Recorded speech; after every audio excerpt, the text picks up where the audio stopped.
And we are super, super transparent. Like, super transparent. Last thing that I want to try. Millisecond, guys, trying something, okay?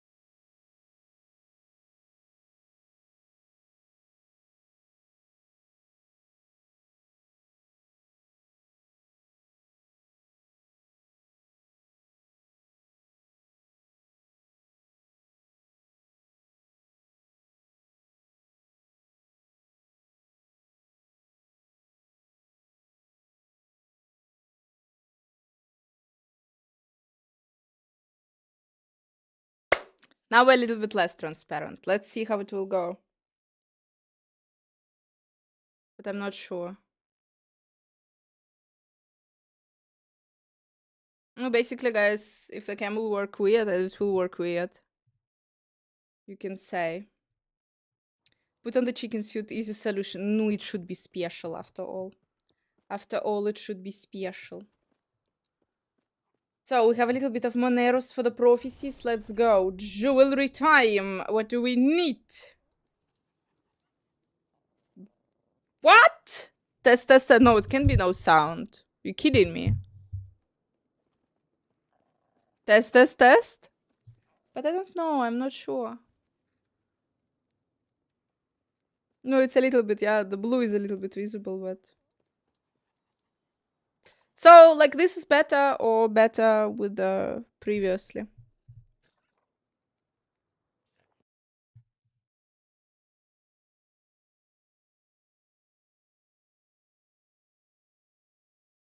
You're in slow motion. I think so.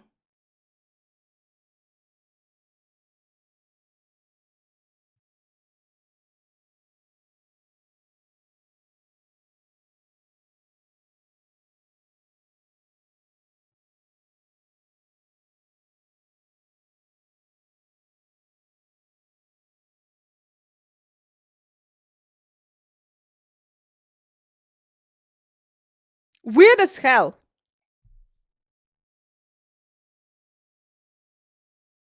But for now. Bam, bam, bam, bam.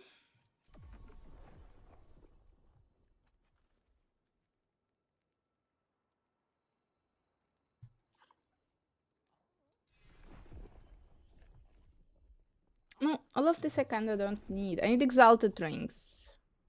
Yeah, this is good. This is good. We just need to get Baneros for this. Something is wrong, and I feel like something is wrong, but okay. So, guys, it's time to go die.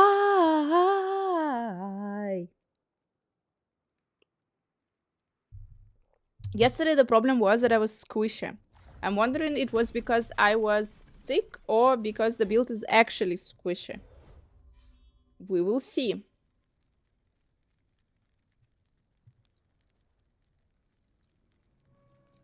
I don't know. Let's try. By my side.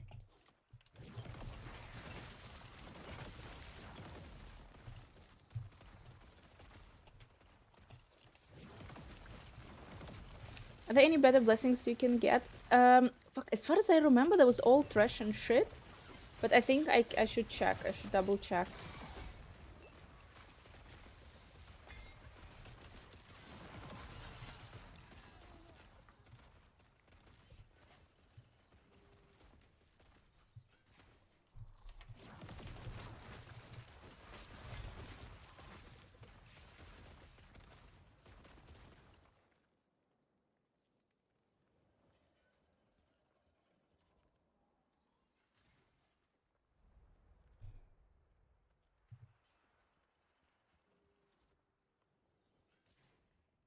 Increased stun chance, increased cold damage.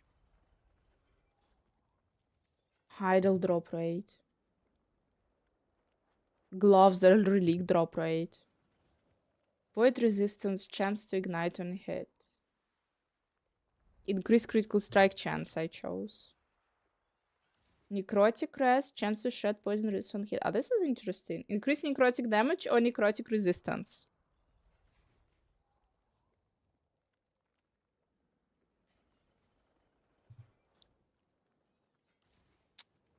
Increased minion damage, chance to apply frailty on hit.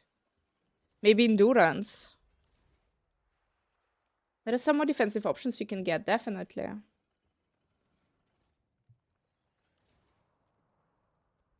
Fucking shot drop rate.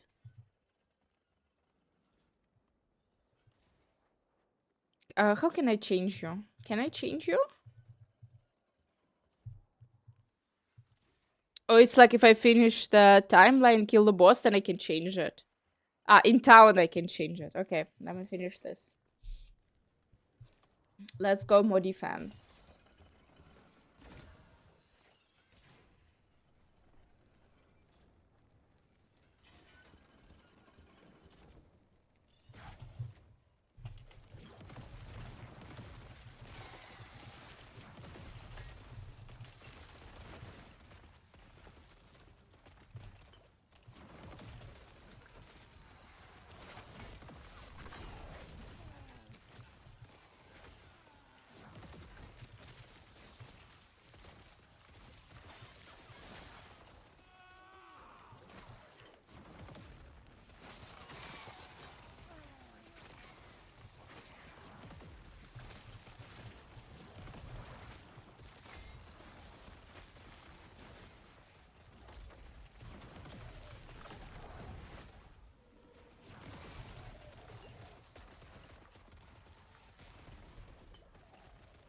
I think, yeah, wait.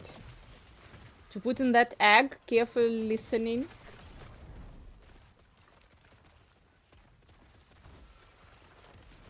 No, even. Okay, my weapon. I have the weapon.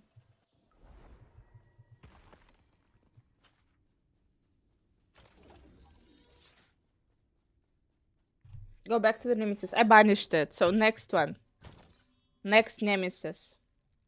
I have the other one with the legendary potential 1.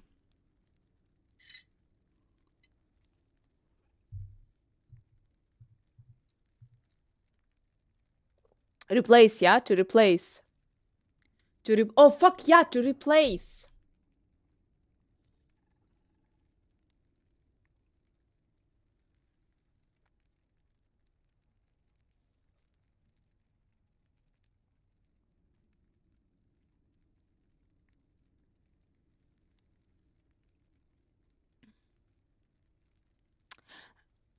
No, you mean no? Oh, no, I also have. I have fucking everything. I have it. I have it. No, I also have. My nose is something weird. Avoke still alive. Probably not for long, but we're trying.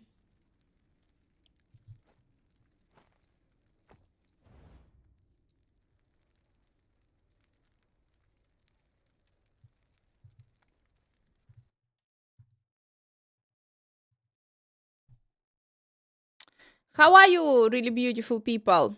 So, who read the whole? I think I yesterday read the whole Woody big message, and from this message, I realized that's exactly what I said. That he's fine. He doesn't have any.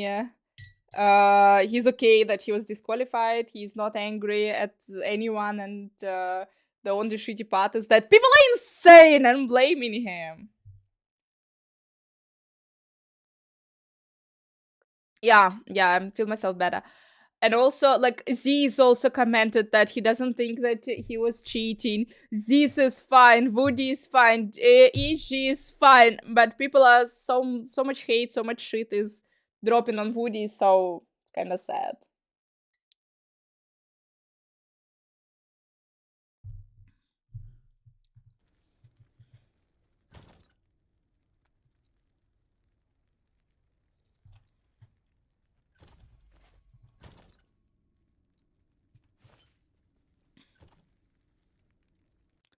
Welcome to the empowered Monolith world.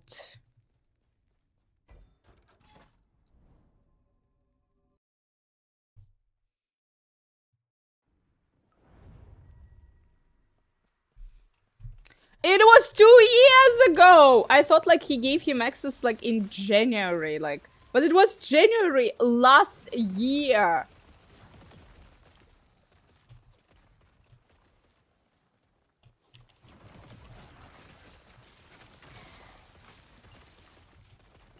But again, and he's like, okay, no, like, he was einverstanden. Learn German, guys. Einverstanden. Wonderful word. With the whole being disqualified and everything.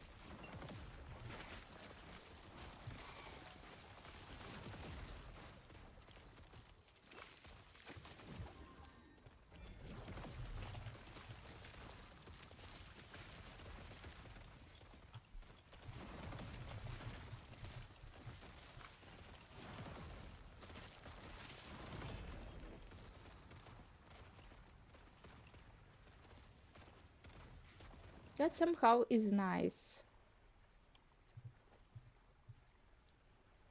Minion health is a super poo-poo in this scenario. Elemental rest is super good. Brace yourself!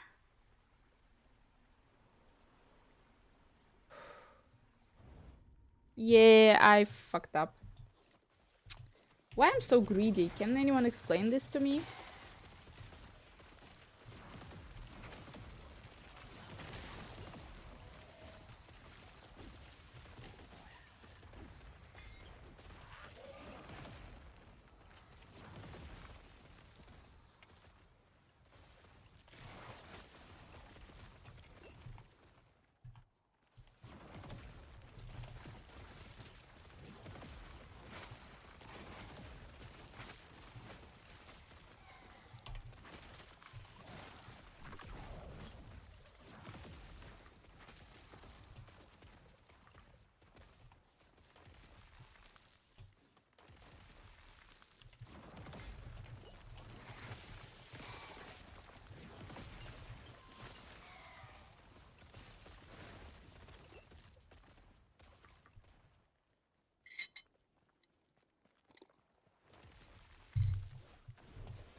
Einverstanden! Ja!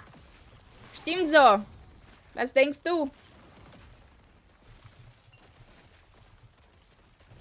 Been so greedy in the RPGs. Obviously! Everything has childhood reasons. Catalinal, hi hi. It had minion health. It looked bad.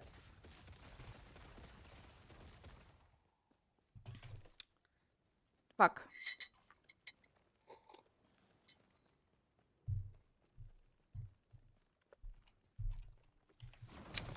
Yeah, a little bit slow motion we are.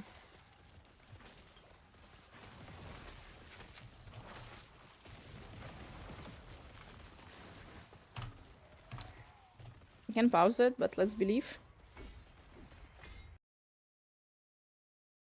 Fuck!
Back. Nah, yeah, like better like this. Better like, even if... No, it's kinda greeny anyway. To see if the better best blessings to change. Let's go.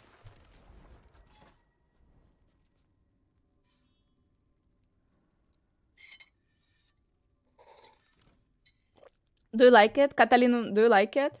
Leandros, hi. The grind is real and the grind is super addicting.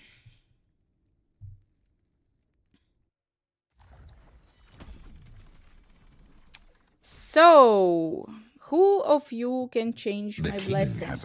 No, not you. Maybe you. Your Majesty, how is going? Respect blessings. Let's go check. Increase necrotic damage, guys. Necrotic resistance. Confirm new blessings. For a lot of money. Okay. Chance to apply frailty or endurance.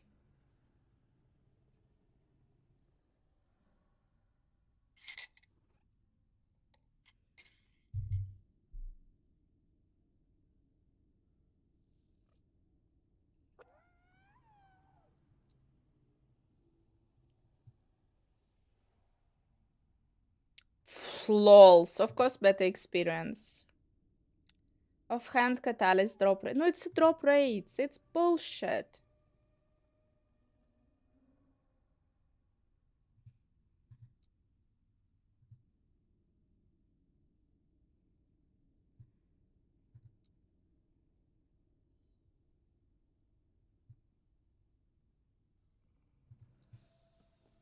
Necromonger, hi. In this build, I'm stuck in necrotic res.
We can respect blessings, we can.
We did necrotic damage, no physical damage. Okay.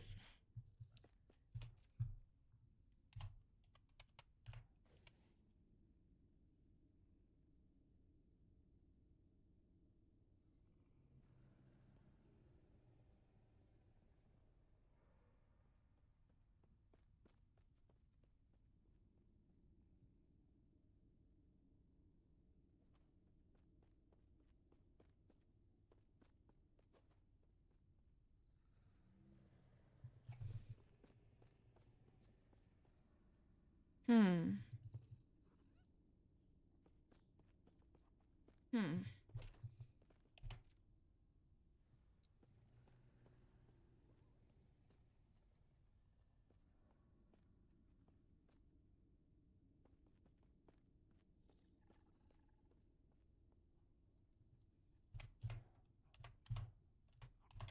Feel myself way my life.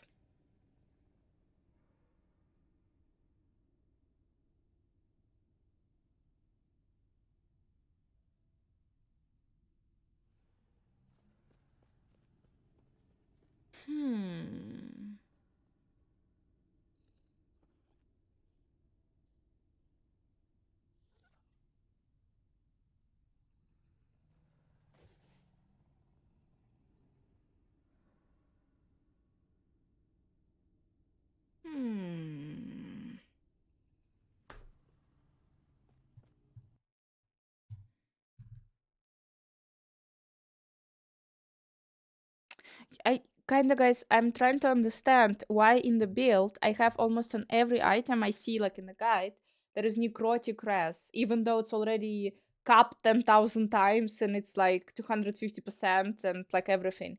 There is some I just don't understand where this mechanic that like necrotic res. Either it's like super buffing the damage or it's supposed to be like making me immortal.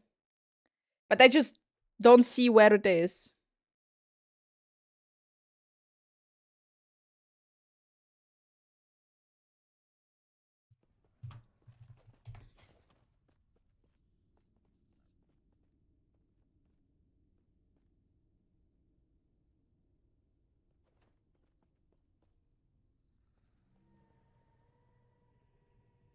One ward per second per 3% uncapped necrotic resistance. Okay, I got it. 0 questions. 125 watt per second for each curse affecting you. Okay, I got it. It is. Okay, I got it. I got ward. I got ward via necrotic res. And that's why I put everywhere necrotic res.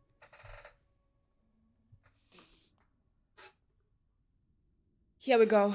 Here we go. We figured this out. It's amazing.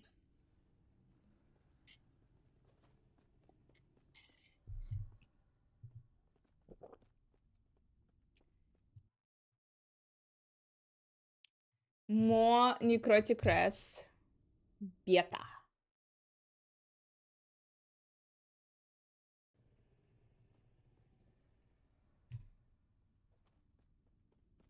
Getting those armor blessings will help too. No, I don't have right now there anything that would help. Increased armor, yeah, working on it. But I don't have them yet.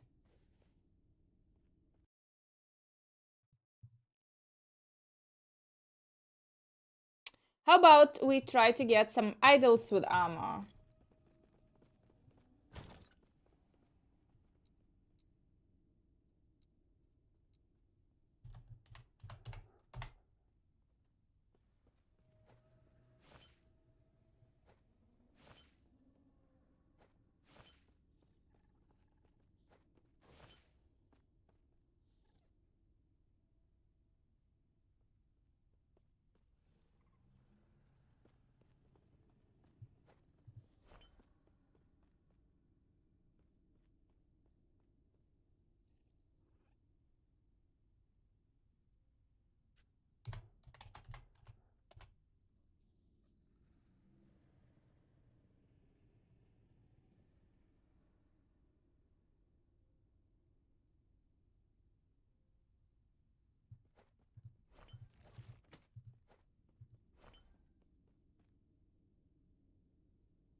Basically, I want something funny.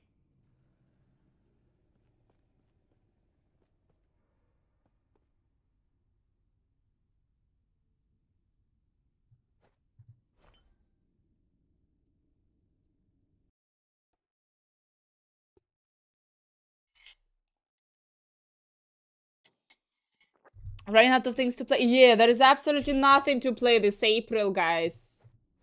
Fucking nothing.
You're lucky that 2.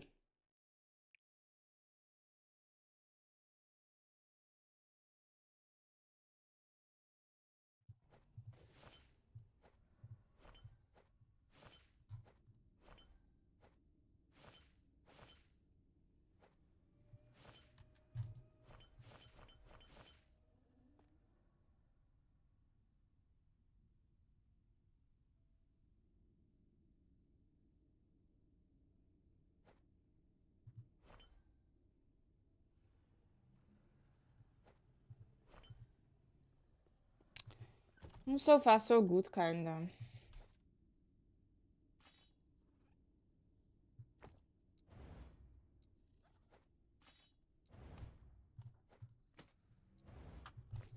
Believe in.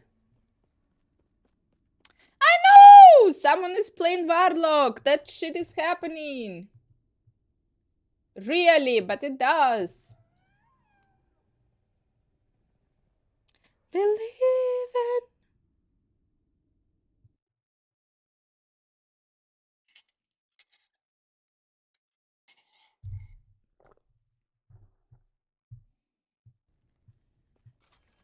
It's a shatter rune, it's the first rune, and you definitely got it. You have it. You would like Beastmaster. Most likely I would. Stormcrow Beastmaster this round. One of the most OP builds.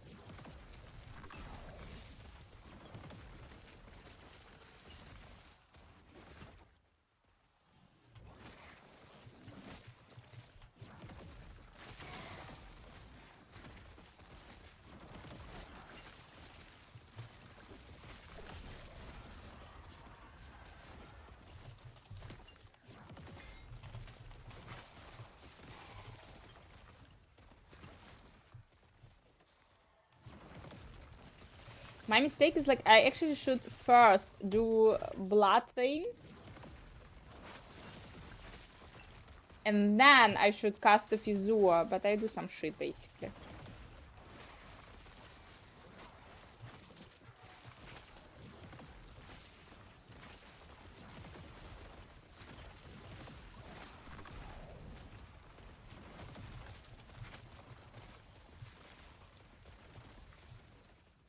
It's Capybara! Capybara!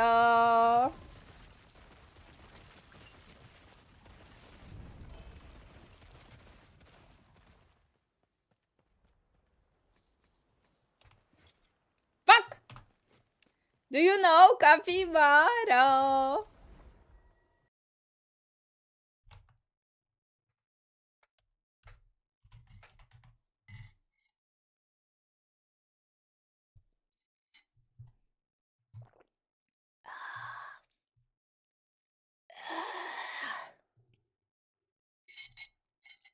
Surprised that not so many people are playing Storm Crow Beastmaster because actually crows are funny.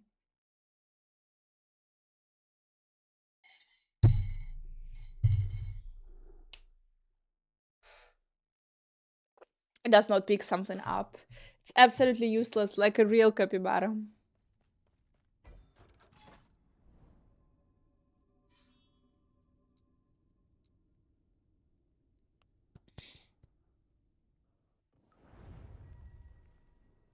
Like some. That's also true.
Holy crap, guys! Look at this! Double! Now I'm getting this stupid weapon all the time. Just all the time. It's amazing. Remember that I'm literally, I couldn't find it at all.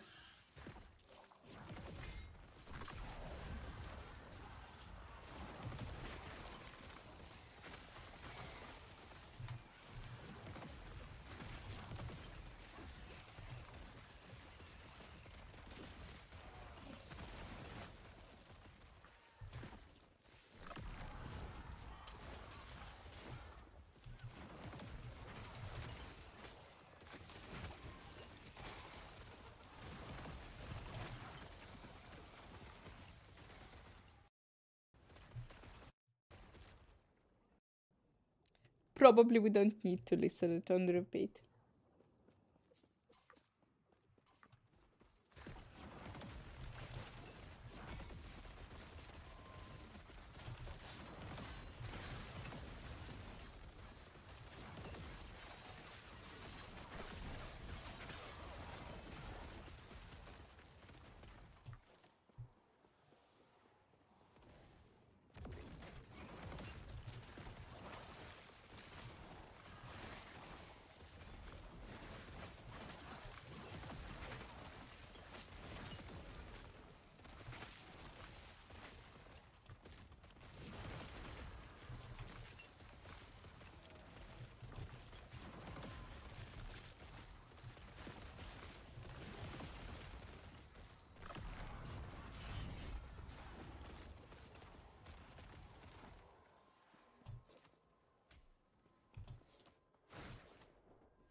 Yeah, mine is way better.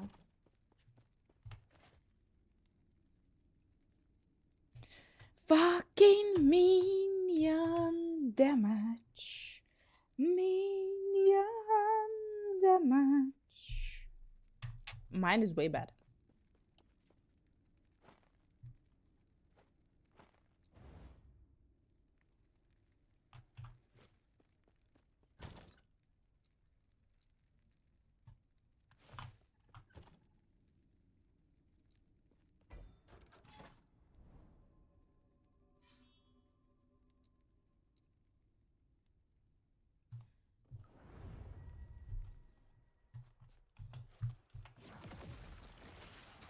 Cause minions.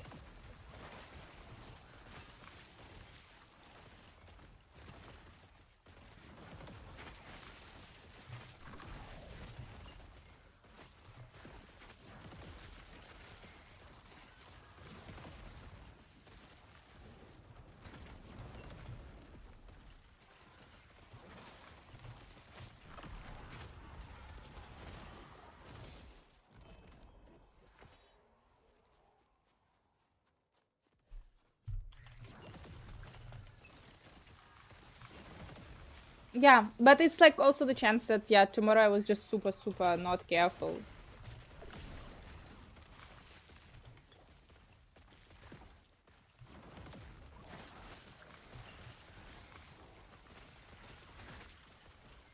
Yesterday, yeah, sorry.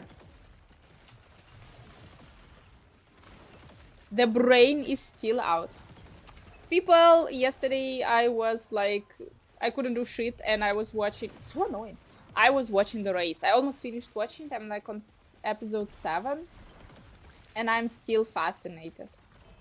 I'm like super fascinated by like how nice people are actually. Really off. They travel by themselves. I was like really it looks like the girl will win the race and I'm amazed. I'm absolutely amazed. But I don't know yet.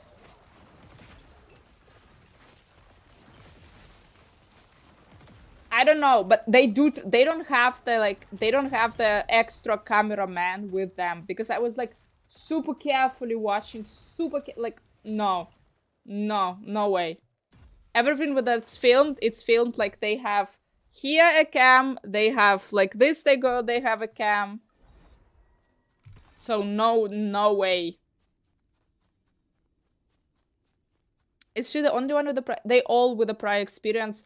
There is a dude who was also before that. He was in the first. It's a German shit, okay? So German shit has only 2 seasons, and there is a guy who was in the first season, so he was even doing this. The girl, she just she's super young. She's 20 something, and she travels like this across Europe. But the thing is with the girl, on one hand, like I really see it. On one hand, with a girl, it's like more dangerous. But on the other hand, people way easier stopping and picking her up than the boys. Like way easier. There was a couple who was like, they had a van, and the van was like, it was full. They were traveling and the van was full, but they saw her on the, like, it was evening. They saw her on this like in a gas station, and she said like, no, well, if you're not gonna pick me up, like, it's great, you're going to the same direction where I go. If you're not gonna pick me up, yeah, we'll sleep here in a tent. And they were like, and they're like 50 plus years old couple, and they see this young girl. She's young. It's not about that. It's about like young girl, a couple, like, and they're like, oh fuck, no, we cannot let you here in the middle of the night. We will take you with you. And they literally, the van was full, but they somehow moved the things away so she could travel with them. So I like 100% sure if it like any other guy would stay there, this couple wouldn't pick them. Wouldn't.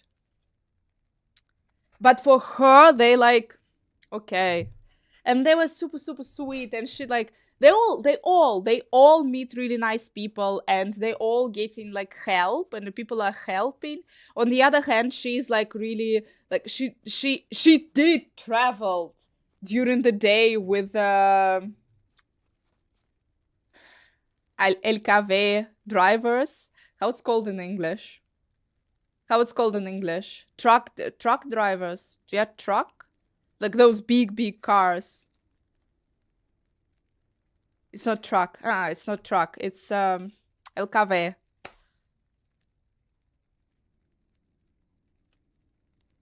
Big ass cars where they're like professional drivers. They're truck. No, they're transporting the goods. 18-wheelers. Yeah, LKW drivers. So the boys are traveling with them, and I like a perfectly fine. But she's like also she's like, okay, in the evening I see that there are a couple of them, but I will not go to them. I will not ask them. I don't feel myself comfortable. And she's like also like, she's insane, but she's not completely insane. Like during the day, she was also like even traveling with some of them, but like, whoa.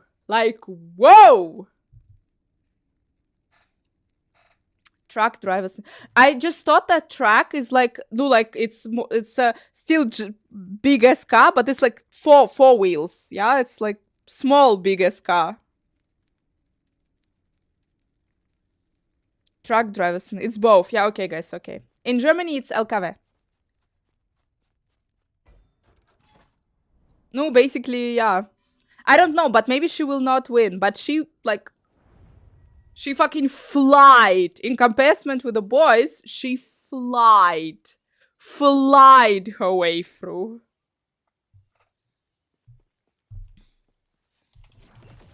She also was picked up, like, I totally get it. By the way, she was picked up by a couple of women, by a couple of young women. Young women would never stop for the other boys. And she was like, pretty much, we're having here a girls trip!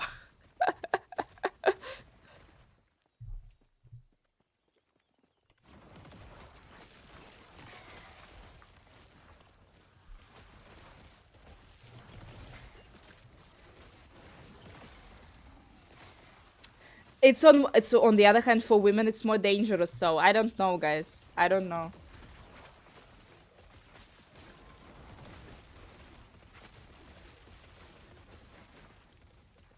There are the comments. The comments are godly, like, in case. Like, she also, this girl, she agreed, like, she agreed to travel with 3 Italian dudes. And there the comments, and like she's insane! She literally traveled with 3 mafiosi across Italy. She agreed to travel with them.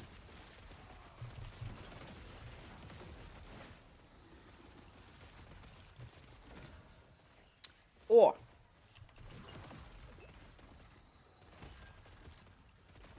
No legendary potential.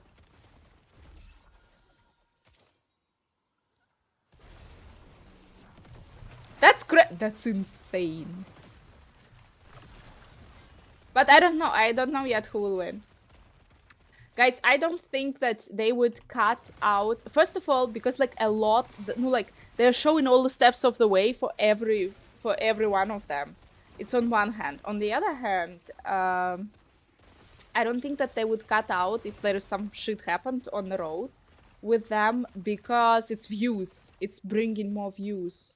Some drama, some craziness. That's why I think they would show it. I don't think that they have the global idea of this show is to show how beautiful the world is. They showed like some motherfucker pooped in the shower.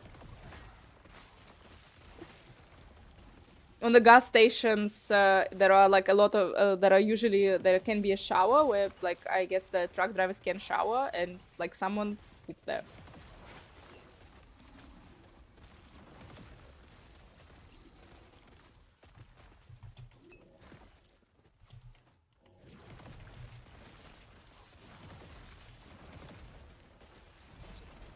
There is a guy which is insane for me. That is like one of the participants in the race.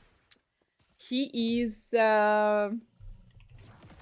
Jesus, I don't know which personality type he is. I don't know, but he is so extroverted. It's insane. It's like next level insanity. He does not like, his problem is that he is not planning. He is planning bad. But if he would be a little bit more, like, also he would be able to plan, he would be the first one. Just because the dude just on the train station, he was just stopping people and was like literally talking with them, and the way he speaks and the way he was like approaching them, within 2 hours he collected 100 euros. Just like, can you help me, blah blah blah. Like, people just give him money because he is so like super extroverted, super talkative, super like, this is his ultra power. If only he would also like have a plan, and like he could, I don't know, spend there a couple of more hours, collect the money for the plane ticket, and just fucking fly to the goal, to the destination.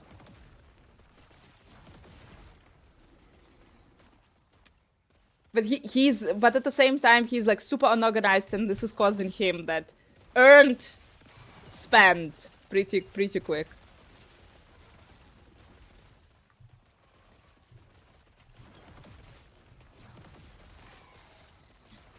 But it was like hardcore, like when the first day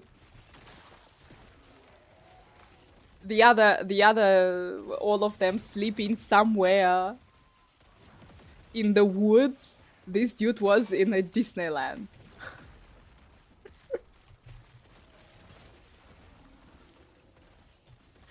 He's having the time of his life in a Disneyland.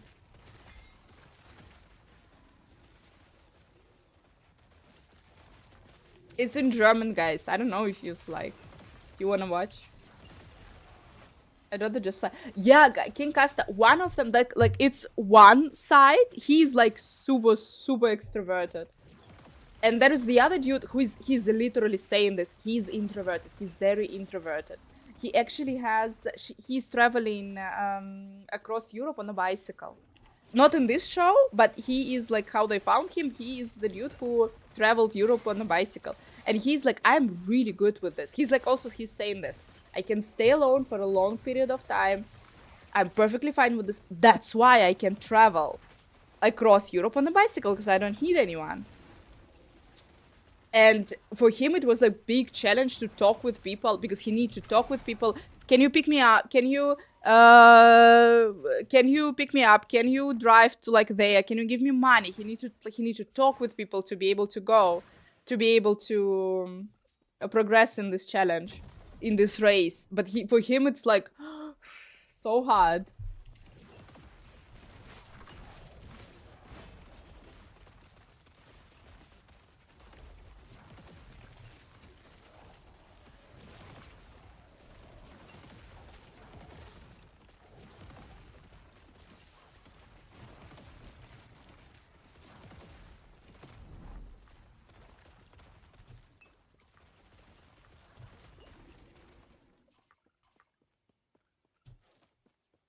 Poor man. But he said like, I wanted, like, he agreed to participate in this. He said like, I want to change it.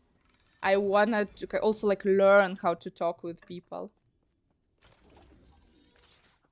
But what's the most insane thing for me is that people were giving them money. Like on the streets, like people were giving them money.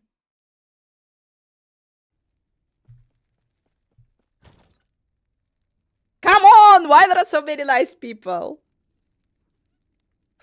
No, but this is a special event, King Cast. It's a race. It's like YouTube thing, so it's fine.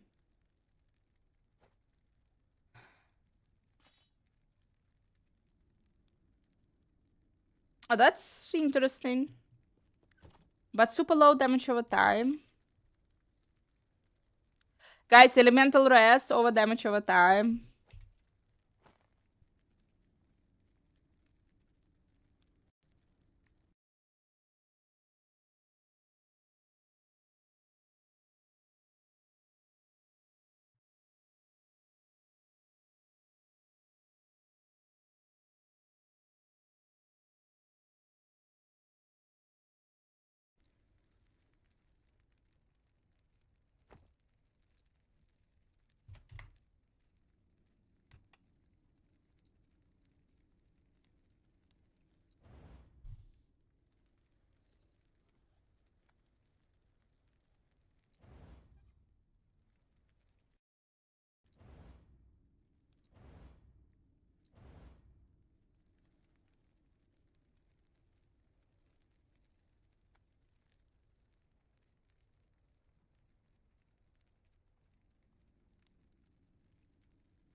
I don't think that's worth it.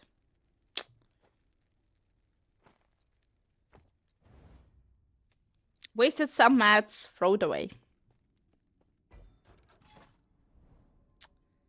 Oh, let's go!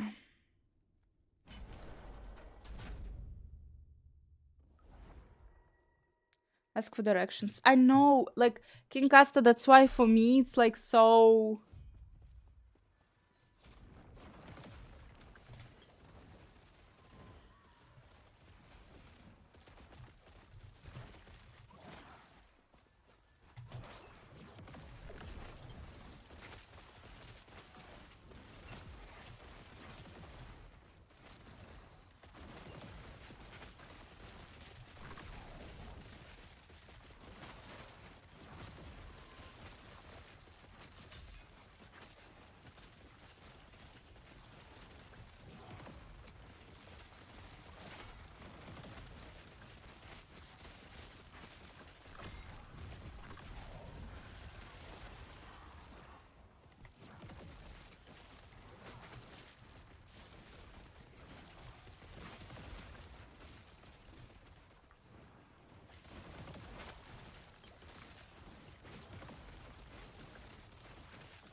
Easy peasy sneezy.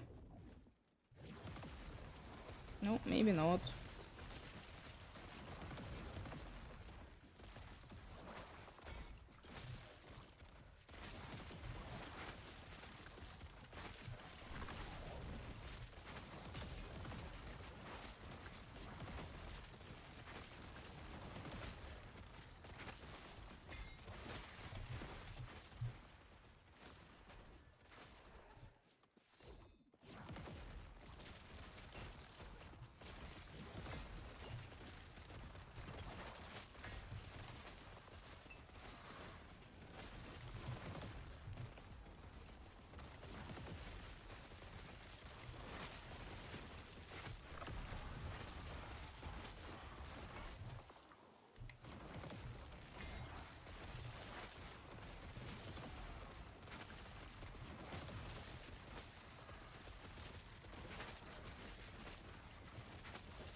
Blessing, baby.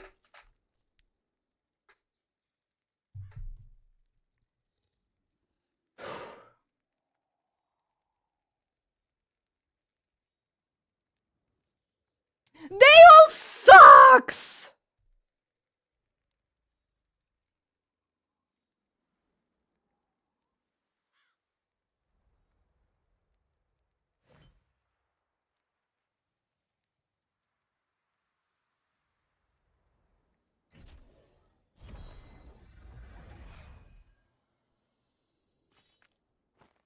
Okay, guys, I got a Harbinger eye. Can I now try this mother Kriakster?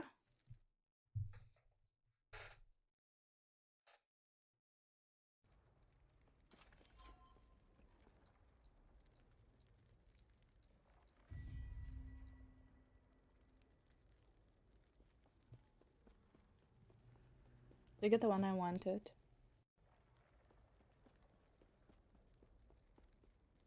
Okay, we got the eye.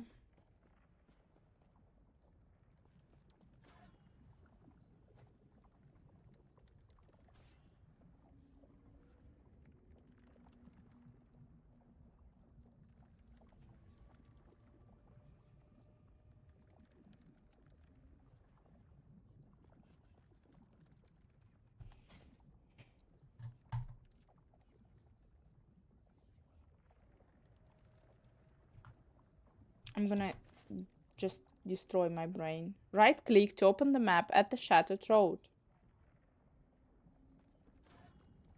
It's too well guarded to attack. Defeat a Harbinger in each timeline, then return with the Harbinger. I have it!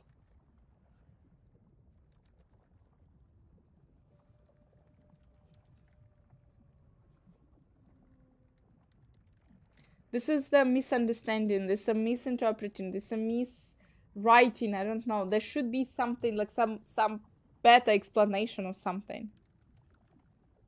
There is a quest that needs to be done first. Defeat the Harbinger in each timeline.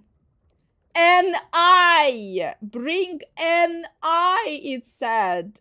An eye, not 10 eyes. It said an eye. I have an eye.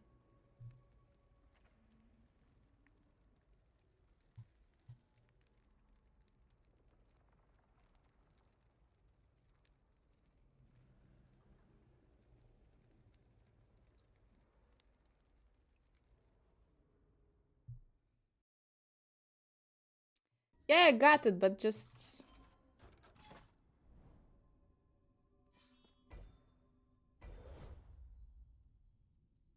Poo-poo.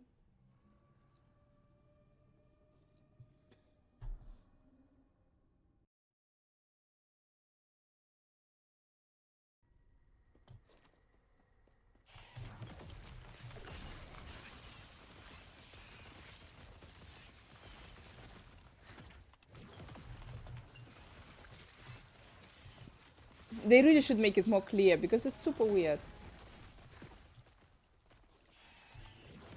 It needs to be do this.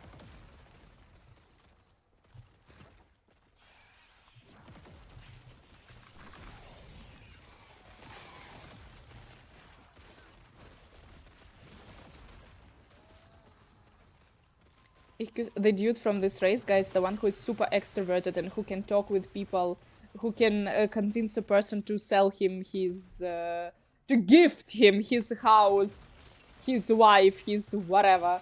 This dude is like, he is using the phrase, which like no one is saying this in German, no one. But he's using it and it's like suits him and he can use it. Ich küsse dein Herz. Oh my gosh, it's I say it's ridiculous, but when this dude is saying it, it's even like, it's like he's saying it naturally. I kiss your heart.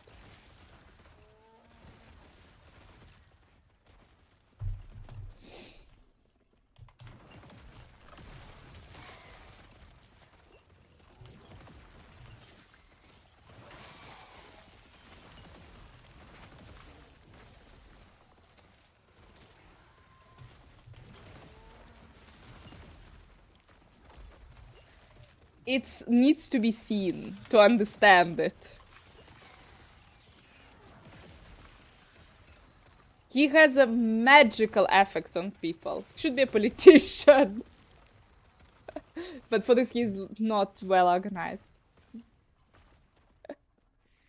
Hello, Dandy. Hi, hi.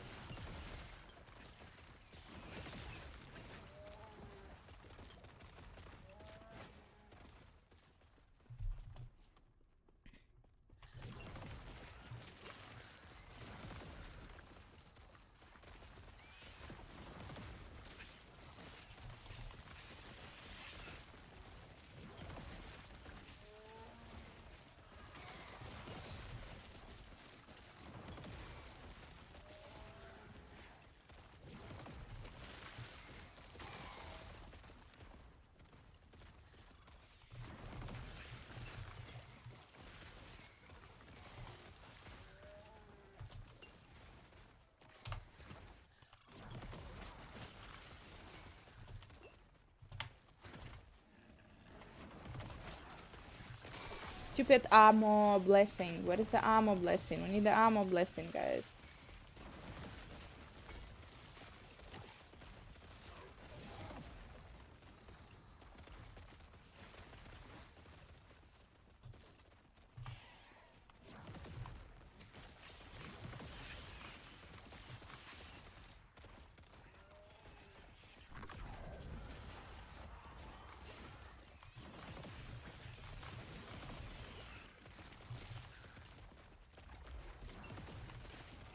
It's confusing me that in this game armor makes sense.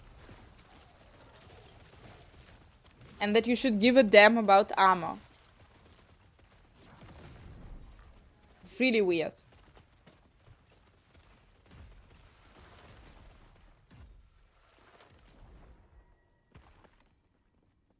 Why would it?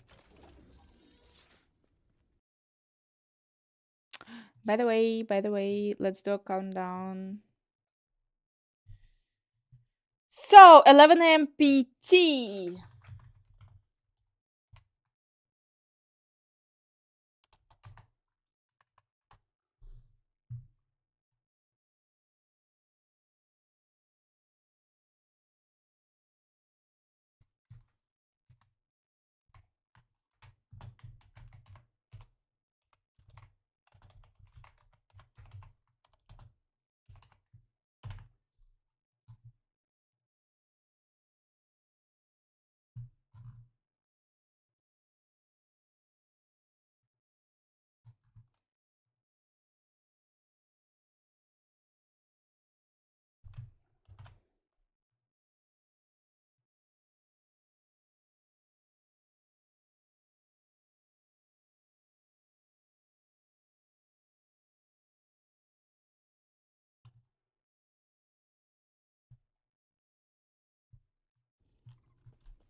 That we're trying a little bit to have fun.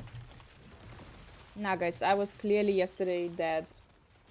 It's not super squishy, but I was super dead yesterday.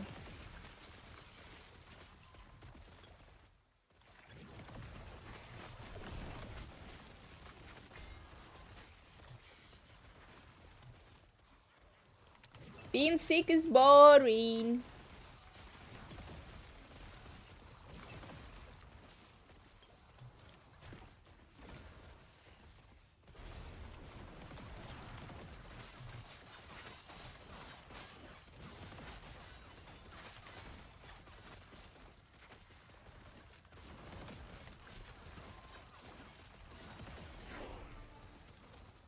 I don't know, just get good.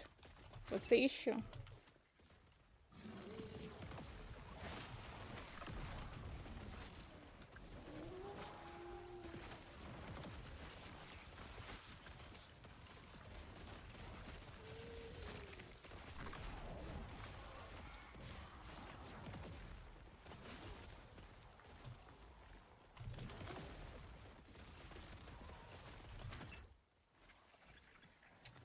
Murph Belial isn't coming, so I'm today in green.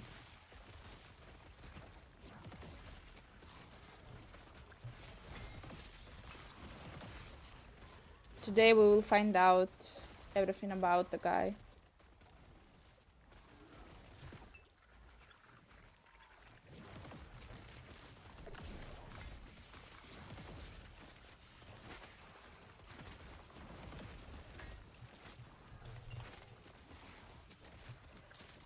Oh, fuck. Fuck. Still dying. But yeah, just get good. Would be not bad. Guys, I'm getting only this now. Only this. But they all suck. They're all really bad. And they're all like 1 legendary potential and they're like low.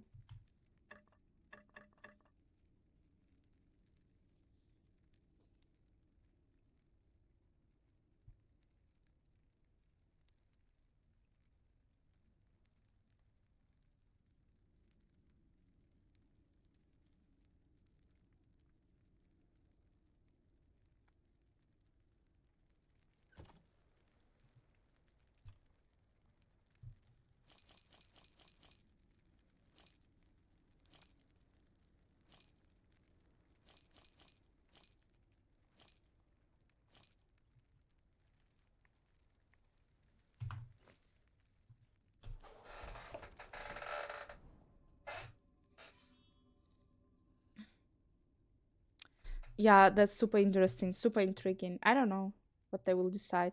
I think they nerfed it. I think they super nerfed it, but we can hope and believe. We don't know.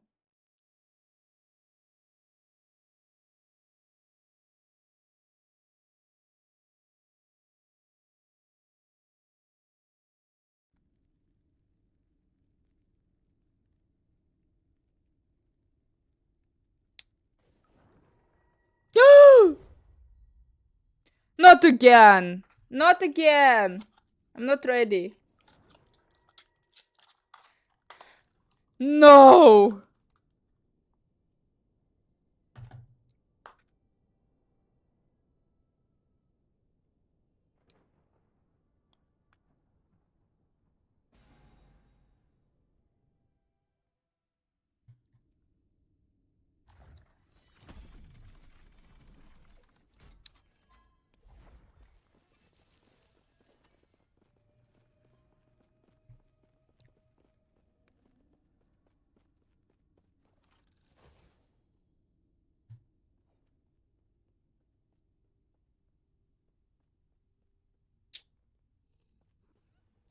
Um...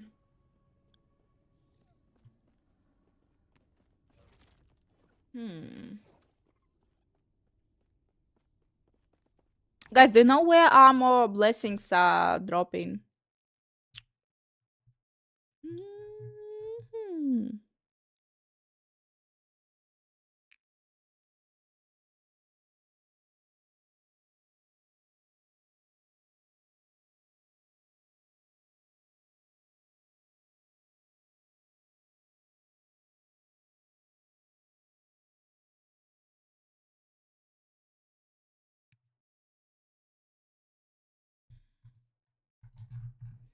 Mm-hmm.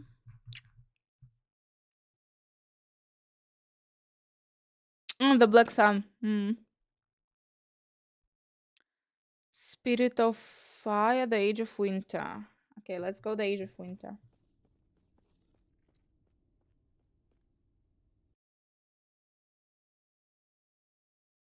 Gorbachev, hi.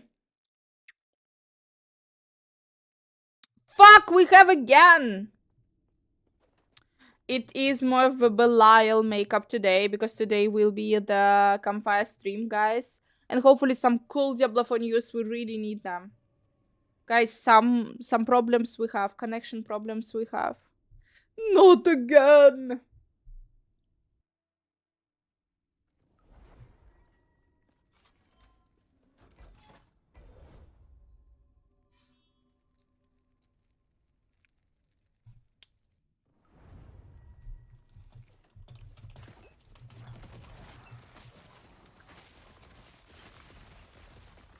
Did I chosen powered? I hope so.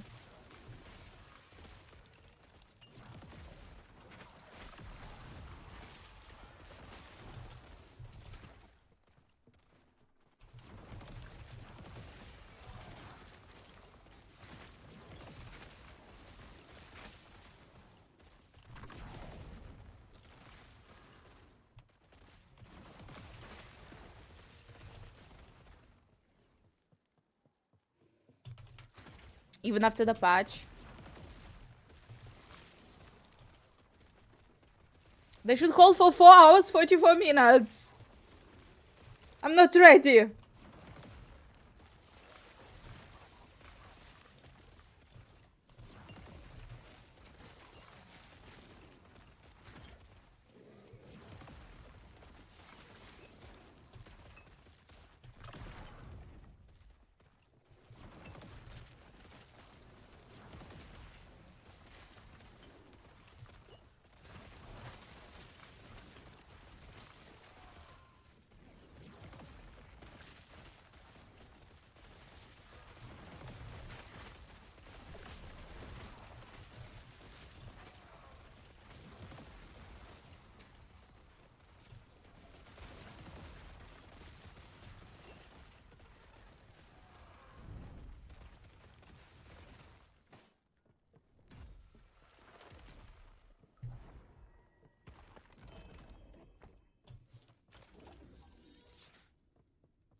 The small lock spikes. I'm good, but I was kicked out. I was disconnected. But when I'm in the game, it's fine.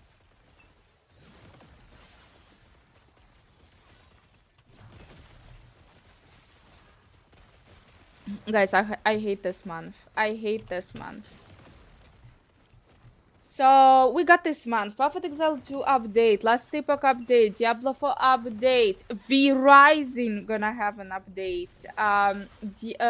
No Rest for the Wicked gonna have an update. And Expedition 33 being released. All of this shit is happening in April. Kill me!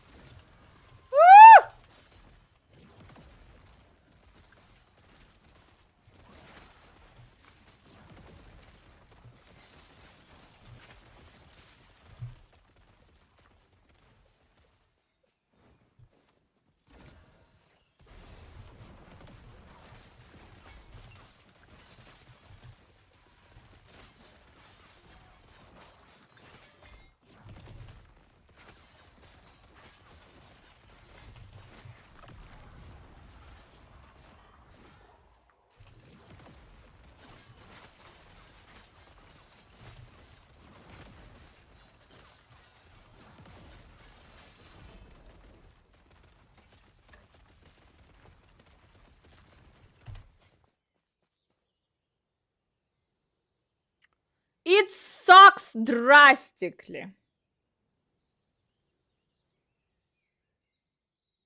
What am I supposed to do with this shit? The game a lot of fun, good bosses. Exactly! I quit.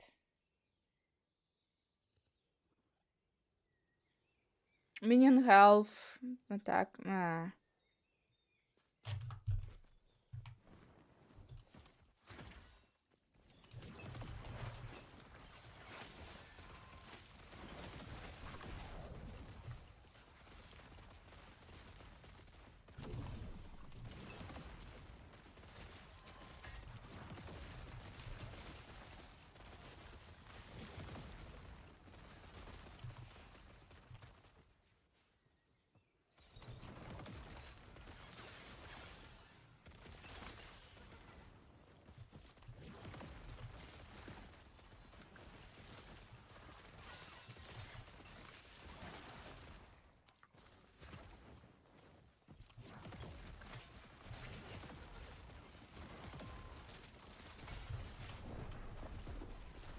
Nope, still can die. Still can die. Was too early with saying that. I'm less squishy.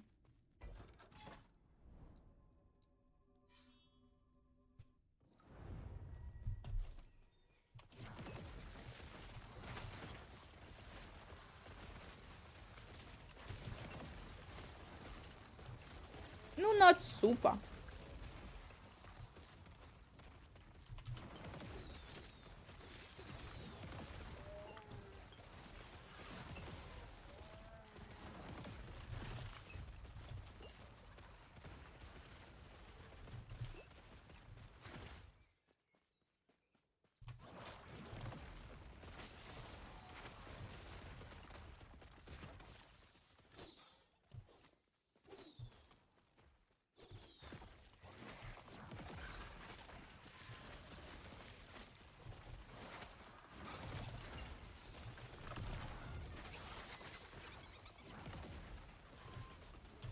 The strongest will survive.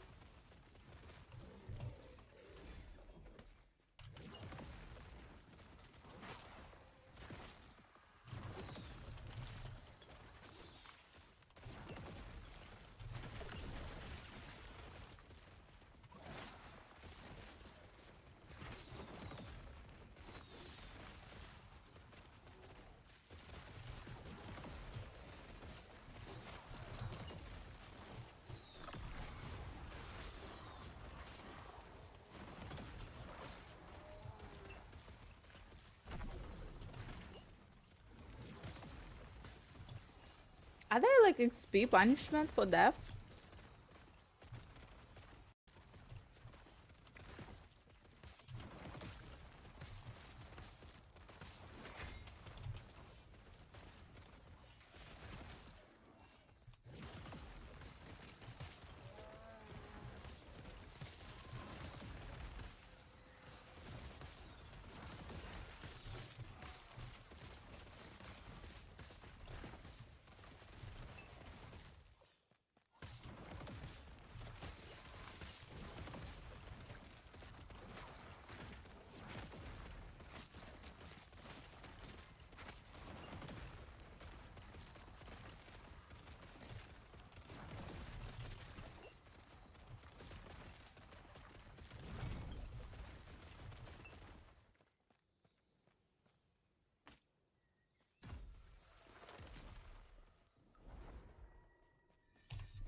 Damage over time. That's super low one.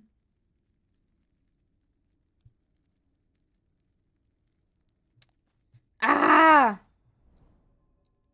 Fucking kill me. Kill me. This game is challenging my sanity.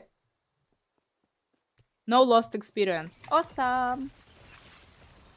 But you kind of go for, like, level 100 is okay, but you kind of go for corruption. And for the Uber Aberoth.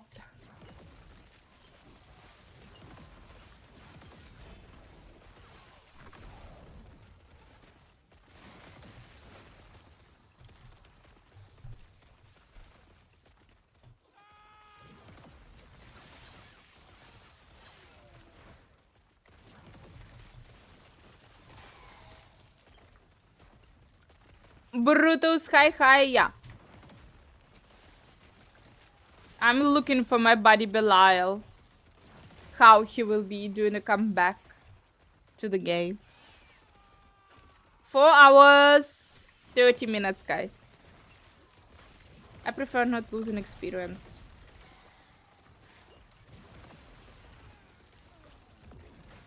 In this game, I'm then more in than in PoE too. Fuck, guys, how to improve my build? I need better items.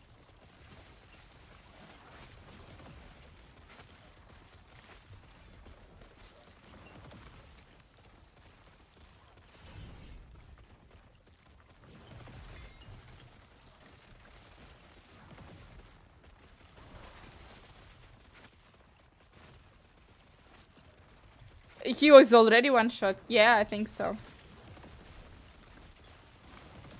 The question is like on T4, guys. The question is, did they nerf T4? Did they not nerf T4? How it will be on T4? Fuck, if it actually will be not one shot kill, it will be so good. At least in this season, please. Let it be that challenge. Deals high.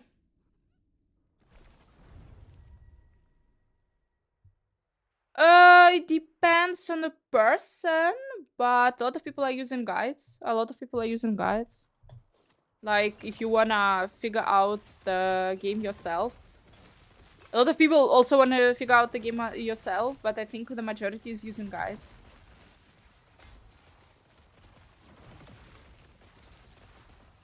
Because, yeah, if there would be, guys, I think it would make a great difference if the game will have a level of challenge. If the game will be like, you have this, like, if you want to challenge yourself, you have this like T4, and on T4 the bosses would be super difficult. Oh fuck, I think the game would benefit greater. And something like, you have a race to kill to kill all it's already not 5, it's already 6 with Belial. Yeah, 6. 6, 7, because the 7th will be the Wolf Mephisto.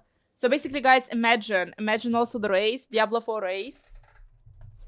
You need to kill all 7 bosses in T4. How quick it will be possible, hardcore solo self-found, all kinds of shit. I think that would be like really good and really funny. Let's do this with Incinerate Sorceress! It's gonna take us 3 months, but we will do it.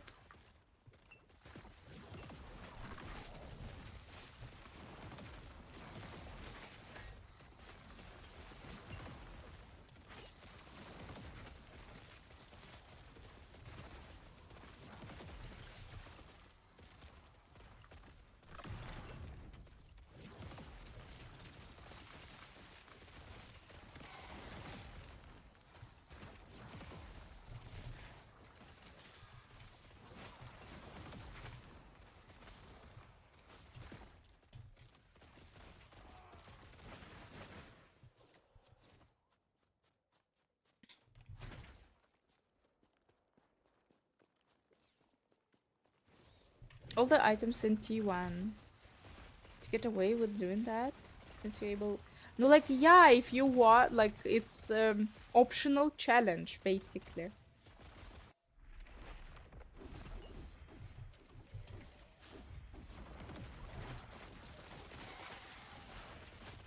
But if you don't want to do it, you don't have to do it. Kinda, guys, that would solve this conversation about no challenge in the game, nothing to do in the game, really quick.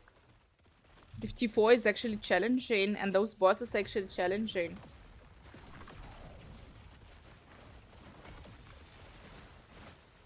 I feel like the people would be willing to stay in the game longer.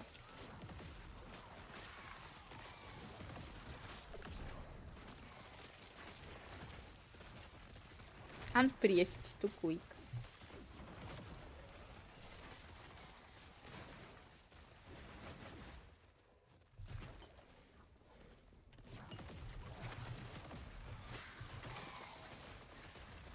People will complain no matter what. People will complain.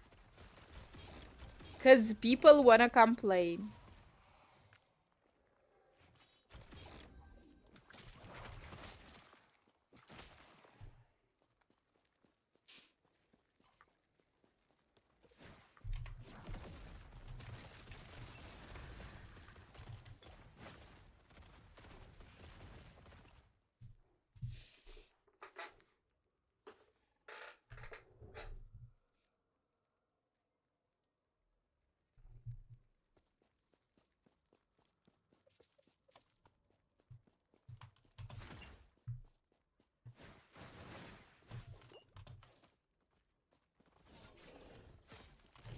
Taking the preseason meta.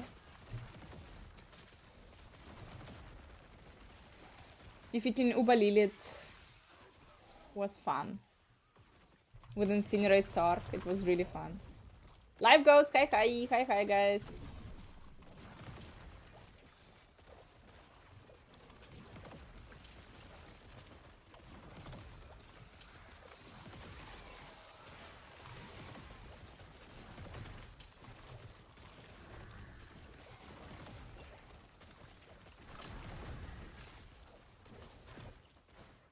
It did! It so did! It's Kinder Penguin! Fuck! One shot it, guys. One shot that.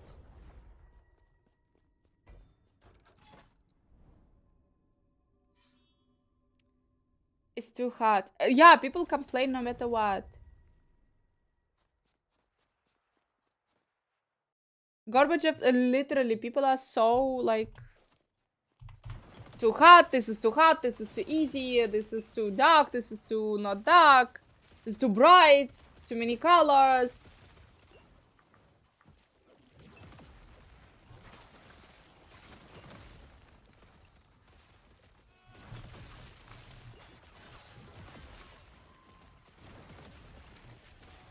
Just shut up and play!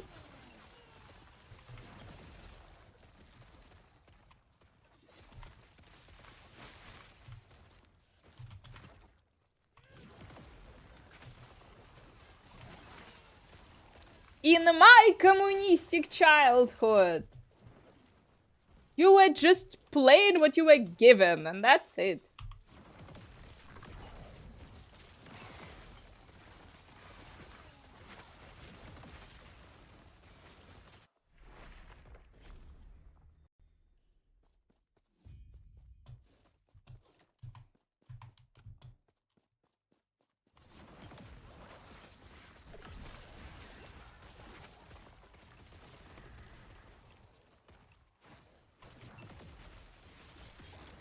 The truth to be told, guys, when the games were released like 20 years ago, what? Like, no internet, no one was talking shit, basically, about the game. The only thing that was talking about the game is the amount of sold copies. That's it.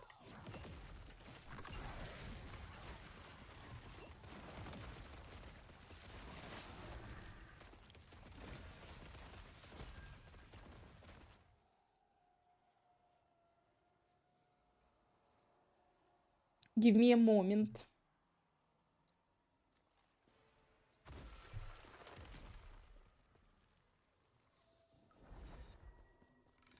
Oh, I can't now.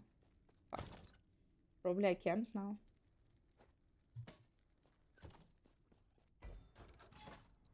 Oh, so annoying. Sometimes we're saying things, but not everyone was playing, not everyone was buying those gaming magazines, and this is like, once again, optional.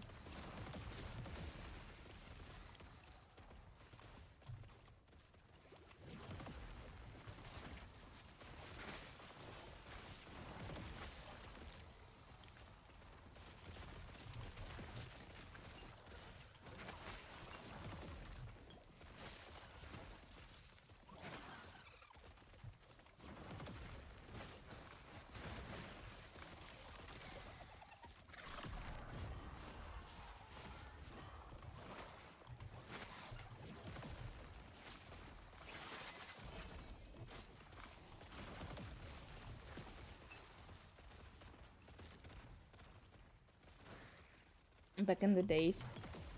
Game Master. And not some shitty internet forums! All the best jokes during communism and KGB records. They write them down before they shoot the person that told it. Yeah, like, but funny! Pew! Yeah.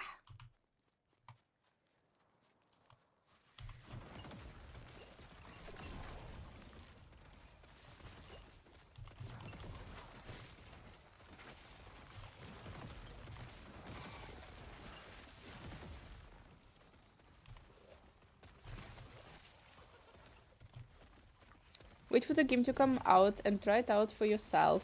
Yeah, and you stay in the line to get it. In the actual physical line with your legs. If you're smart, you're bringing the chair with you.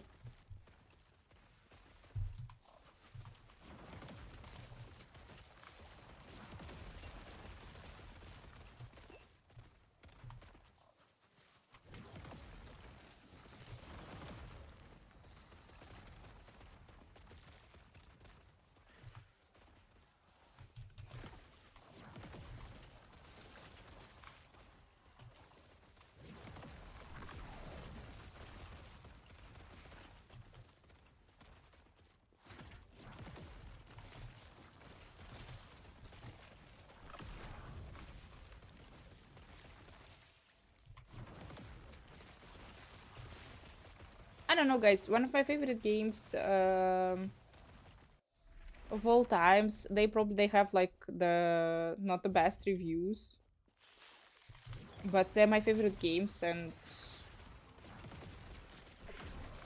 I kinda really don't care. If I would be listening to the reviews, I would never get them.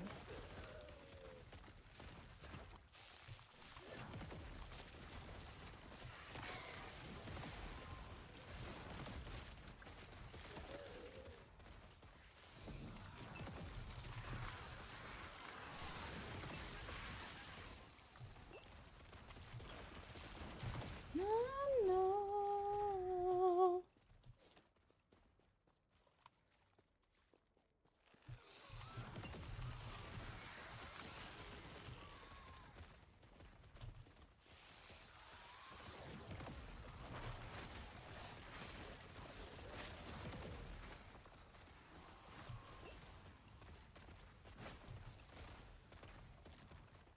And you are also listening to the Frozen soundtrack. Ah, no, it's Moana.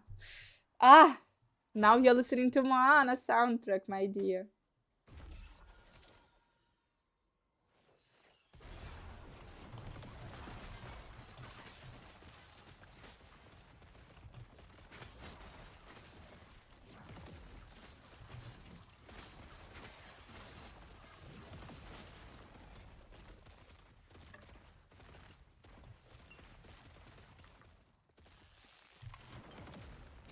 It's Moana, guys. It's the song of the immigrant, guys. It's like if you ever thinking about moving to the new country, to the new place or whatever, and you have any doubts and you're like afraid, you should listen to this song and it will give you strength.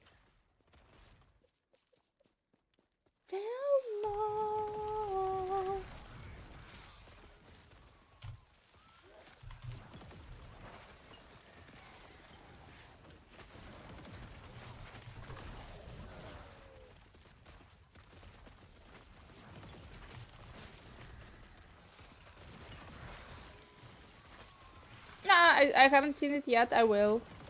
Eventually I will. I don't believe in all the reviews. I know that all the shitty shit is written about it, but after the shit that happened with mermaids, that everyone was saying it's how horrible live action mermaid. And when I watched it, it was absolutely the same. It's literally word by word the same as the animated one. I do not believe any more Disney reviews.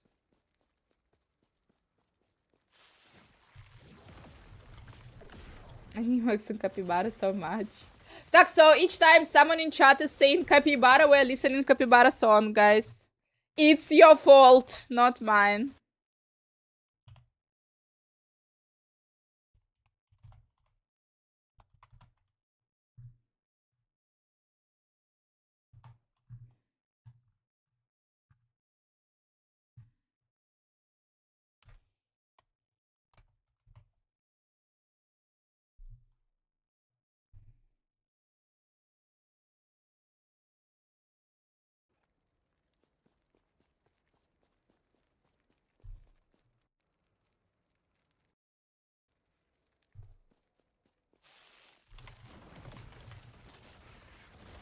I think it's a wonderful pushing song.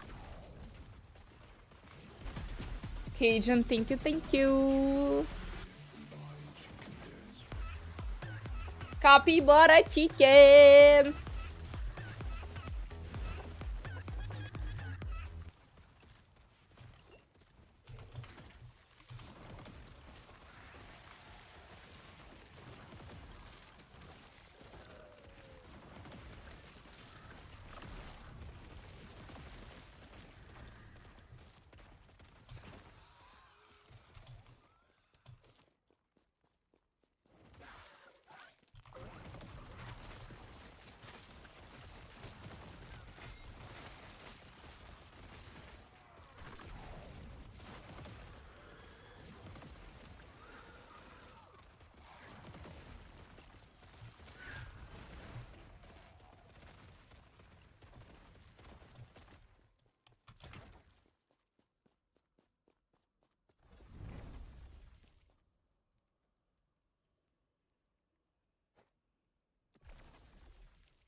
Beautiful, but no.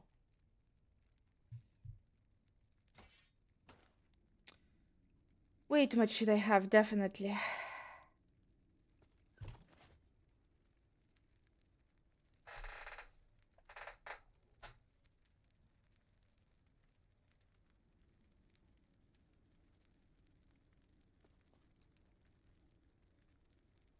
Or maybe not enough. I've seen the stash of some other people, it's like super insane.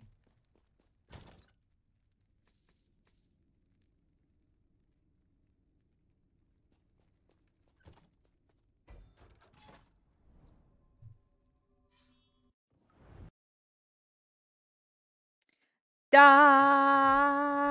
Maybe you will not die.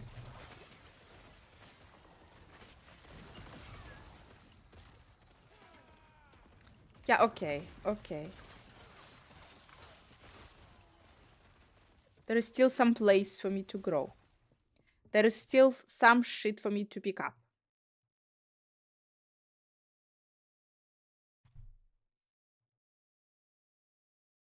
Like, impossible. Always the song.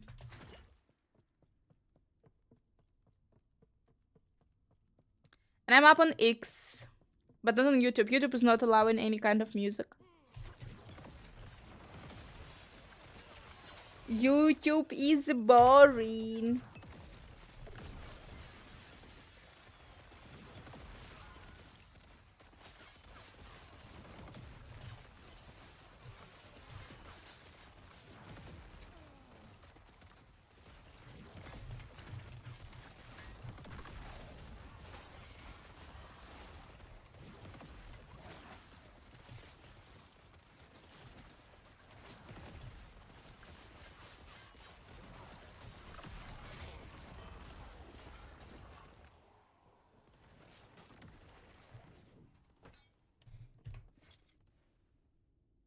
Interesting.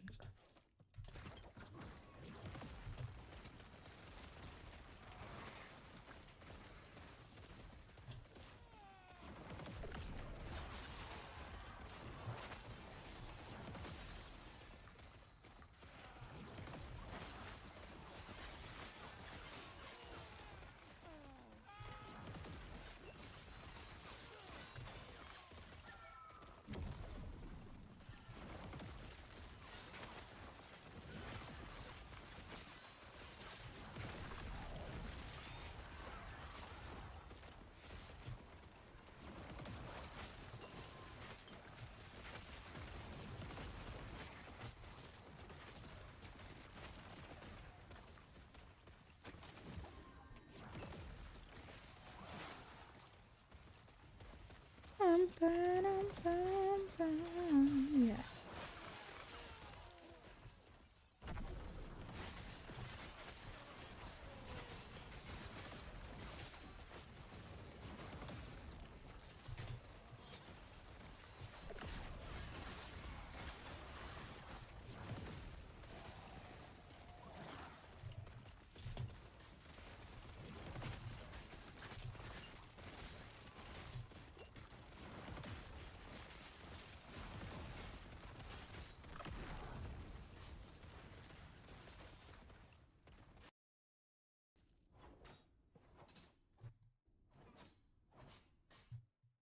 Doc, hi. Today beta. Which character to play? How do you like the birds? What would you say about the storm crows?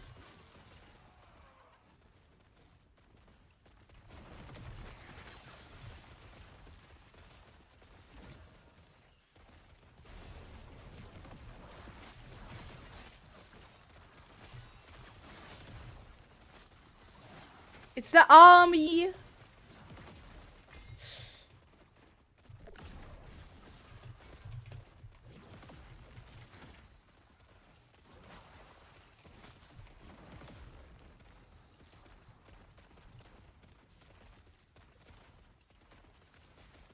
Then maybe you want something else? There are many birds and many bird people in this game. Oh, hell yes. Oh, there are.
Here we are, boys and girls. Here we are. Have you been able to get a hold of the unique from the undead dragon that we still had? Not yet. Fuck. Overlords that in the beginning there were dinosaurs. They evolved into bird people. Then the birds become corrupted by the end time and we have to kill them. When we're traveling back in time, why do we have to kill the dinosaurs?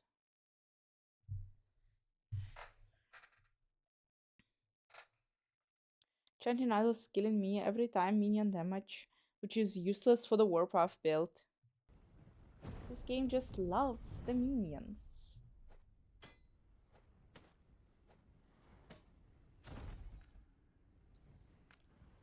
Epic!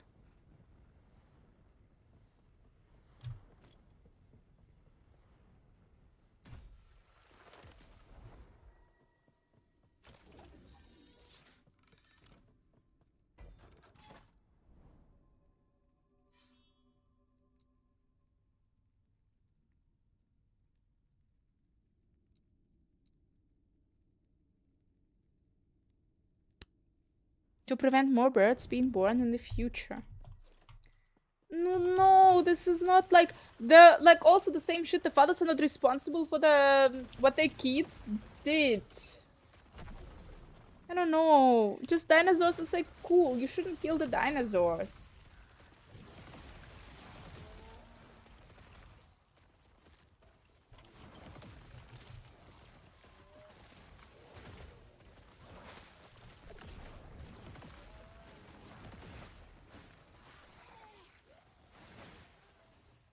But on the other hand, no, I guess no. Like, parents are responsible for the shit like their kids are doing.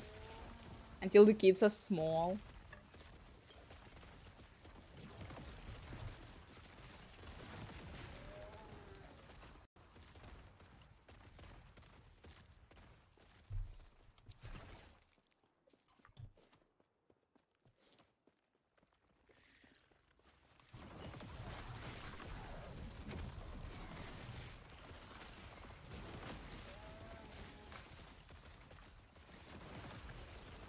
In the Terminator movie, Skynet is by default evil, but were there an opportunity to make Skynet like different, to have a different, they came to the different conclusion? Skynet is an AI who just came to the conclusion that it would be nice to kill all humans. Daarvoor Epoch, hi. Slapsje. Heyo, heyo.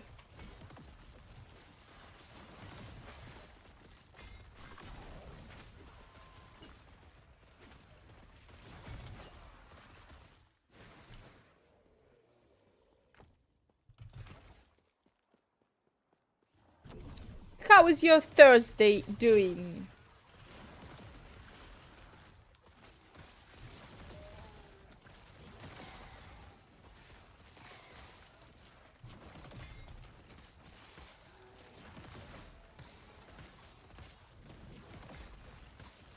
What is benevolent?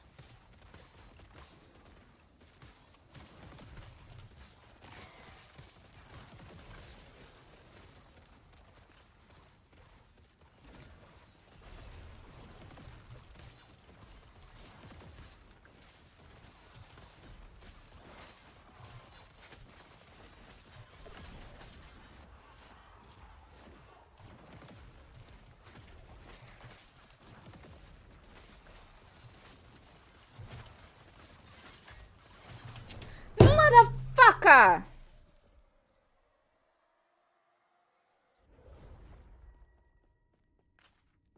Unbelievable.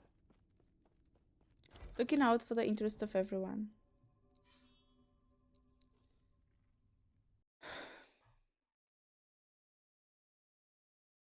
The soon it will want to eliminate us. Why? What's the reason?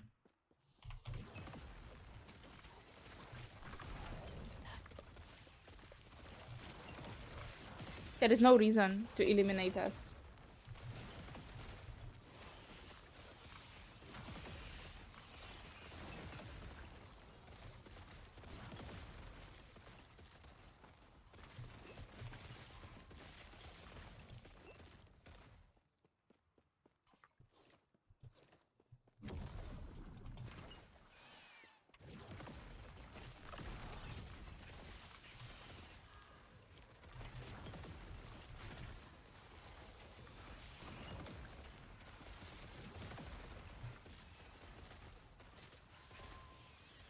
I think eliminating all humans is like, it's boring. It's too easy.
I think, yeah, I think it will be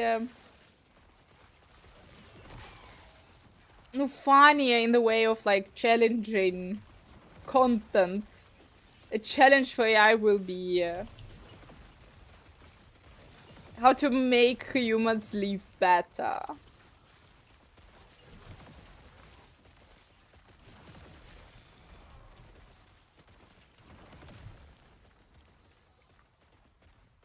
Yeah, but all of this is not a real world, so... There are no actually real arguments. There are no real reasons for AI to kill us.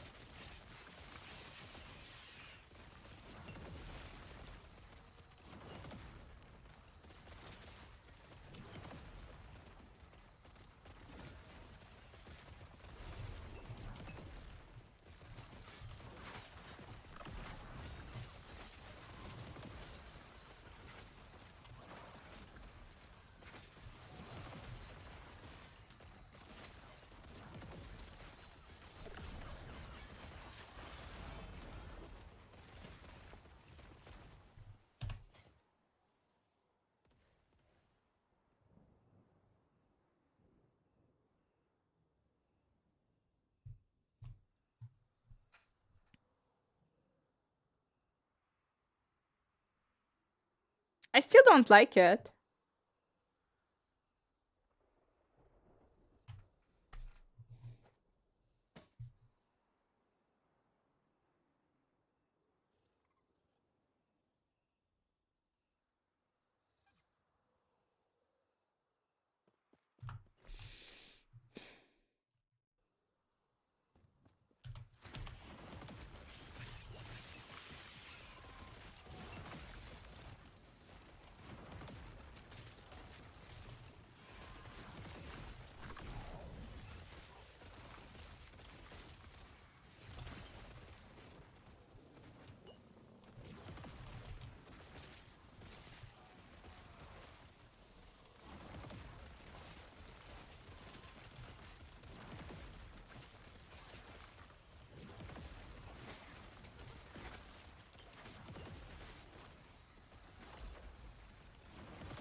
Guten Tag, guten Tag. Freut mich.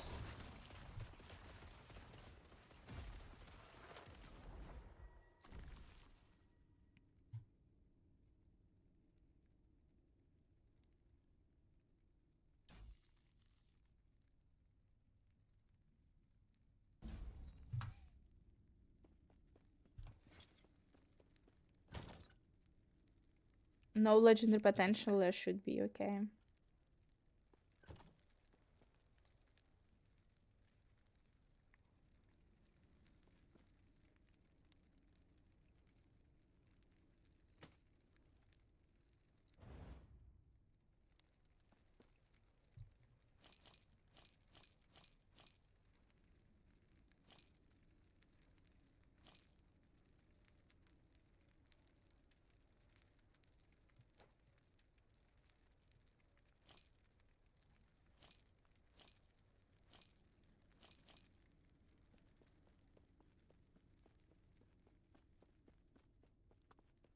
Guys, gonna be back in a second.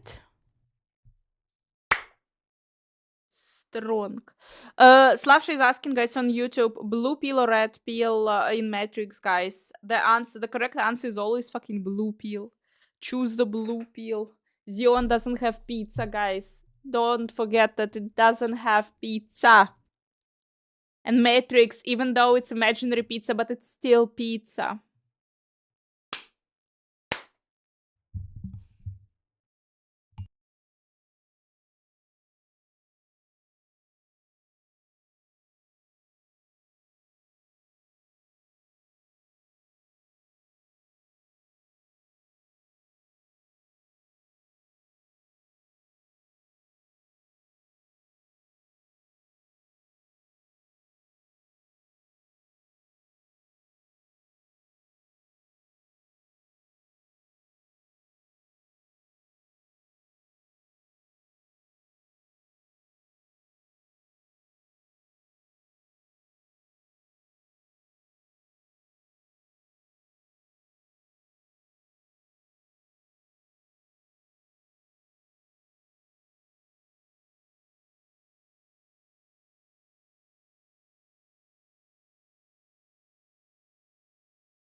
Now I'm just muted by the cookie.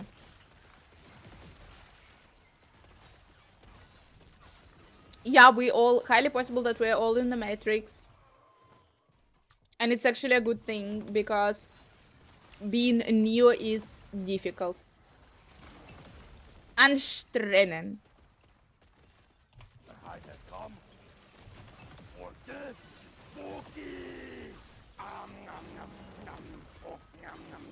Mandarin Kinder Pingui, by the way, wasn't super tasty. Still helped, but it wasn't super tasty.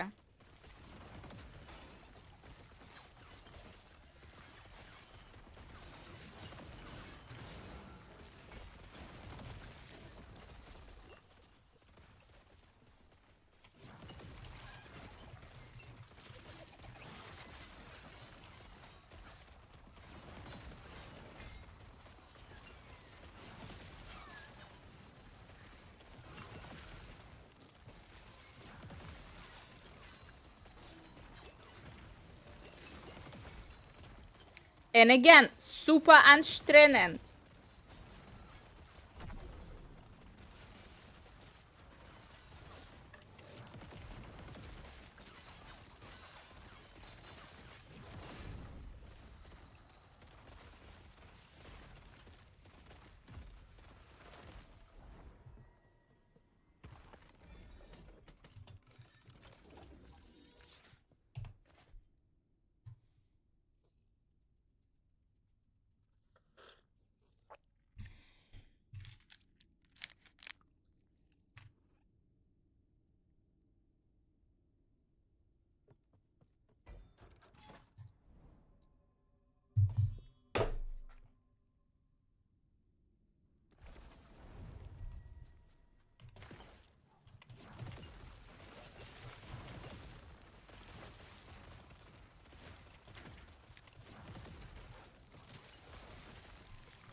Guys, how to improve your build?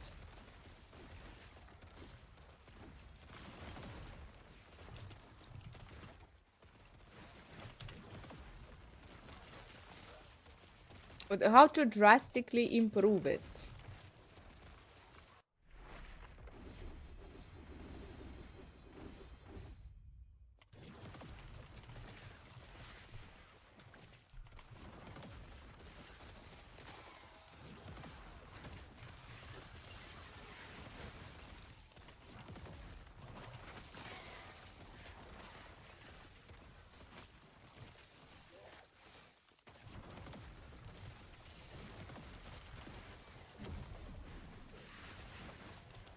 I'm working on it. TWarlock.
I knew this! Why did I touch him? No, I have zero problems now. With a new loot filter, I'm super chill. But I die. Fuck!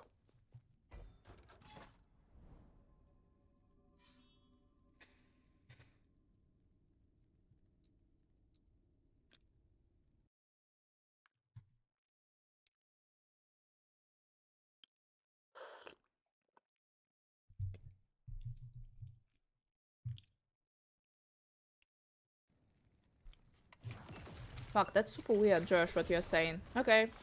I have something cool with I need to check.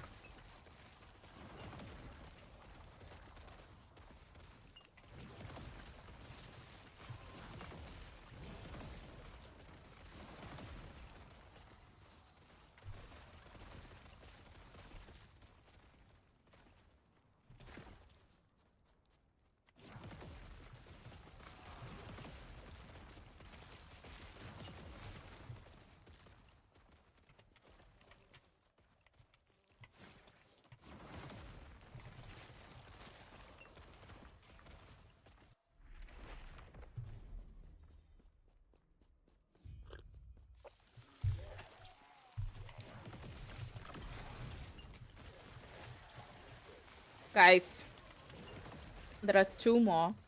Stupid tomatoes that doesn't wanna appear.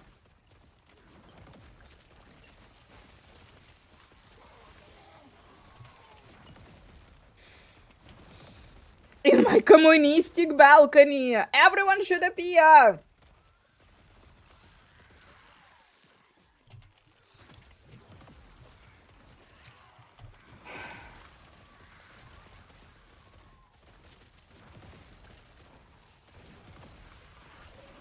I fucking can't already. Dav proxy. Growing tomatoes is stressful.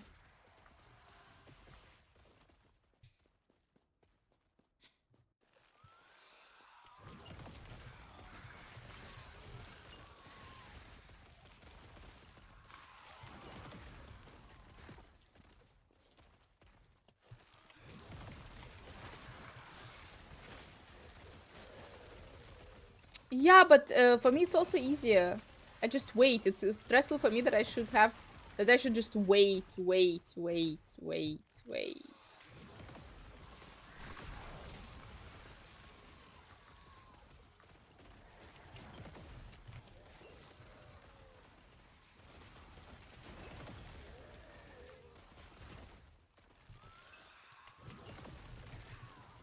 They're trying to teach me patience, like for real.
Which are cool.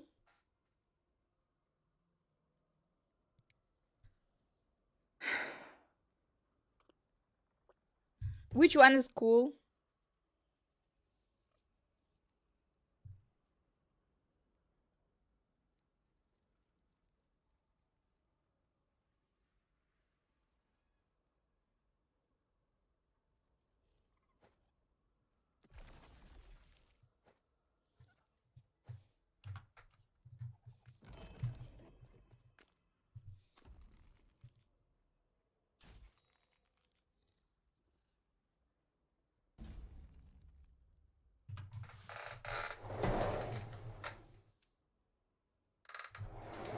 I know. I don't know where we'll go on the map. That's why I do just one.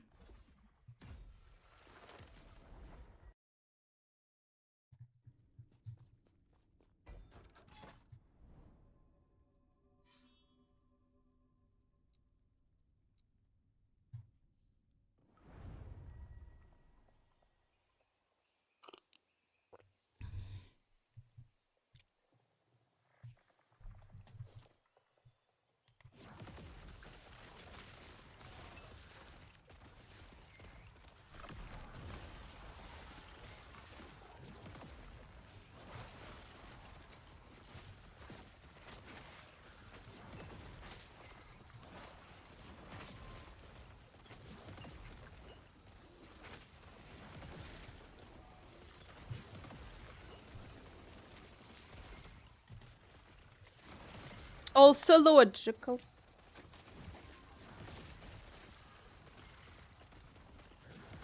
If you need that.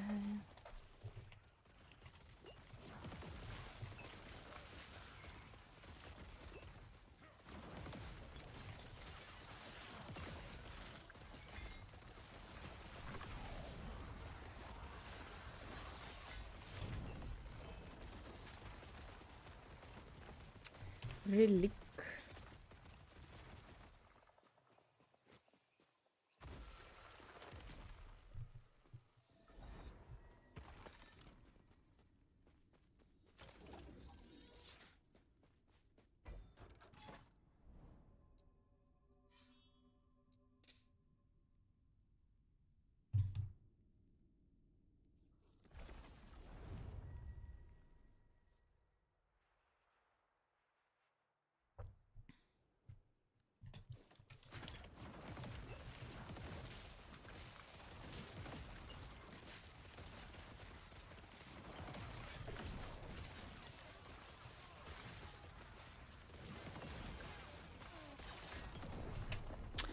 Ah, the fucking how!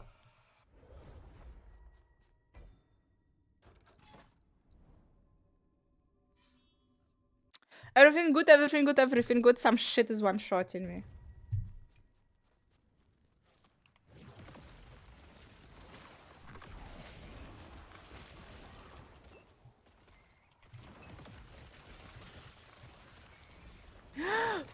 We chill, we chill. We do not try to kill anyone.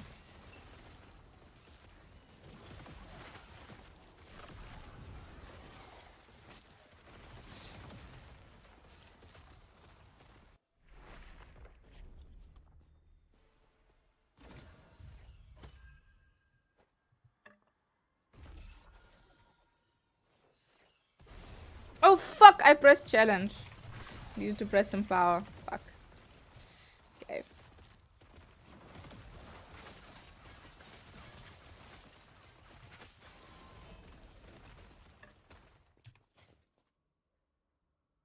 Oopsie daisy, got it back.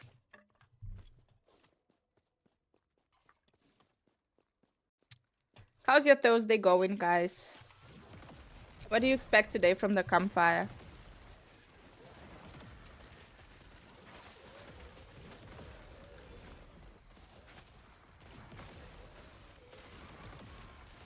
So ridiculous, guys. I still feel myself like super OP, but at the same time, no, like squish it to the...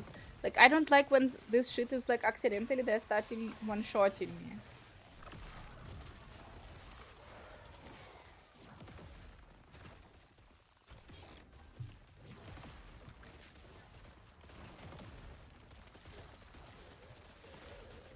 Out of blue, especially.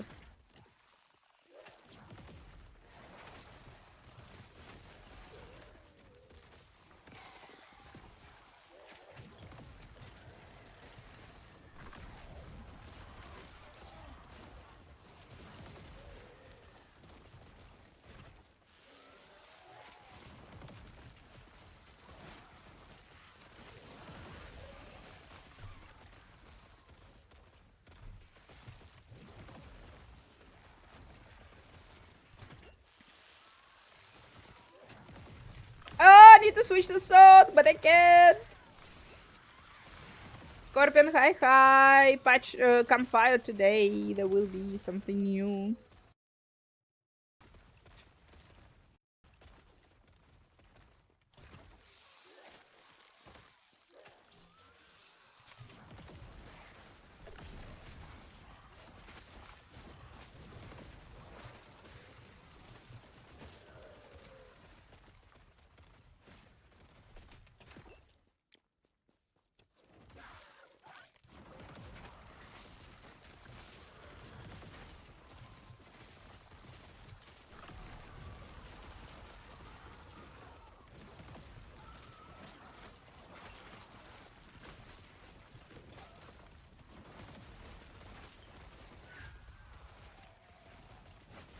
And sometimes I'm not getting any damage, and sometimes it's one-shotting me.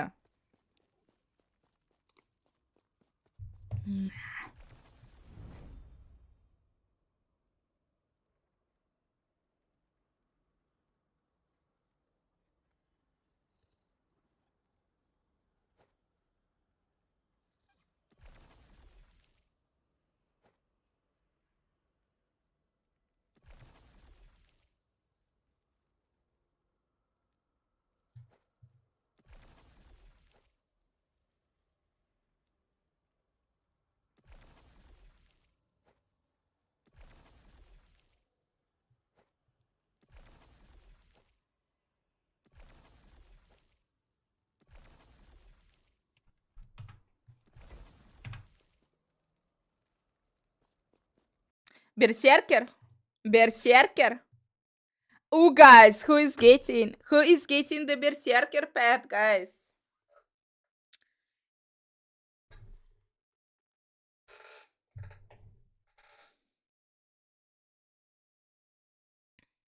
Wanted, me too. I think from something of May, it will be available.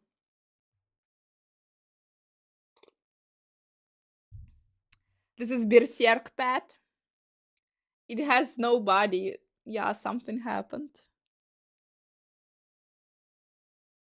Yeah, I am not so dead.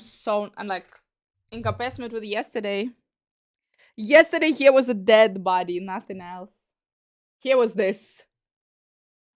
This is your new pet cosplay wed. I think so. I think, guys, I think this is amazing.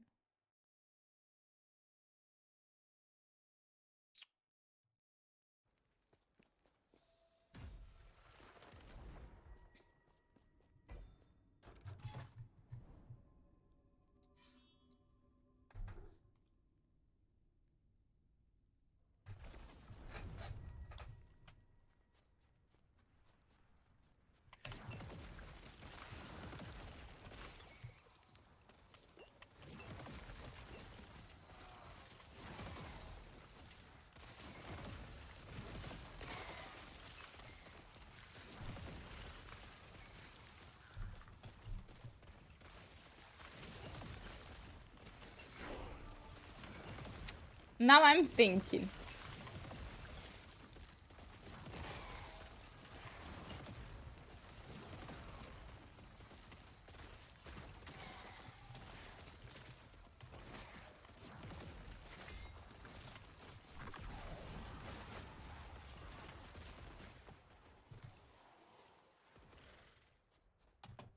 Toasted Toad, how's it going?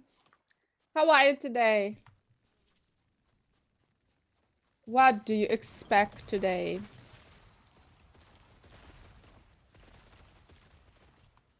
There are ways. There are ways.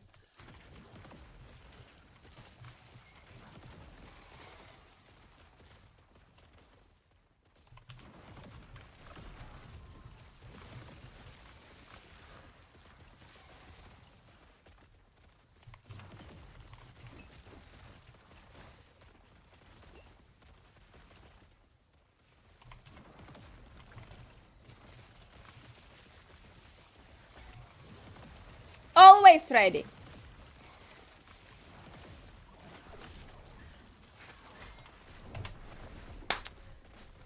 For this shit, I'm not ready. For this shit, I'm not ready. Oh, the how.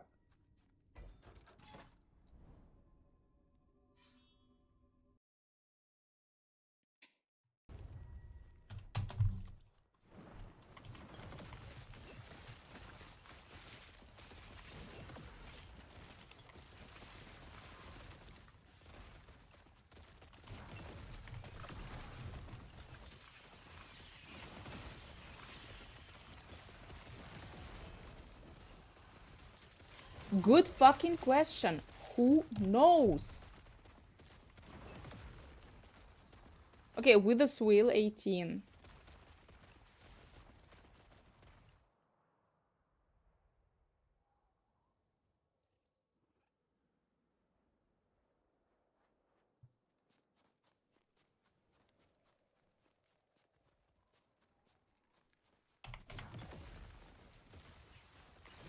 Yeah, communistic Russia will not be you.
Fuck.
We not gonna die.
Hmm.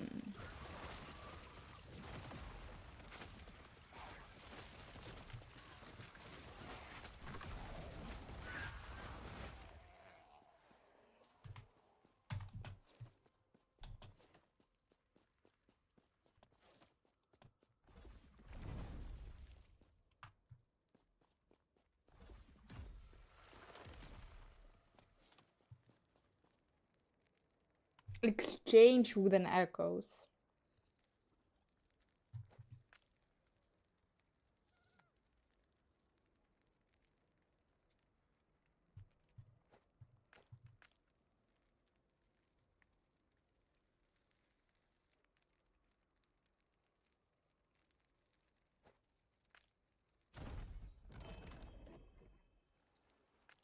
free. Ah, amazing. Quite useful, guys.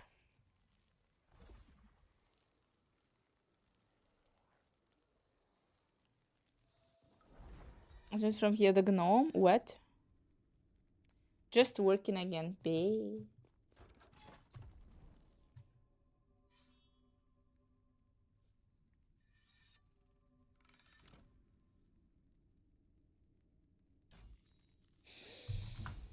Work is hard.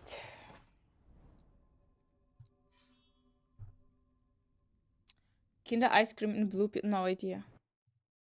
No idea in case. Not even like a little bit. No, I'm generally not into the ice cream scent. Like, I was just super surprised when I moved to Germany, guys, that ice cream is different from the ice cream that was in Russia. That was a big shock for me. And it's kinda enough.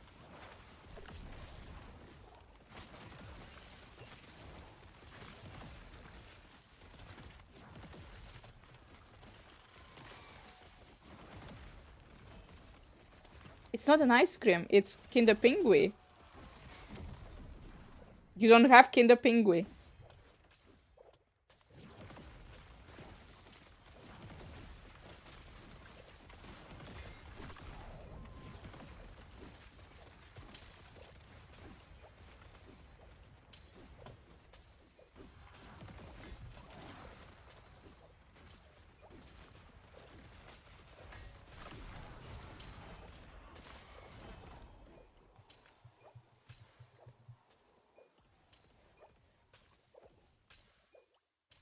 And the chocolate egg wing. Pink is the ice cream now? No, it's what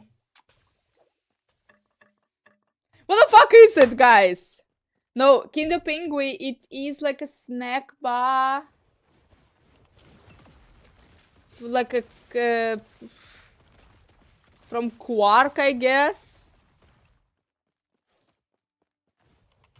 But it's sweet.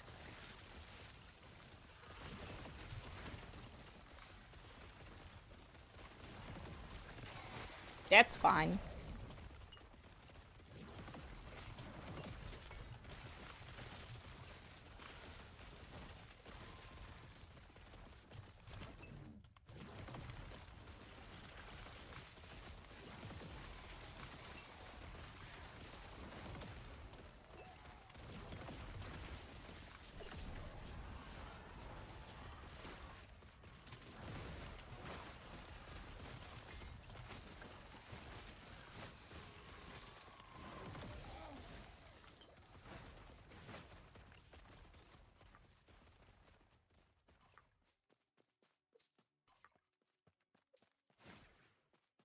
Chilled snack. Yeah, I don't know. Like, it's not an ice cream, but it is sweet. And it's, I guess, it's also like, it's some type of quark. It's some type of milk product.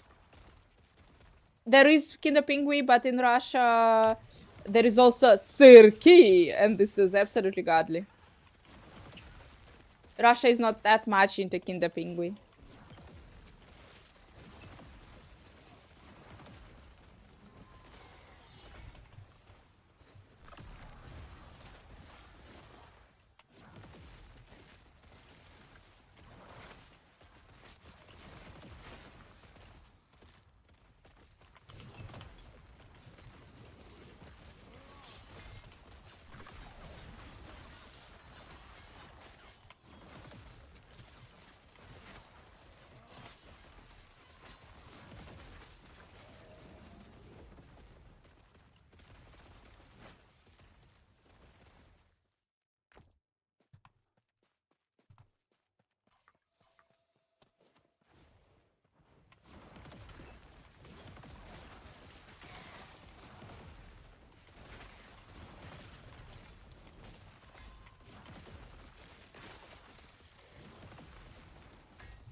Slowly but surely.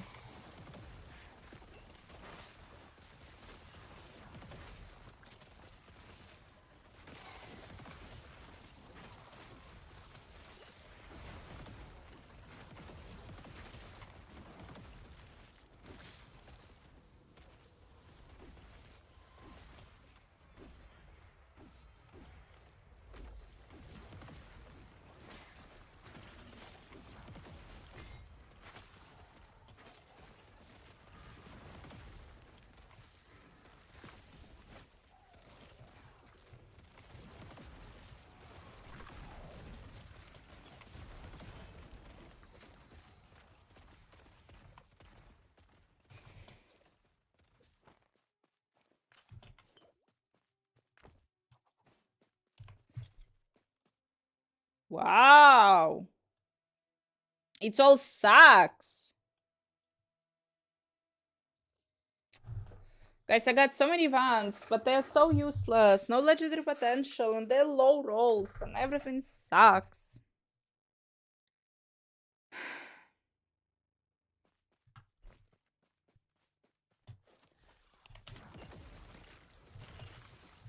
I kinda don't see the way.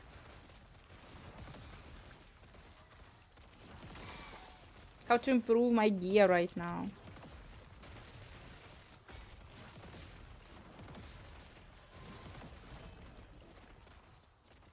Aka, how to stop dying.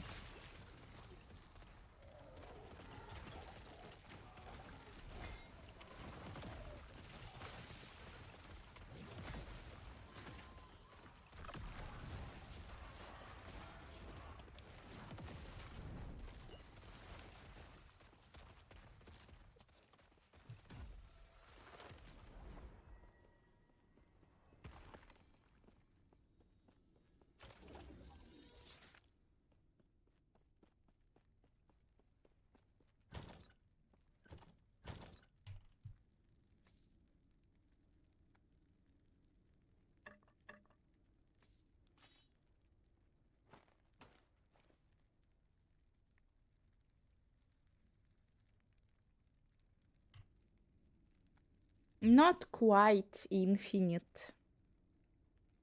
Not as infinite as I would love them to be.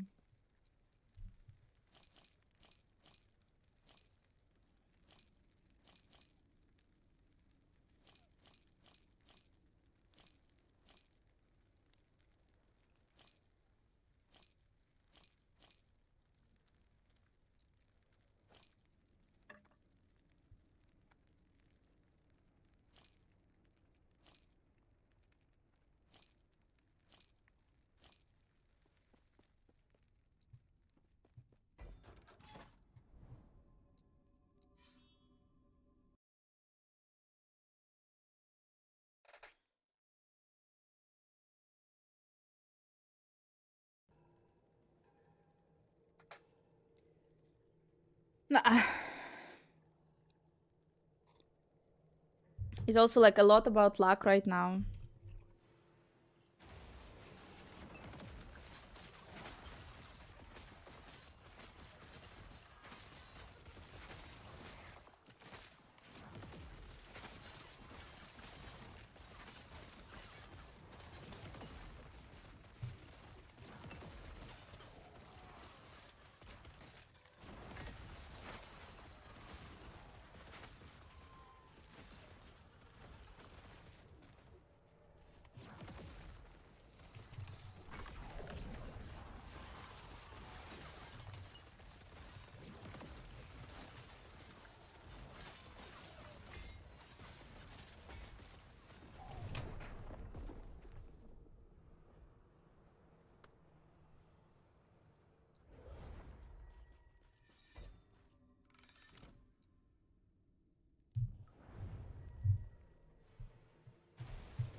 I'm not fully fine, but I'm like just better. I'm like way better than I was yesterday.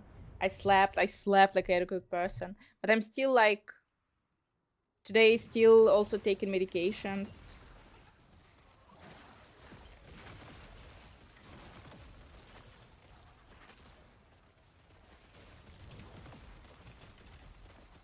Fuck it. We're here for the blessing. We will finish this to get the blessing. I don't like it, but we will do it.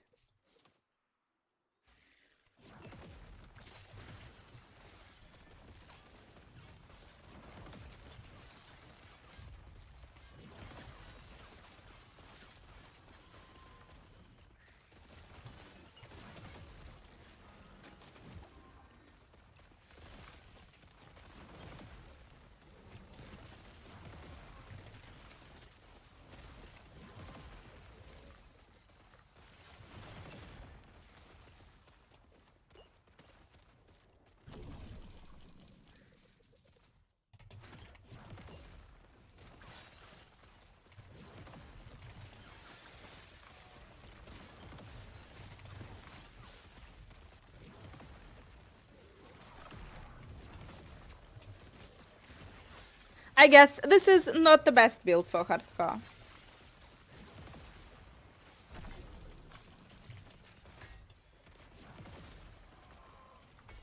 Yeah, I am. Yesterday, I was absolutely dead. It was a dead body yesterday.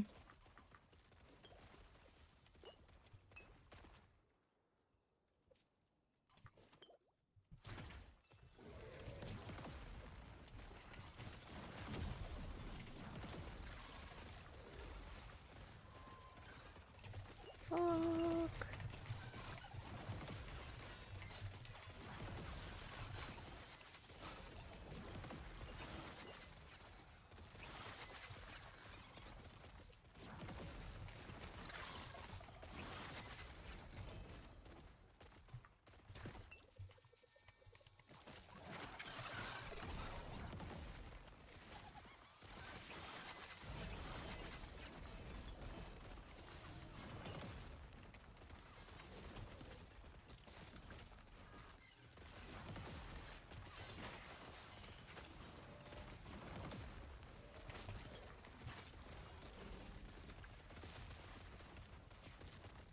Babalazo kai kai.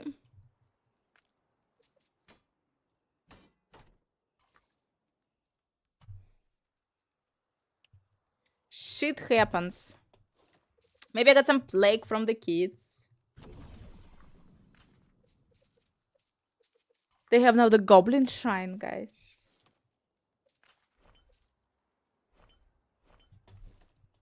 There is a goblin shrine in this game.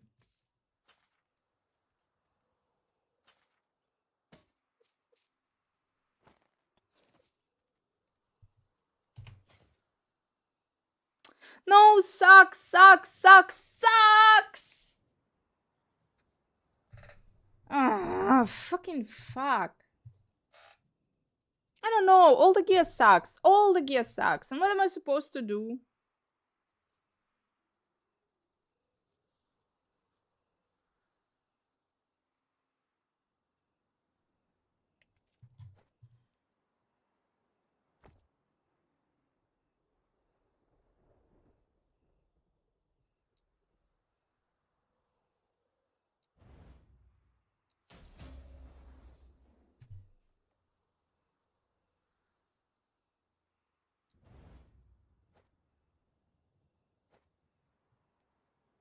At least something.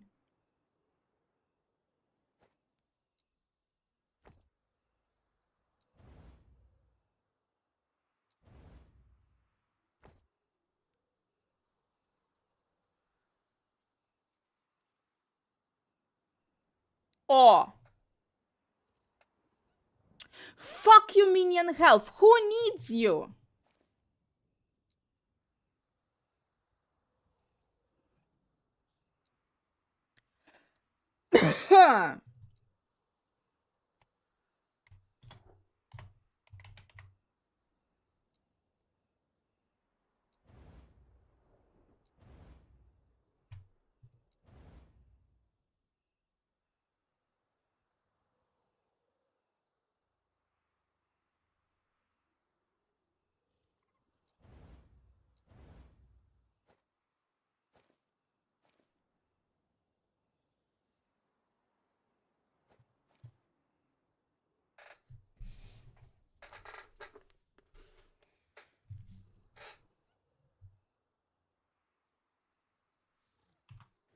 With D3, yeah, it's a nice.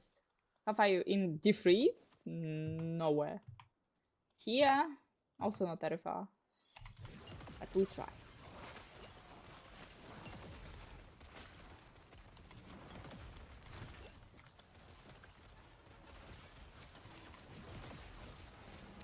Yes, my resistance is solved.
You see, I have enough fucking damage.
Plus minion spell damage. Lol.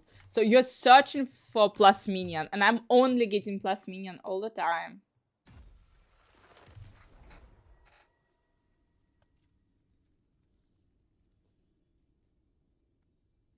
For me, it's really important to have shit tons of necrotic.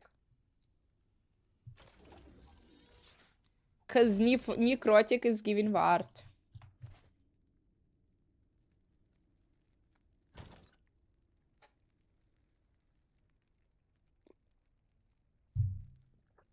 To gain stability and skip to the boss, which is called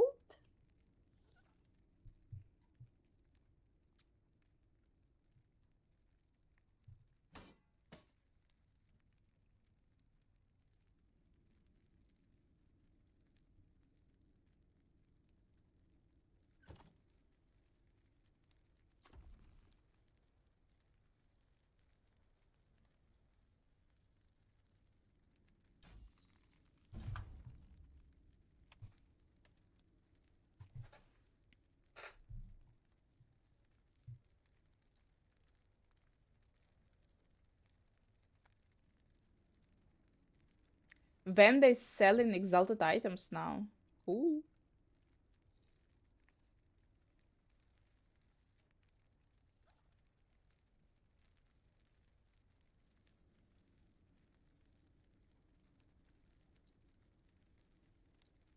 Venta does not sell exalted items now. Fuck! You buy a crab item from the vendor. Okay.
Holy moly, I must say.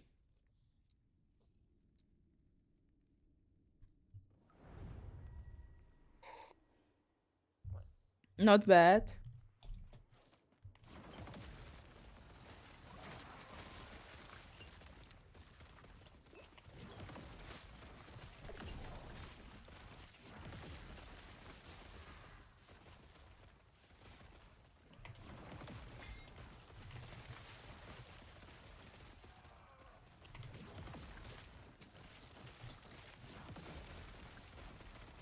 I need the stupid ammo. I need the stupid ammo.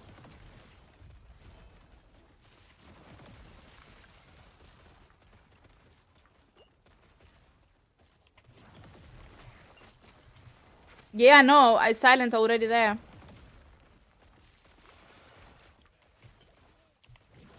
It's already there.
And red items. It random. If you empower.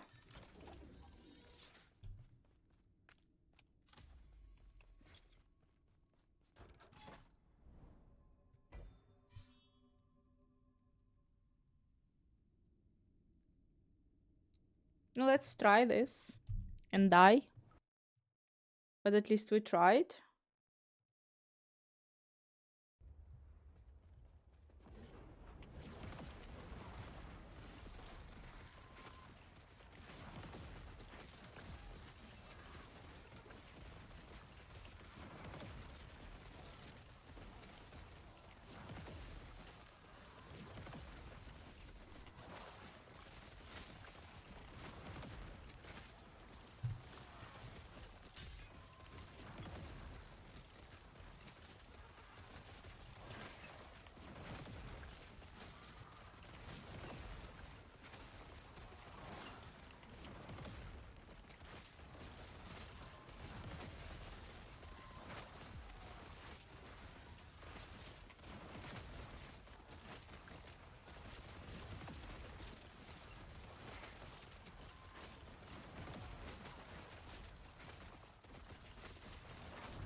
Yeah, would be gloriously not bad to do it.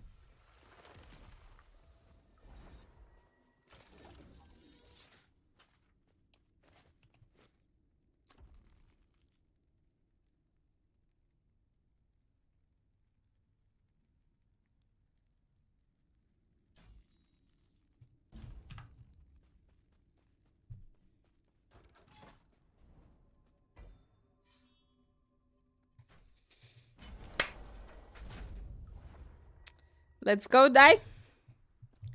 Blessing, baby! I'm a blessing!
ammo I have right now.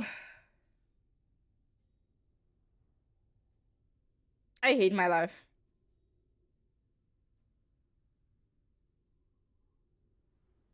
No, it definitely wasn't. I had this one. I had I had this and endurance. I didn't have the ammo, so yeah, like keep current. I didn't have it. I did not have it. I know that I didn't have it.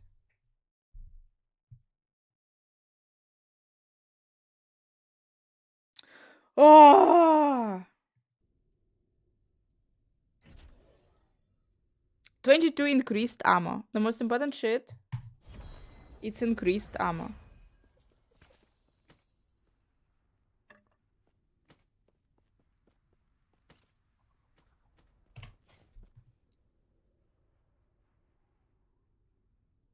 No, I definitely did not have it. It was all this shit. No.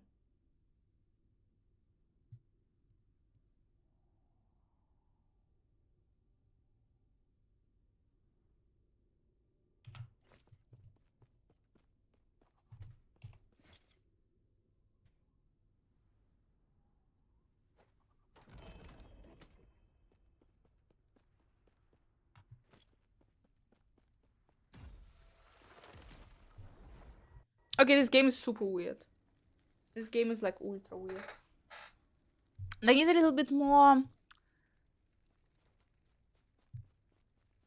They need to explain the UI better. So, Spirits of Fire is our next goal for the next blessing, guys, for extra armor.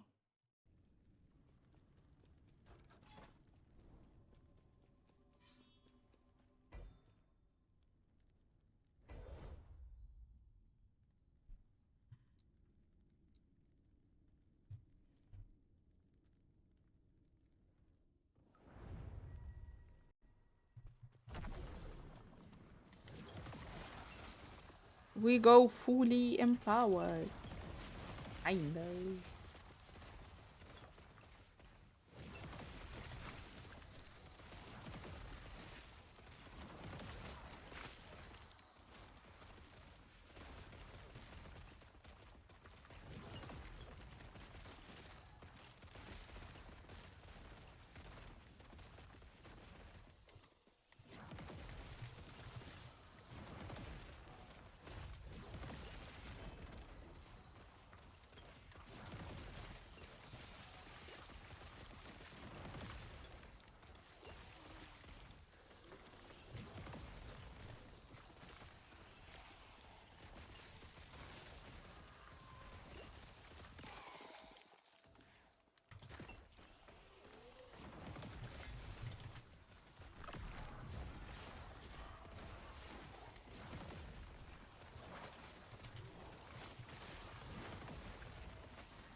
Twisted Heart.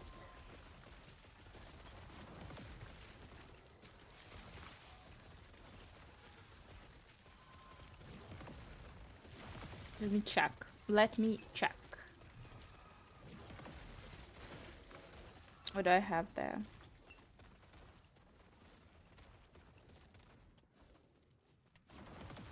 Ah, hell. Who said this? Guys, girls like Last Epoch, guys like Perfect Exile. Do you agree?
And you a squish or not?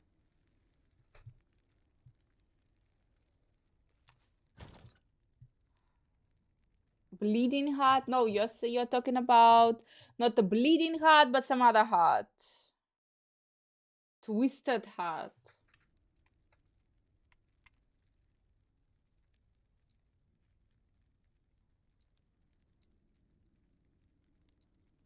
Well, no.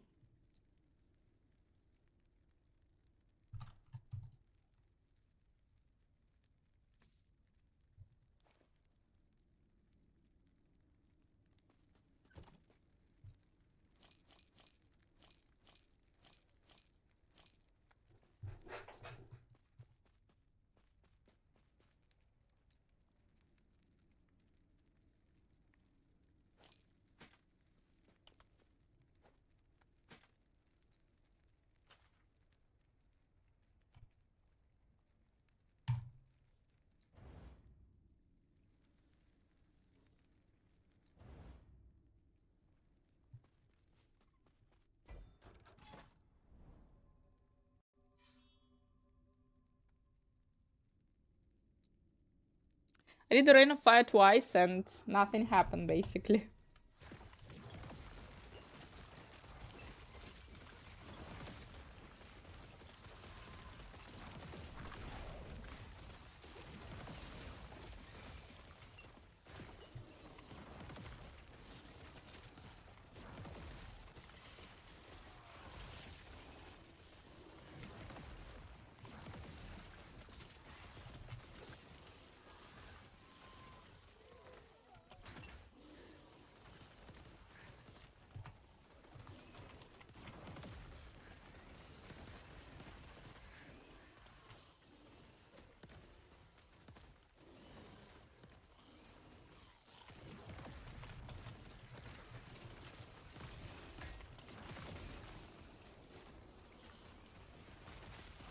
This looks strong.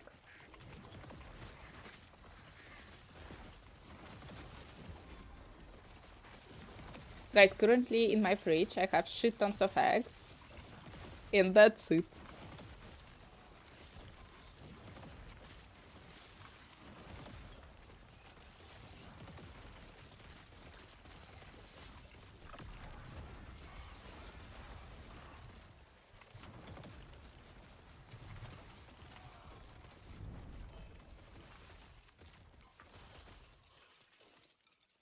But at some point I will reach I have eggs. In American. Oh yeah! Oh yeah! In America I'm rich! The pack of 30 eggs, guys, you're gonna have a heart attack. Those pack of 30 eggs, colored and already boiled and already prepared. Yeah, how do you think how much was it?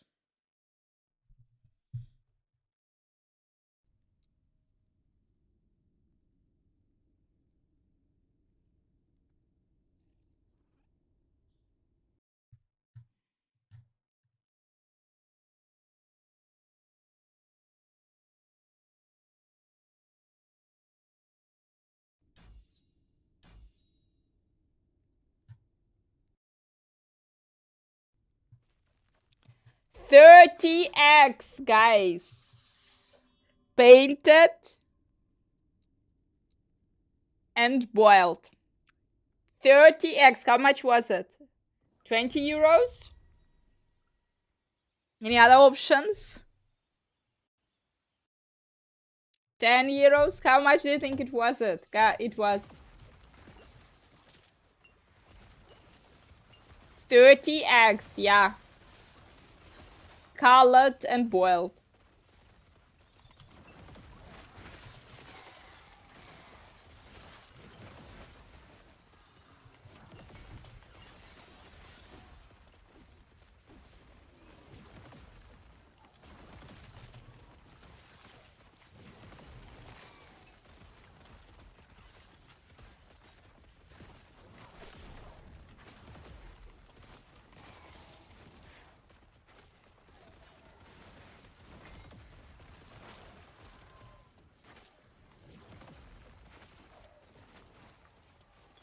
It was €6, guys. It was €6. It's cheaper to get these than fresh eggs.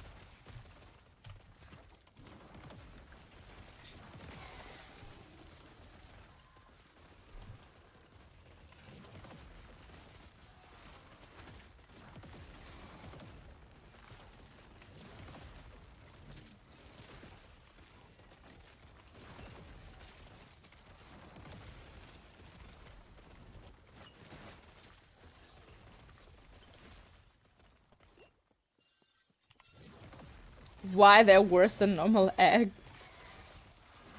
Idiotians!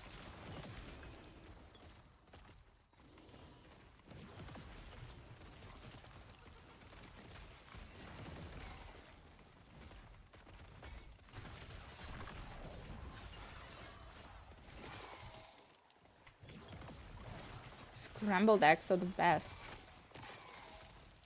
No, depends how you cook it, but boiled eggs are the healthiest, I believe.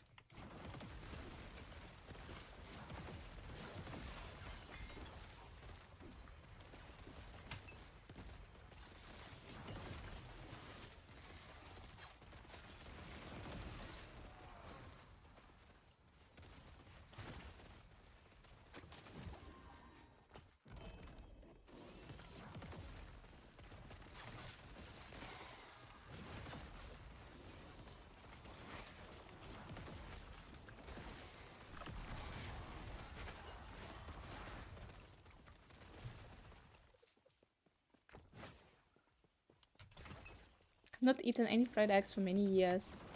Oh, why?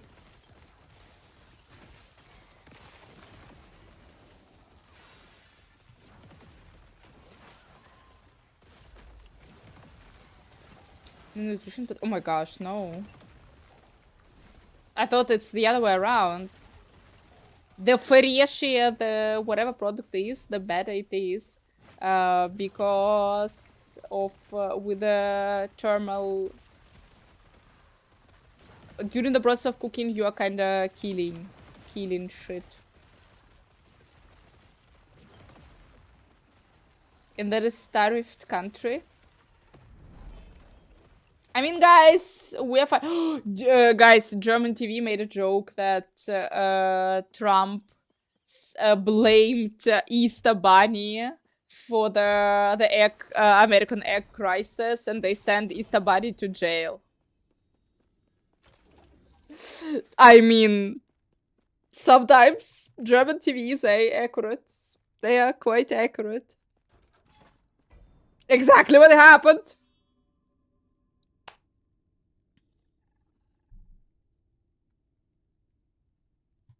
That is very funny, yep. He put tariffs on penguins, yeah. And on Easter Bunny, obviously. Guys, I don't know. We, like, of course, we suffer. And we here in Germany, we really suffer under tariffs. But 30 eggs, $6.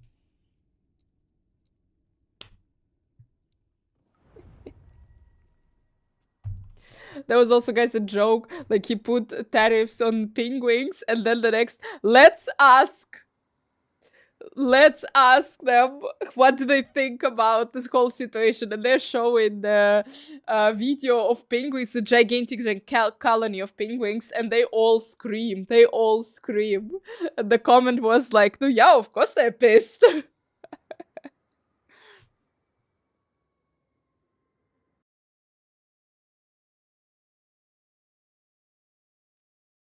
In the next 6 months, I'm so happy kinda that I already upgraded my PC, that I don't need to do shit. I am a little bit happy, guys.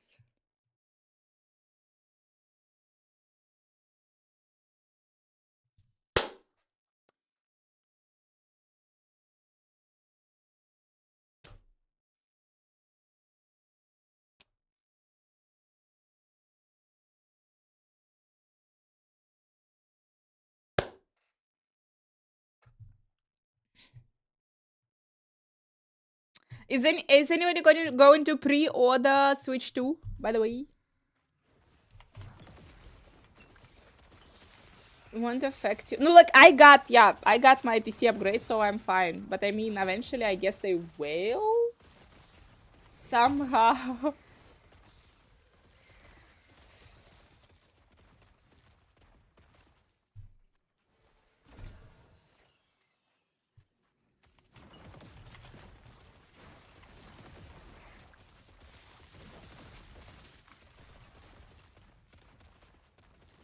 No, I understand. I understand that, guys. But in the end, no, he's messing with the world economy. It's not. It's never working one way. It will, in the long term. I don't believe that it will be only like it. It will. It will hit this size of the table as well. Fuck! Right in front of the nemesis. What the fuck do you do?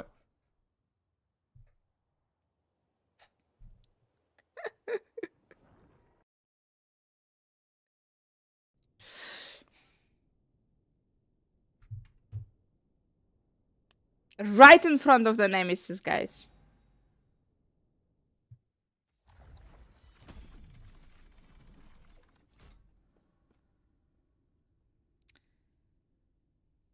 Switch 2. Anyone is getting switch 2 here? Switch 2.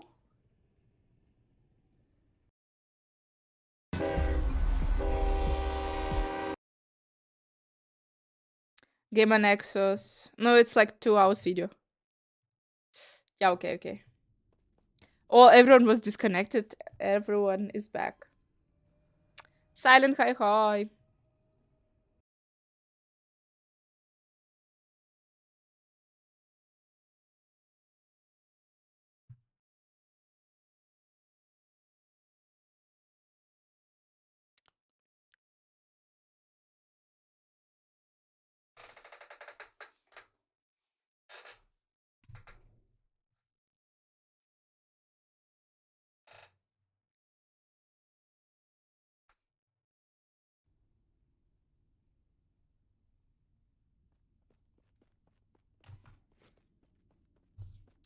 Basically, it will be interesting for everyone.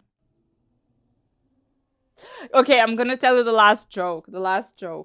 It's from the German TV. There is a German satiric show. They discuss the news but they discuss them like they're making jokes. And there is a correspondent, he's saying like that Germany sold shit tons of cars to America, and America did not sell that many cars to Germany. And the correspondent there sitting and saying, yeah, cause they are shit. Oi. But anyway.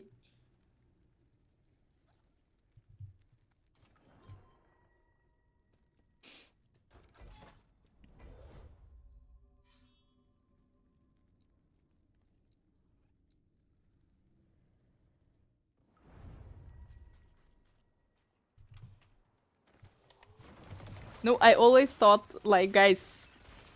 Dorn, holy crap! How much they're gonna be soon? How much they fucking gonna be soon? Thank you so much. Thank you.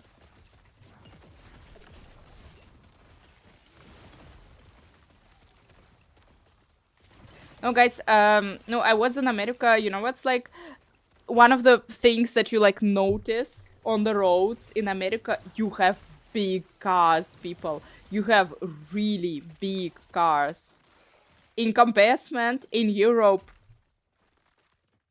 you need to have smaller cars here. It's like it's impossible. Streets are old, narrow. No way, no fucking way. American trucks will survive here.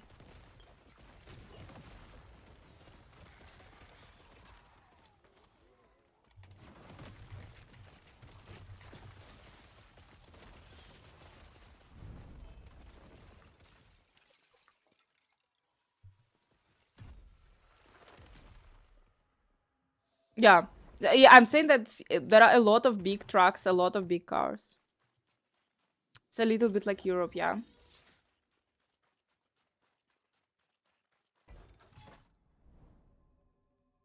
American cars are quite big.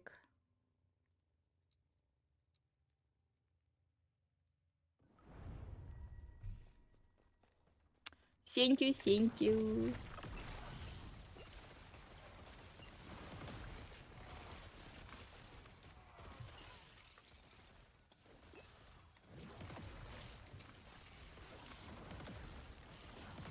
Oh, I know a chicken. I know a chicken. And she laid an egg.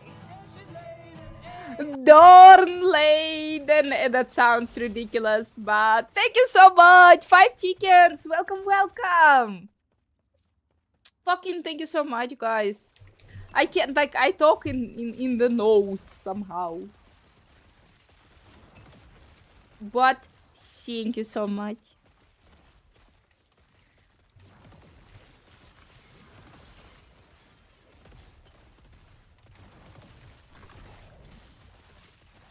Tax him.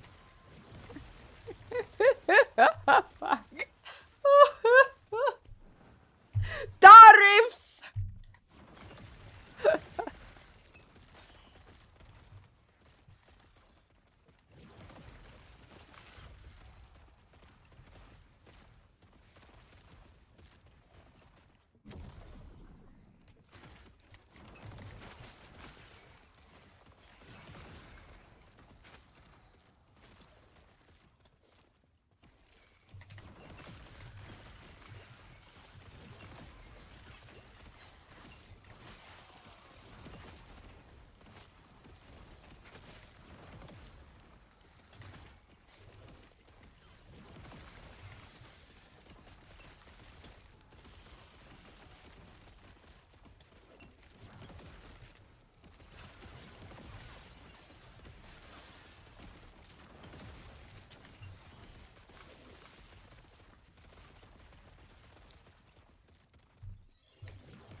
They will stop it. Fucking I can't.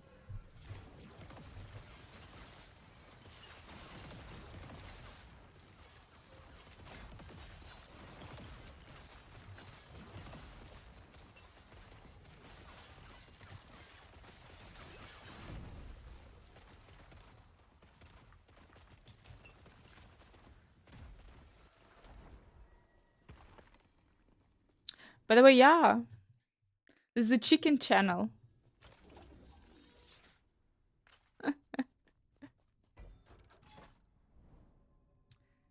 Ducks the eggs!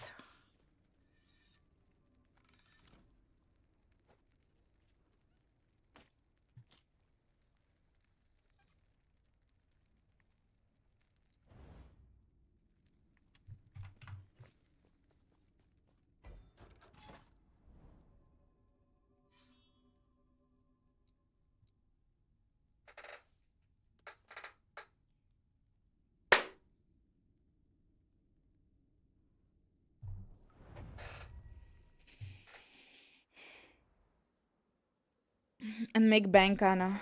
I fuck, my grandma would be so happy, guys. Oh my gosh, if I like, what if I'll next time go to America and smuggle some eggs, guys?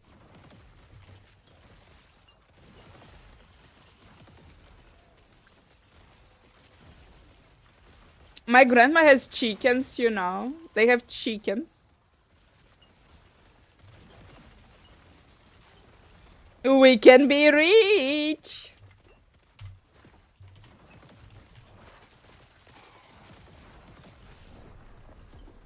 What's worse? Kinder Surprise eggs to bring to America. Kinder Surprise eggs or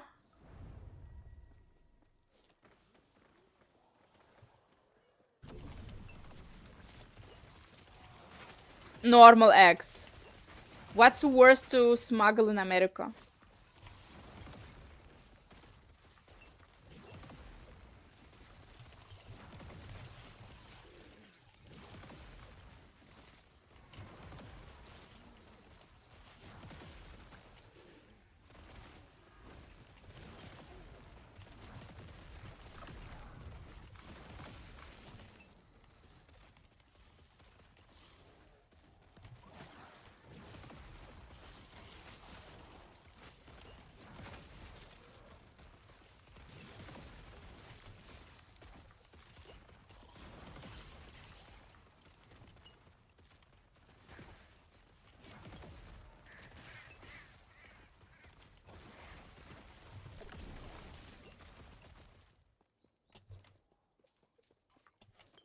To clean up if they break. For what? I will end up in jail!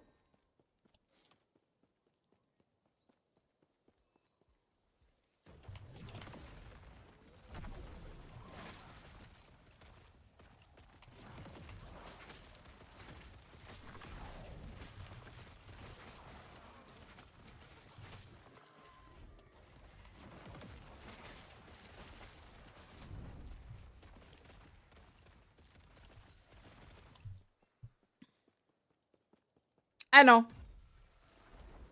It's each time, like, guys, it's for me. But I was already saying this. Like, freaking, I was so shocked that I got my visa for America because I never thought that I will ever get this. And I thought, like, the internet is full stories about Russians, how hard it is to get the visa right now, how they are searching you, how you need to, like, shit tons of documents, how they are asking you 10,000 questions and you need to be prepared. And we have, like, the Russians, when you're applying for American visa, you go to the embassy and you have actually the interview there with the person from the embassy, and they're asking you all history of your life and that you definitely, like, don't want to stay in America. No, basically the internet is full of such stories. So I was A, prepared, but B, I was, like, actually thinking that this will never happen. Yeah. They asked me exactly one question, something like, why you're going to America? I said something like, because of Diablo 4. And they're like, okay, here's your visa. What?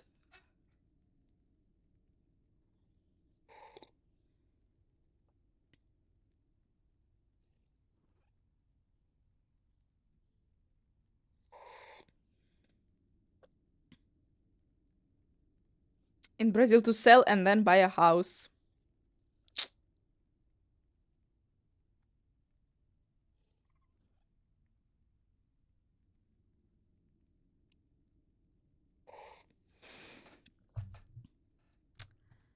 I don't know.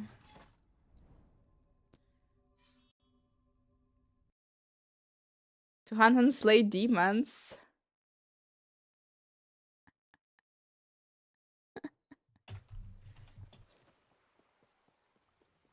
Students that got kicked out of Hawaii? No, what did they do?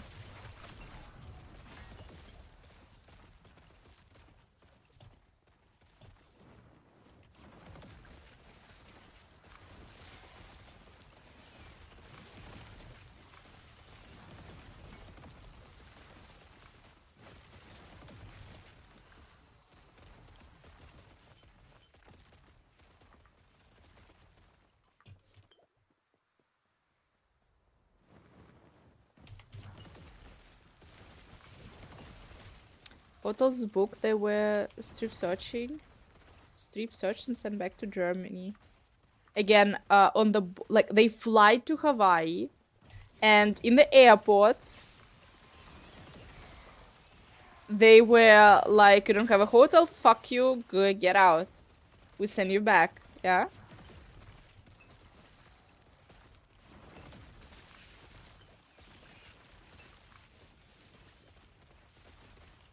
Pretty much. Guys! Welcome to being Russian! That's how we existed for the, I don't know, for the last 30 years. I heard about all of those stories as you are as being Russian, that they can in the airport, guys, they have in a special room, and if somehow because of whatever your documents are a little bit suspicious, or because you're a single woman, they will bring you to this room and they will hold you there, and they will the police will come there and they will ask you 10,000 questions. And for if you're a single woman, the question will be like, you're trying to steal our American man, and that's why you're traveling to America. And if they don't like any answer to any question, they will just fucking send you back. There are a bunch of stories like this in the internet, and that's why. But I'm used to this. Germans just not used to this. Germans just don't know that. And I get it. Like, why would two German students give a damn about the hotel? They would, I don't know, we will go party Hawaii and we will sleep on the beach or something. They went to party. No, I had zero problems. I had absolutely zero problems. I'm telling you. That's why for me it's so fascinating because whenever the customs were asking me in America, like the reason of the visit, I was like, Diablo 4. And they're like, perfect. Go. And that was super ridiculous to me because when I was staying in the line, to the customs, I like, I was rehearsing in my head all the questions, all the answers. This is the hotel, this is my insurance, this is I'm staying, I'm flying back in free. Like I had everything prepared, but nothing was asked, absolutely nothing. And this is it was a gigantic relief for me. But the thing is, no one believed ever that I was so easy in the Russian community. No one ever believed because like it's never happened that so easy you would be let into America.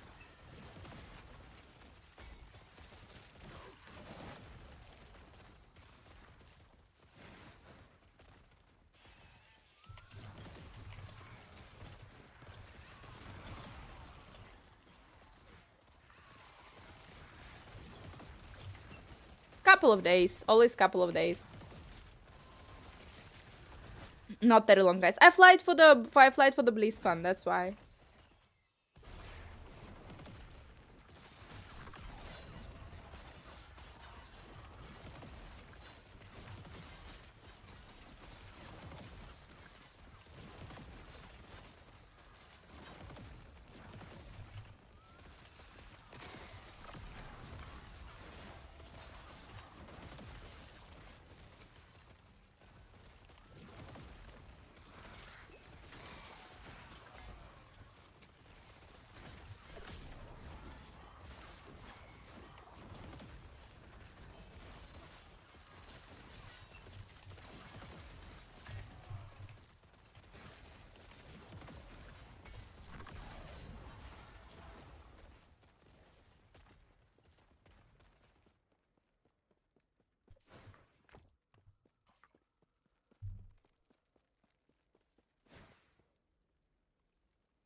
Everyone's all I've been.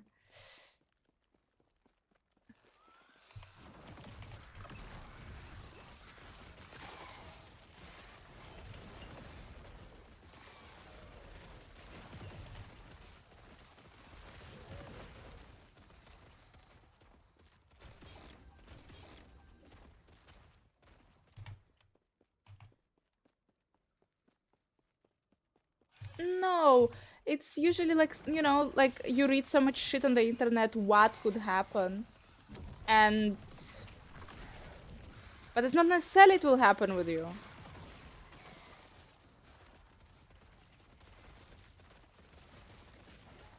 Cook them, hi hi. Thank you so much. Hope for the best, we prepare for the worst. Yeah.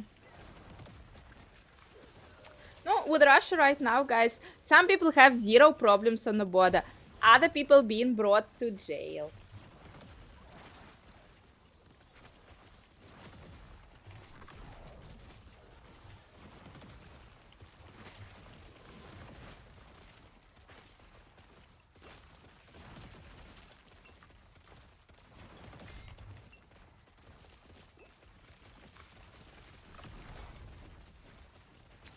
Asteroidium.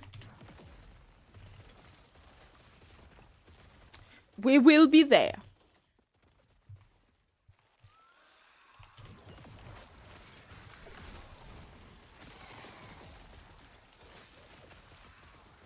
We will return. Thank you so much. Thank you. Yes, keep it warm. Keep it, keep it.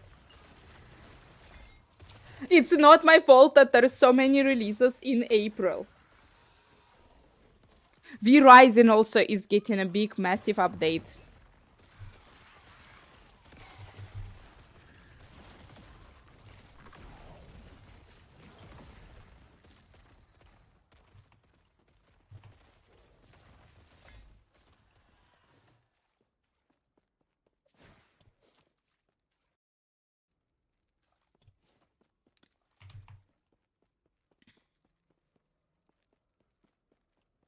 to see you try to fight Dracula.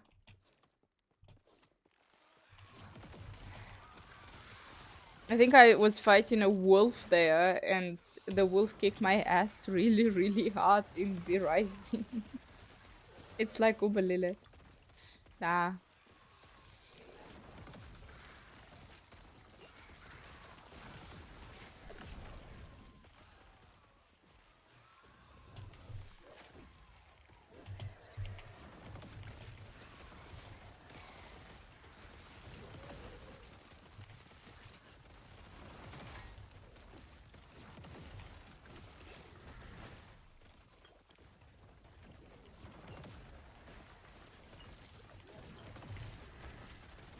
I think they really should have a better schedule. Can we have 1 game per month and not 10 in April? Okay, 5.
But this is not that fun!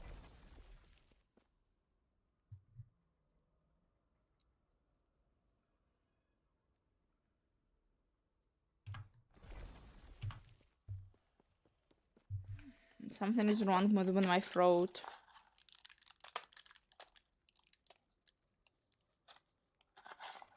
No, 2 hours, 20 minutes, no?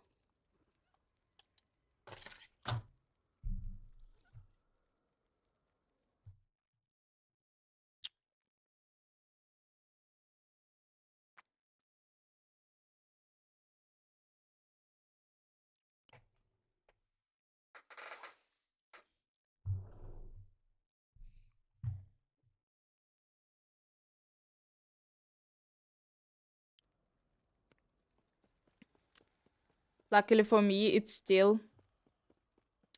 an 81 minutes. 8 a.m. Pacific. I see. Here.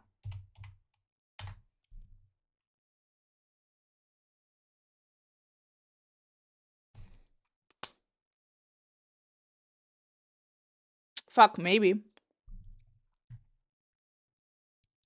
No, but I see it on their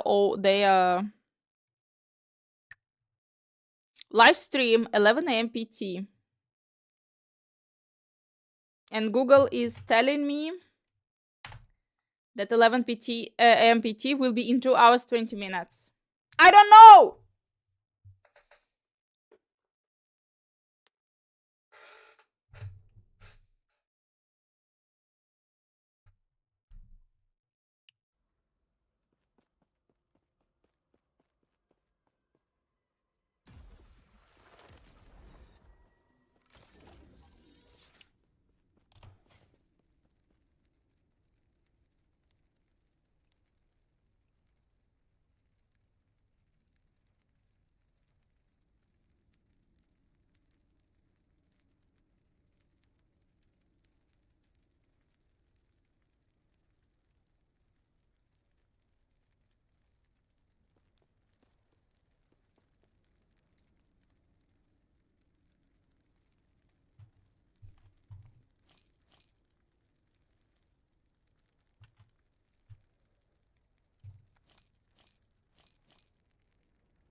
super strong.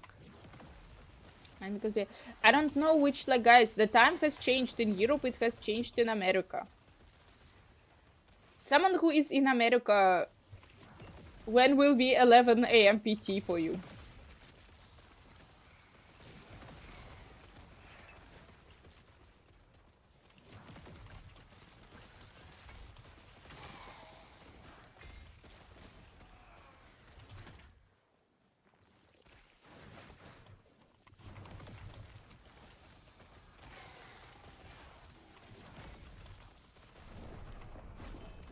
Eleven a.m. PST. A PT.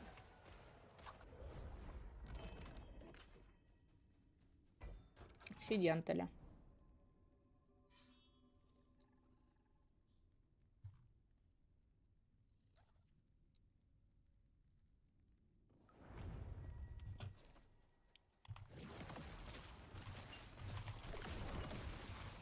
Two hours 15. Then I don't know.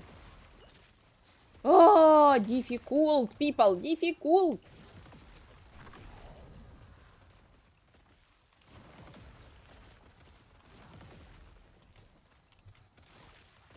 Come on, just bring me Belial. I will be happy.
Turkey is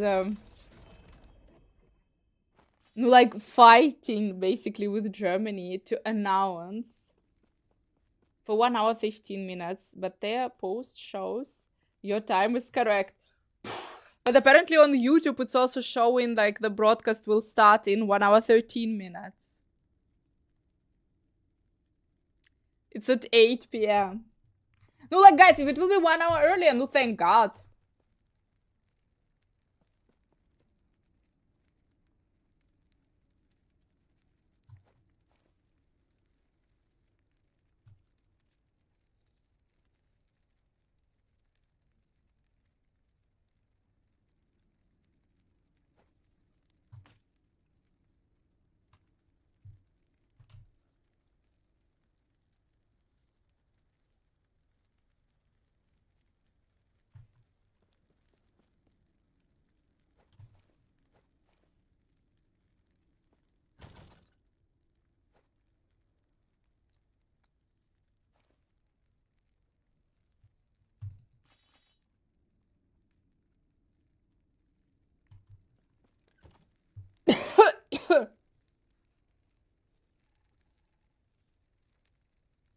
Yeah, half an hour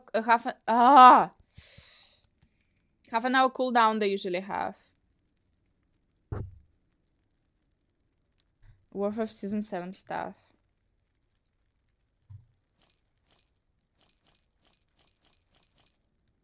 I quit.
Fucking endurance. I hate it. I hate it. It's the wrong one.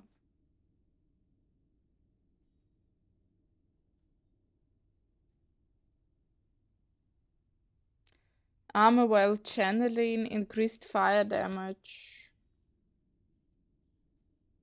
I have right now endurance and I don't like it. Armor while channeling.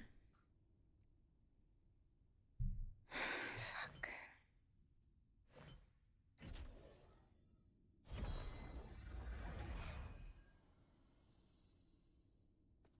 I know. That's also sad for me. I like Diablo Immortal. You don't channel a little bit, I do. Tiny little bit.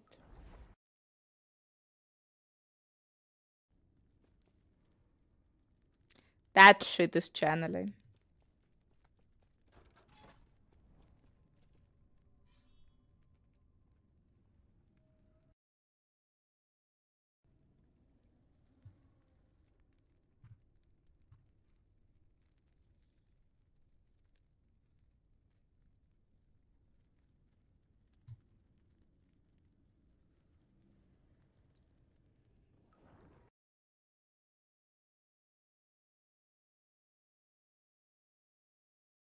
Have you ever played this game? Have you actually played it?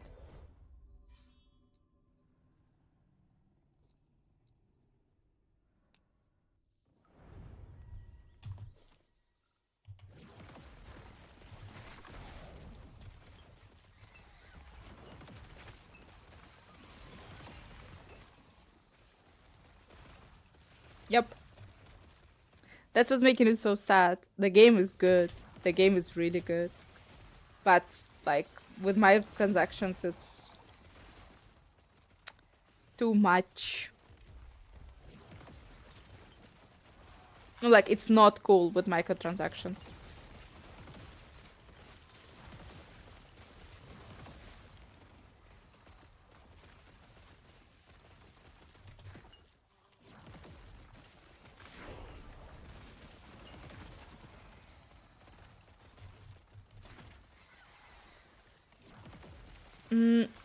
Yeah, but no, like the level of Lost Ark has minimum a little bit microtransactions, shit tons of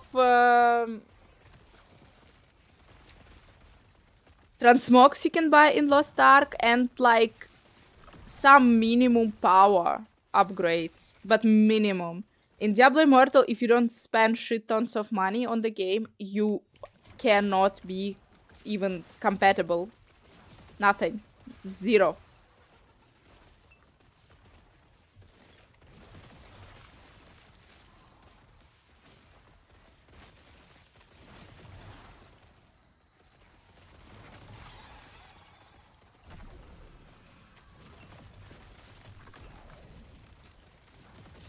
Diablo Immortal has it more.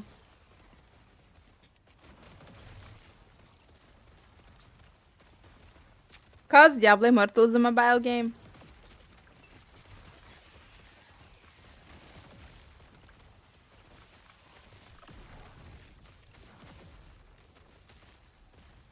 Yeah, I know the story. I know the story, guys. That was amazing. The guy spent so much money that he couldn't. He was just he couldn't go into the PvP matches anymore.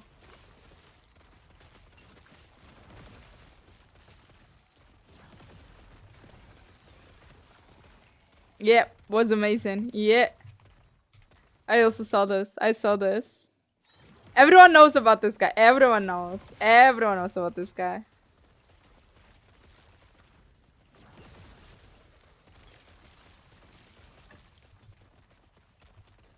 I know. They contacted him. They talked with him.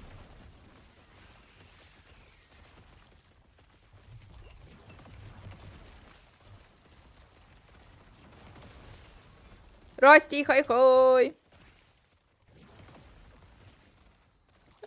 Fuck, that was also super funny. That was, I think, I don't know how much Queen dropped. Guys, I think he dropped at least 15k. I may be mistaken, but like Queen dropped a lot. For the lols. Absolutely for the lol. I think 25, yeah. Maybe 25. I don't know. I know that a lot. A lot. But for the lols.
Guys!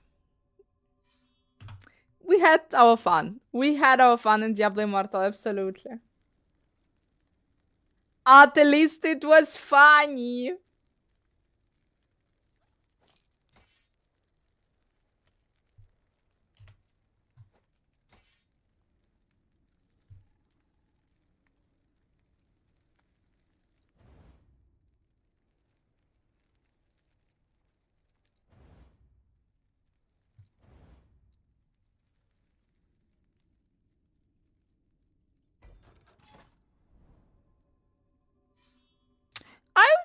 I was playing it not that long ago. I'm checking it out from time to time, but like I'm amazed, guys, that at like the amount of bosses they added. There are so many, so many. Every month they are releasing a new boss that you can fight. Each time more OP.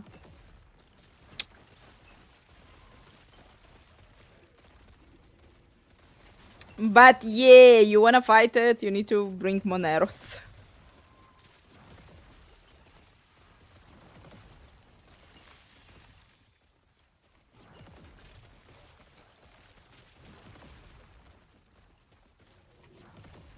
Ron, hi hi.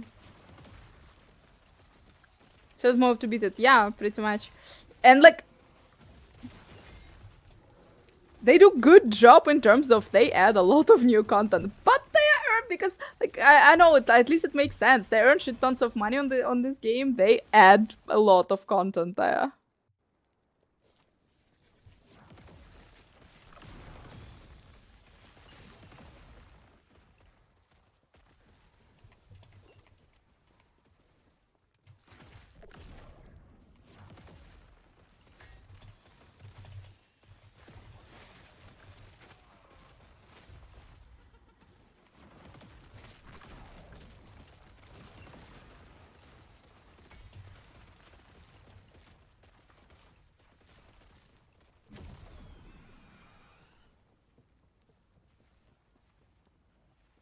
Shadow versus Metal Clan Wars. Hmm. I've never spent. The thing is, I'm not that competitive. That's why for me it is doesn't make too much sense.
The weather days.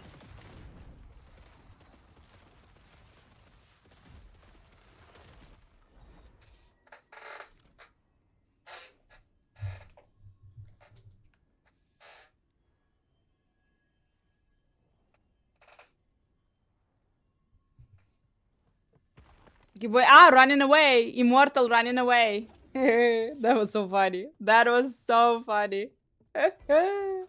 Shit!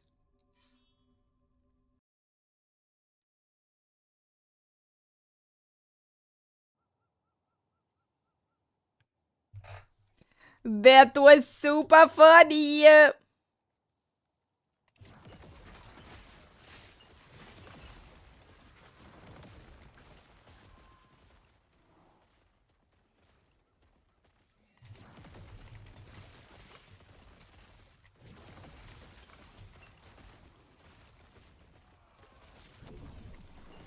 Simic, I don't know how to improve. I don't know how to improve my gear.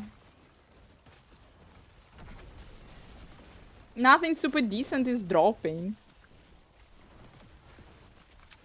Так, so guys, I think I'm gonna bring myself some food, maybe.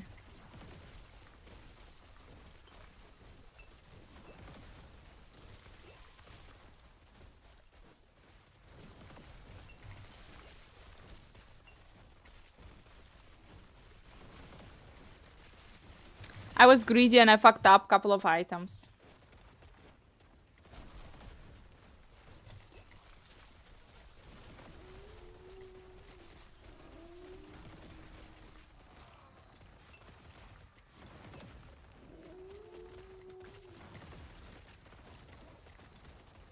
I create the new,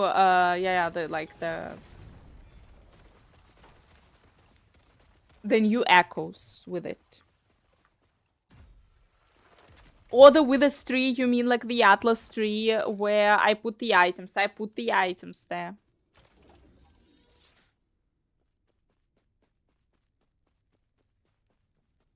No, it wasn't quite, it wasn't me, it was like the whole clan. But yeah, we had it like really good organized. Got a nice server.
Two million strong box and got 10 orbs of augments.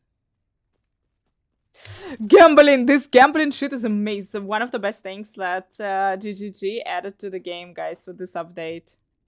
It's so godly.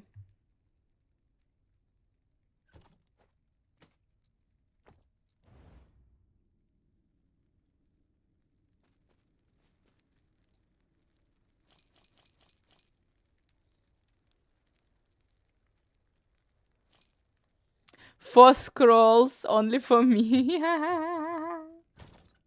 You have to admit it's hilarious.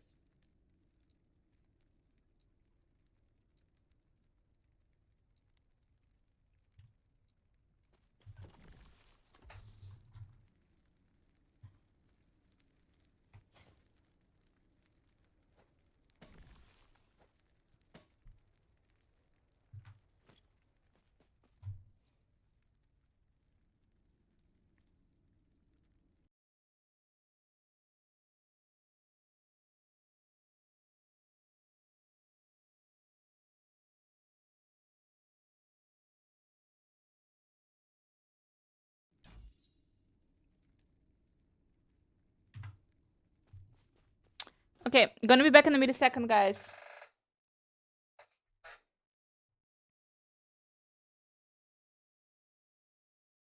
By the way, yeah, now I remember. I need to do the dungeons.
Don't show uniques. I have shit tons of uniques.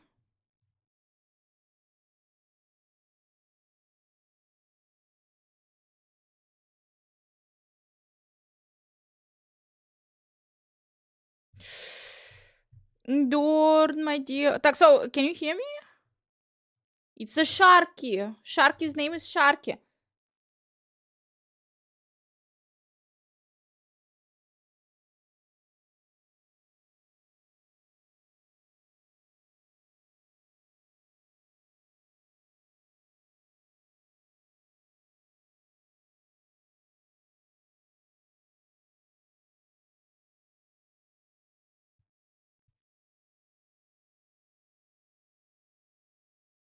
No, seems like it went through.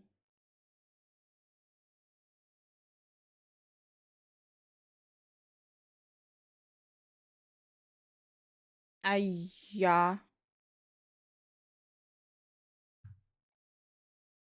Oh, pending. It looks like pending.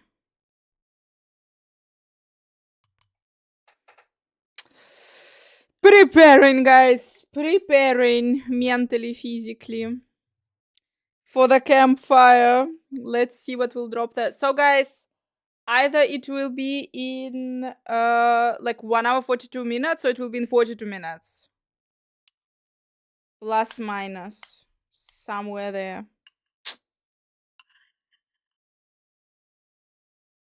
It is strawberries. It's quark. So TWarlock with strawberries. And a little bit with pistachios.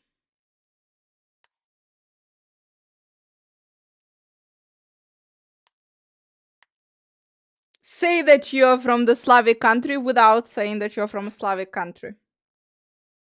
Pancake? No.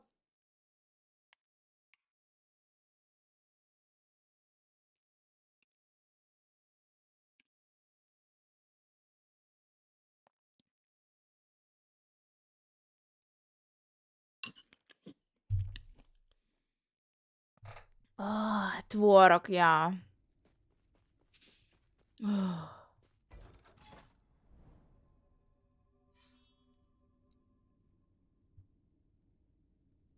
Which is from me.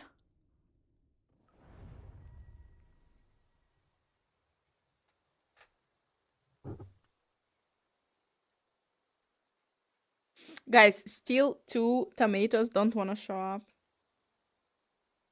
It's kind of like cottage cheese, but it's not quite. Phenodam, hell yes. I was once in my life in St. Petersburg, asteroid, and I stayed on the shore, and like on the other side there was Finland, and I was like doing. It was waving you, my dear.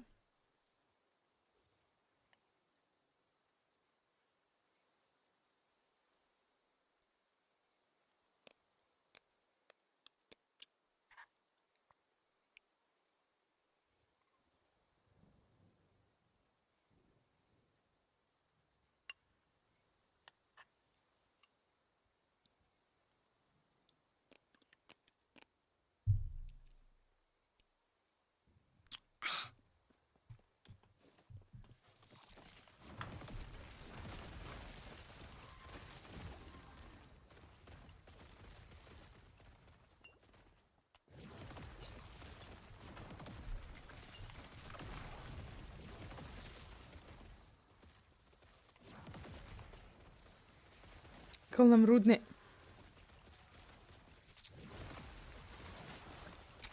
Yeah, you're weird. I must say, you're weird. I don't understand that you wave to France, but anyway, you're weird.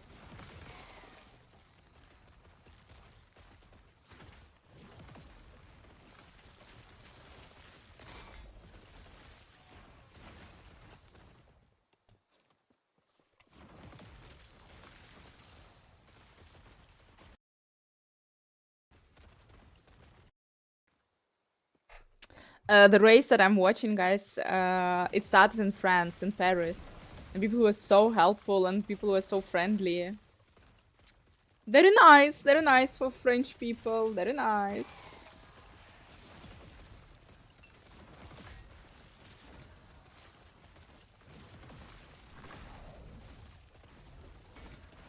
Oh, fucking fuck! I misclicked! Always.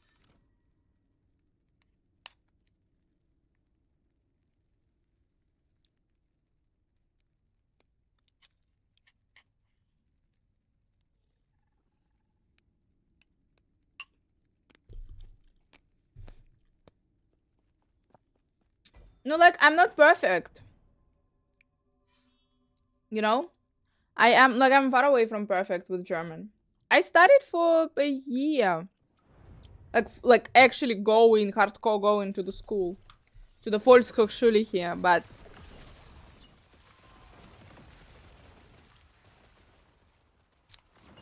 I am...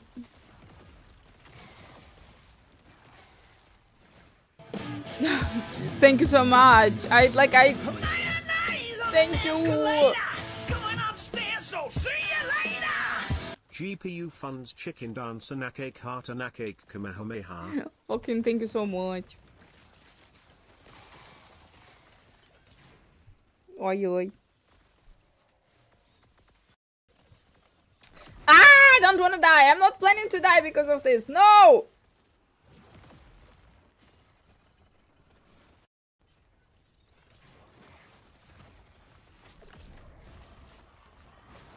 We will find out.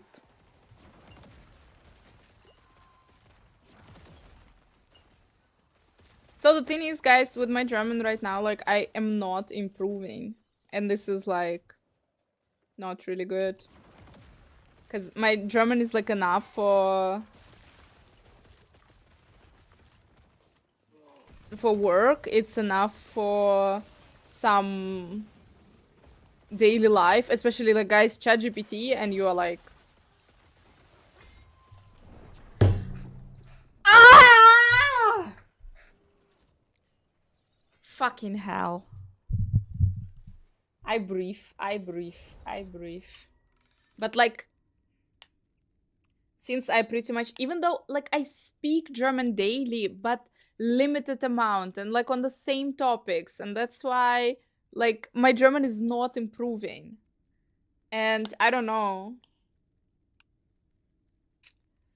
I have a friend who who is in Germany like for 3 years. She is on my level, maybe even a little bit better.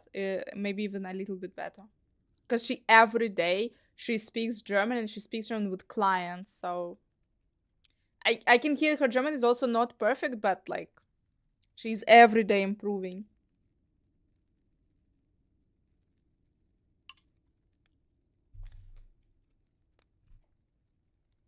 Pretty much, but not that easy. No. When you're at, I'm not even sure, guys. Yeah, it is possible. It is possible.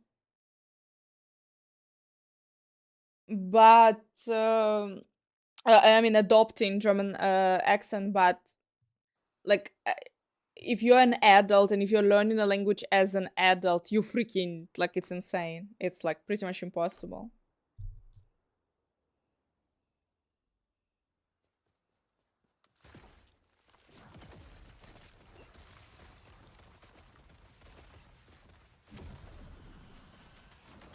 Start streaming. That would also work, by the way. Also, here we go.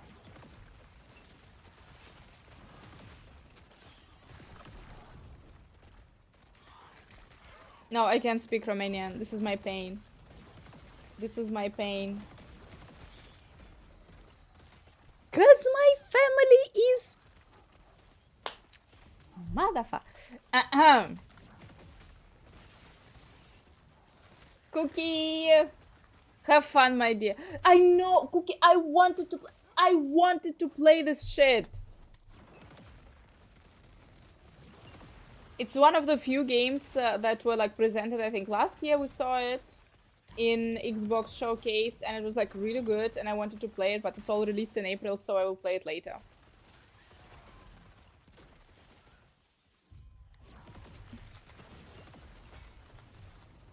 As Simic is saying, highly unlikely. you will like it, but I want to see the story. I want to see the whole this 33 shit.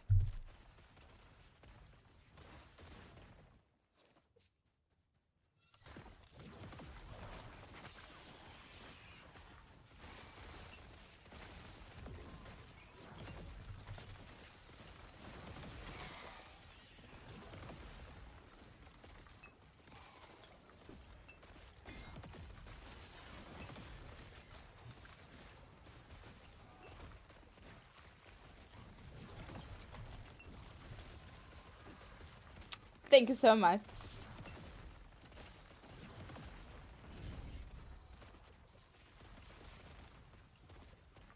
Guys, let's go check.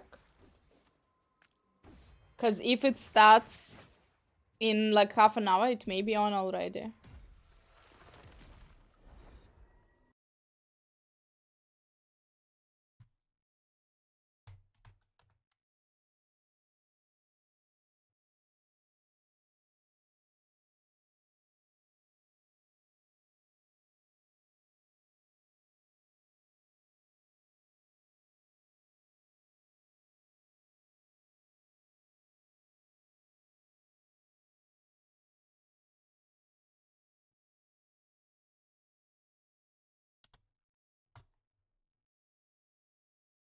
No, on the channel they're not live in case.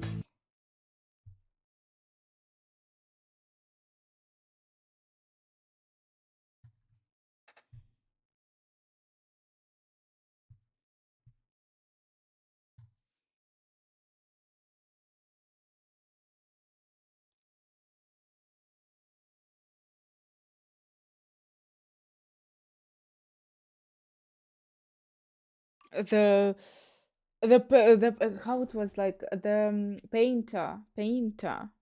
She is painting the number, and if you are this age, you're disappearing. Fucking I want to know what happened. I just want to know what happened. It's kind of Thanos shit.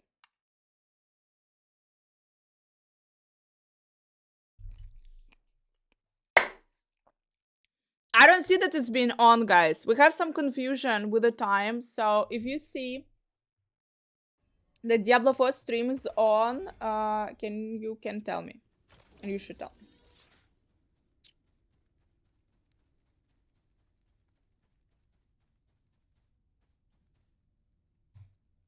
Yeah, it's the story in the game.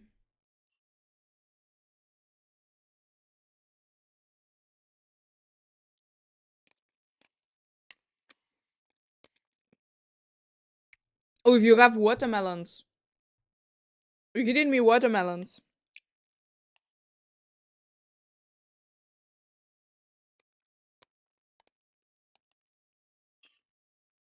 I like this song.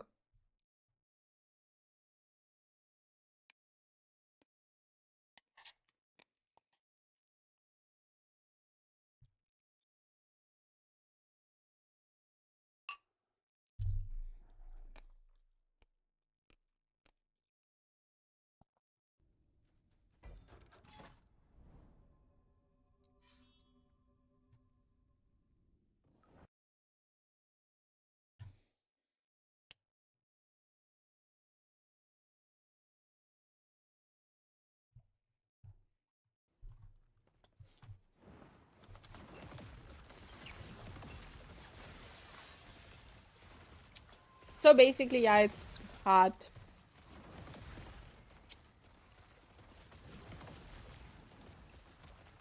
I don't remember. 7 or 8. Cause the time difference, and it can be 7, it can be 8. I think 8. I think 8. But maybe I'm wrong.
Thank you today because of the future that yeah. I am like I really hope for something nice and beautiful.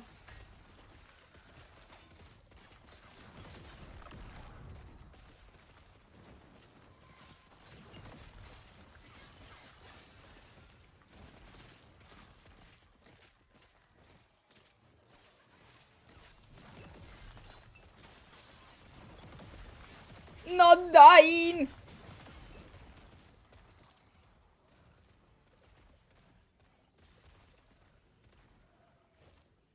I'm not saying. I'm thinking. There are other ways.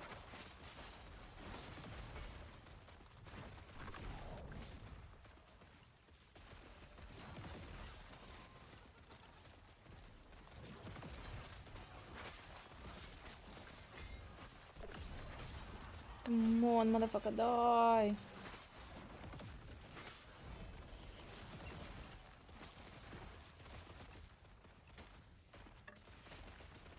Let's see. Increased cold damage! Cold damage! Cold fuck you damage!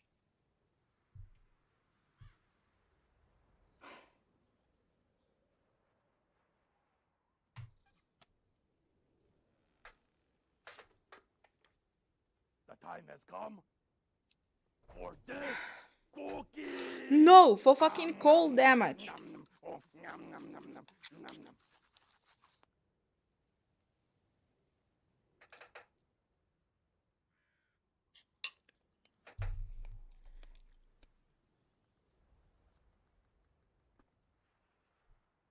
Simic never liked you. Never.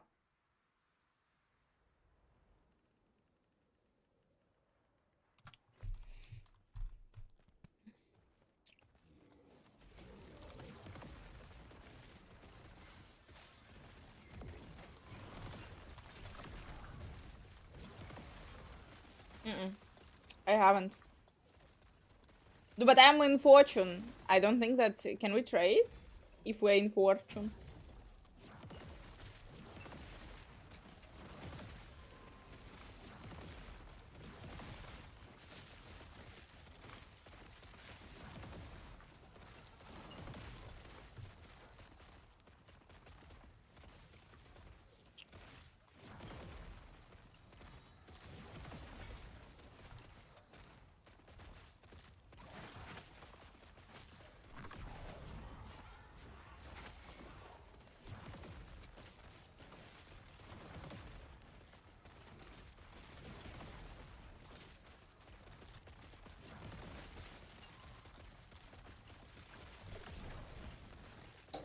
No, who knows, guys, who knows?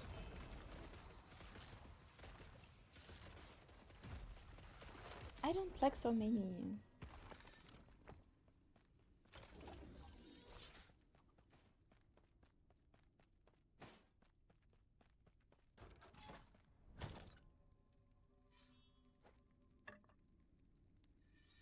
Cold fucking damage.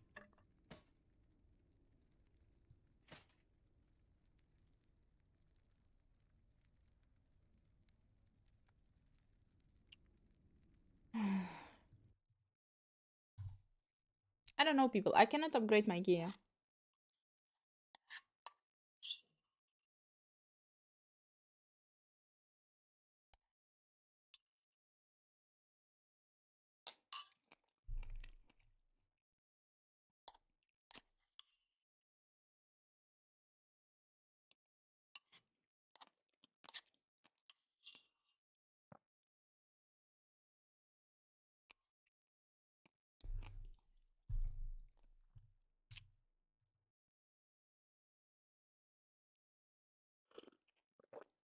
People, you know what? I'm today wearing this.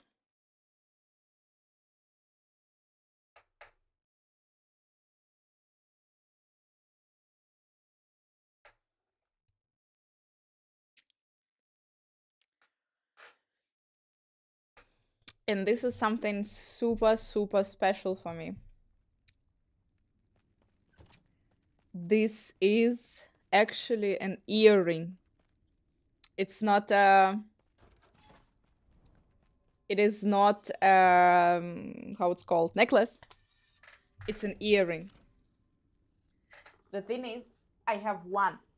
I have only one, and I was like, I got it from my grandma. Pendant. I'm wearing it as a pendant, but it's actually an earring. One earring.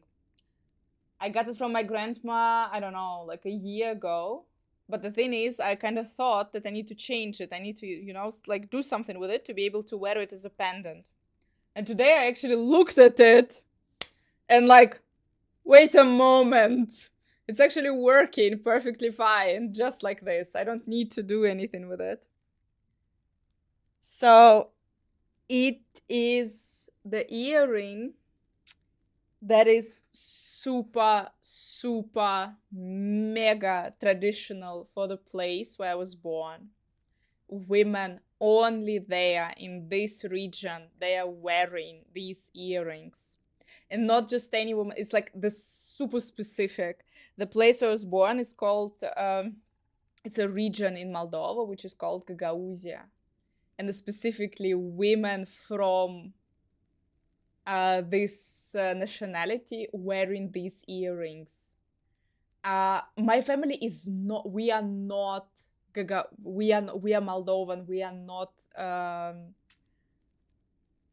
Gagauz, I guess that would sound in English. But my grandma, anyway, since she lived there her whole life, she anyway has, but she has only one. She doesn't have two. She has only one of them. And I took it. No, like she gave it to me. And I'm super, super happy that I can wear it as a necklace. Because this is something like anywhere in the world I see a woman wearing those earrings, I know that she's full of like, there is no other option. She is specifically from this, not just from Moldova, but specifically from this region. I met once in Germany women wearing it. And I'm like, oh, we can have a conversation.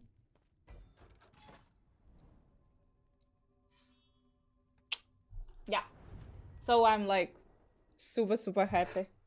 Because I was like, always, I knew that I have it, and my plan was that I will have to change it. That I will have to like a little bit change it to be able to wear it as a pendant.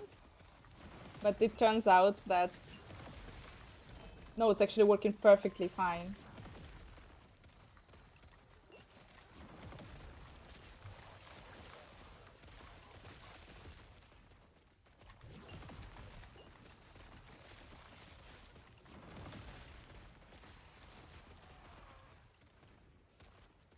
Yeah.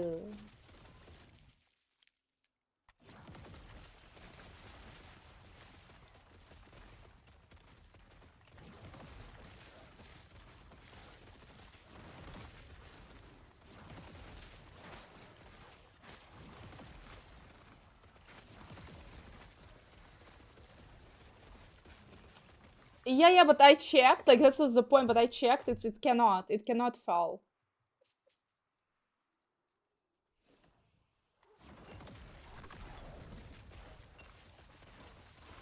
I'm wearing it today the first time. No. I don't think anyone would recognize.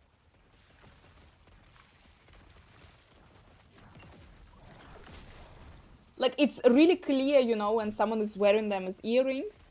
I can, like, if you know, you know. That's it. As a pendant, I don't know, maybe if someone would actually get it.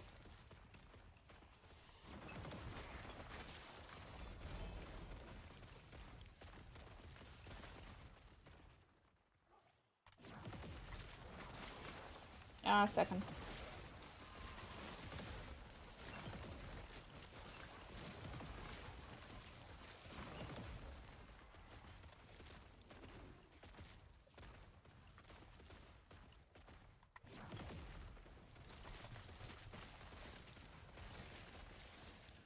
Гагаузия, Рейза.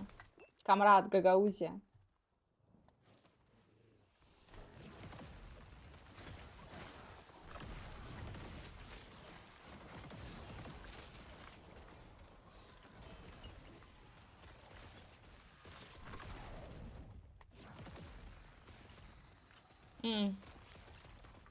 Doesn't matter.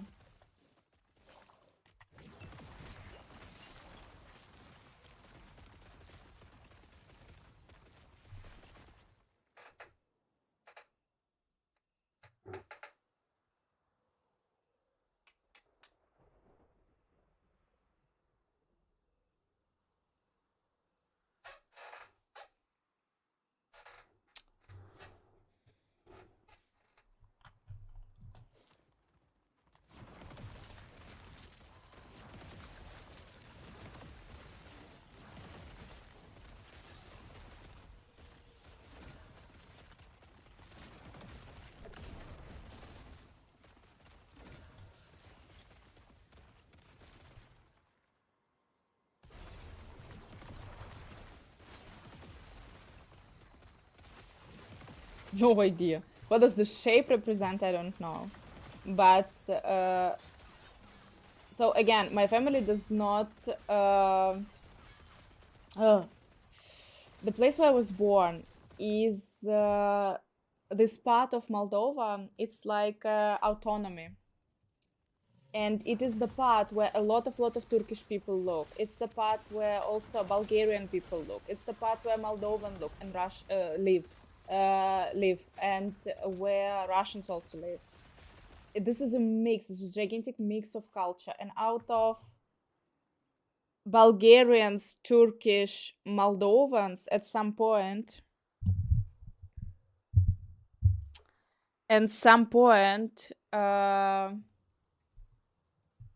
the new nation, like the separate nation, also was born, which is called Gagauze. This is mix of everyone a little bit, and they live there. But my family, we do not belong to this nation. We are Moldovans. My grandpa Moldovan, so like.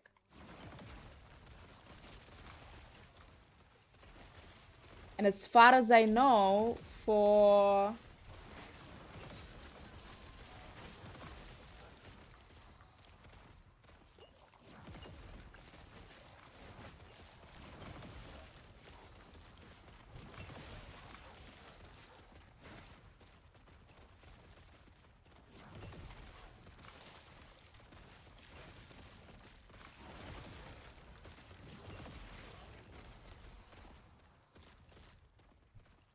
them, it's more like a female symbol.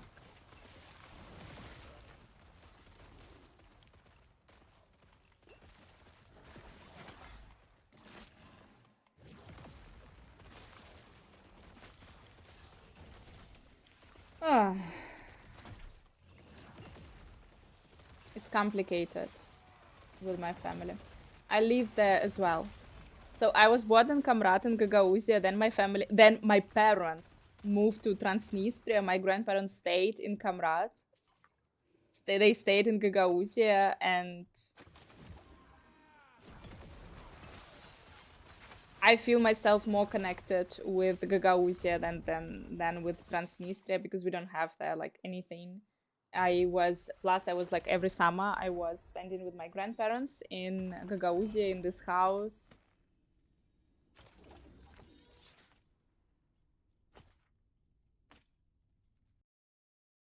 From the like deepest shit place I am.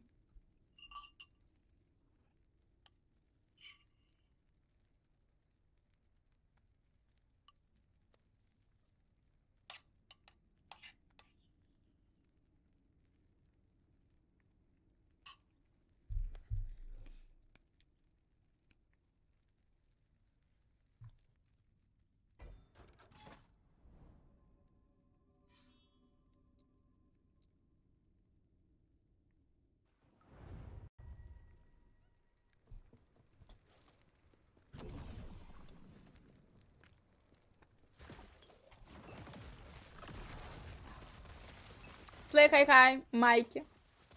So, is it going, guys? Is it going? Is it not going? What's going on? Are we there? Are we not there?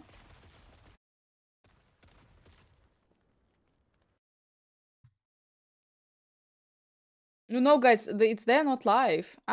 They're not live in an hour. In an hour, boys and girls. No, they do not. They do also, like, you know, pre...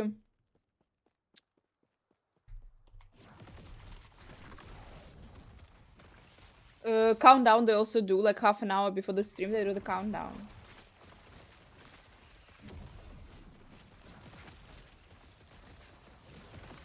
Predator, hi hi.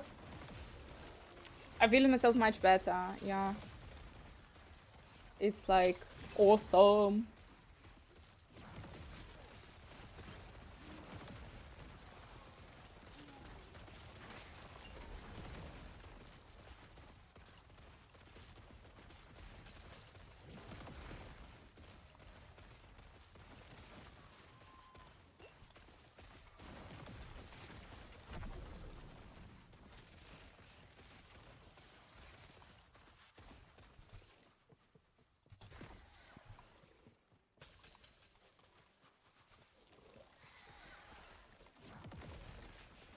Waiting for the campfire, guys.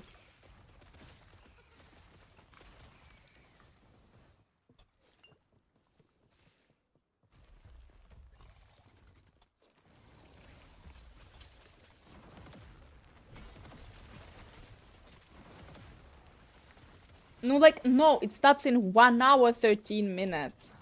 In 43 minutes, they will begin the countdown, plus minus.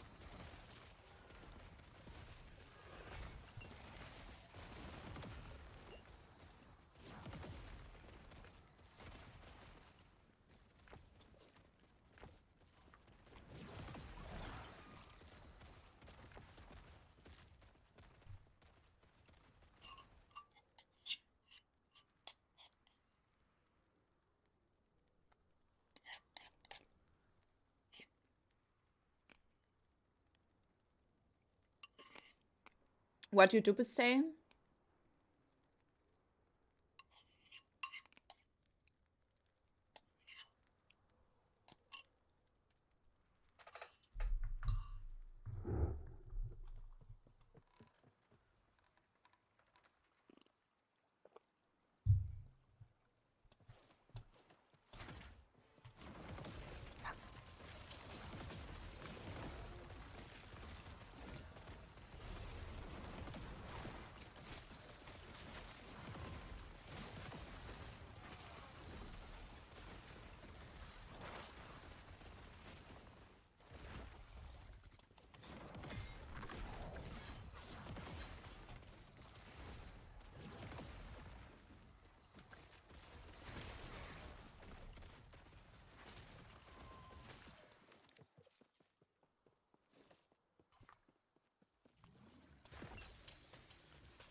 I need to have this thing always with me.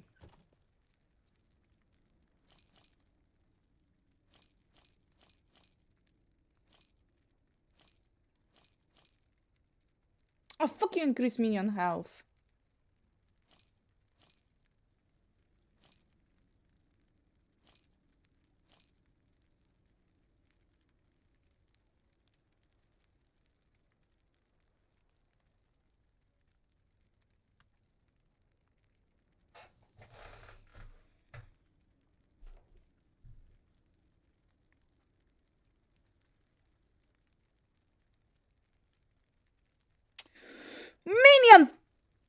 15 damage.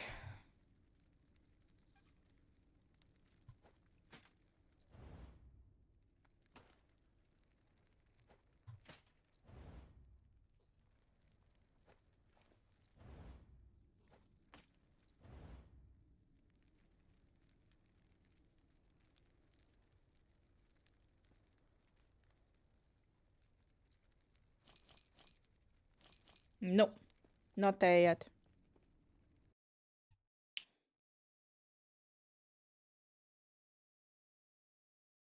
Upcoming.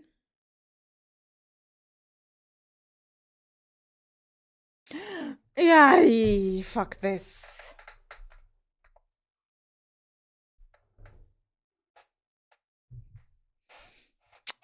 Too bad I sold my divine. Too bad.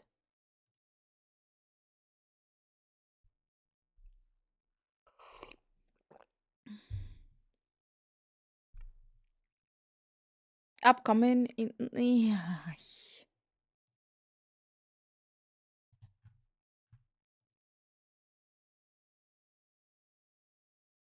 Nuh-uh. Stream is not on, so no.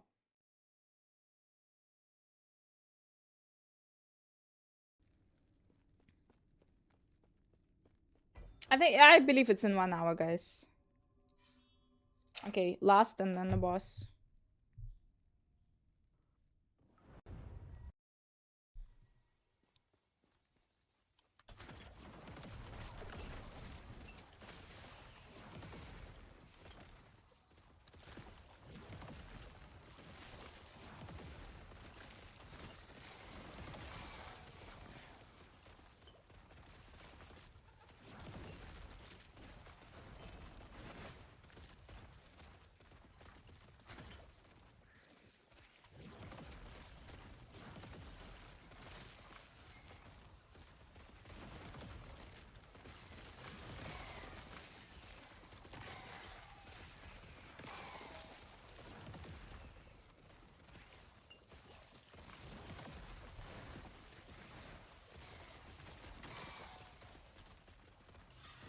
What do you even play as Warlock? Acolyte Warlock. It's like you are opening the rift to hell, and the damned souls from hell appearing to help you and to kill everyone around you. Quite efficient.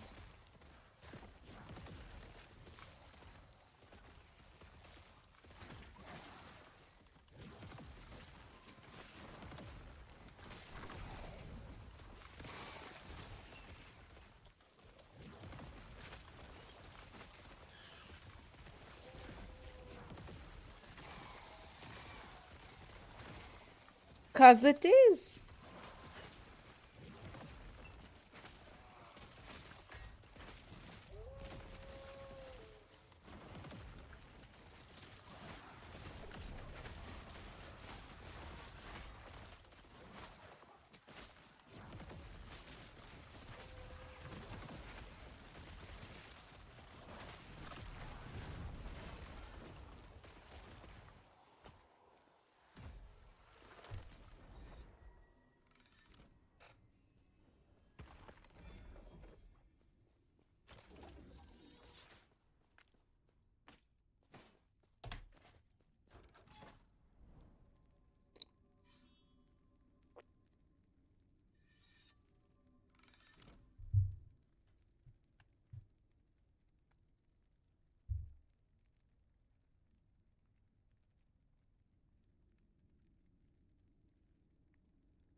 can't.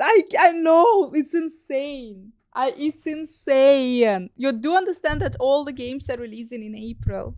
Like, all the games are releasing some shit in April. I just can't. I can't.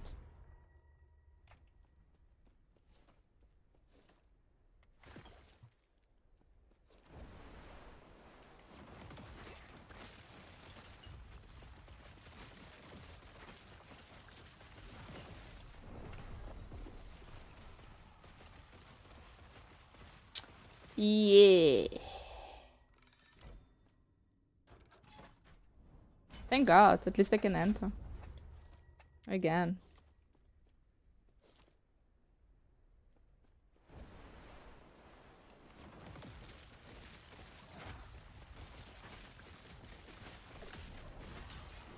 No. The fuck? Even this shit can kill me? In this shape? Okay.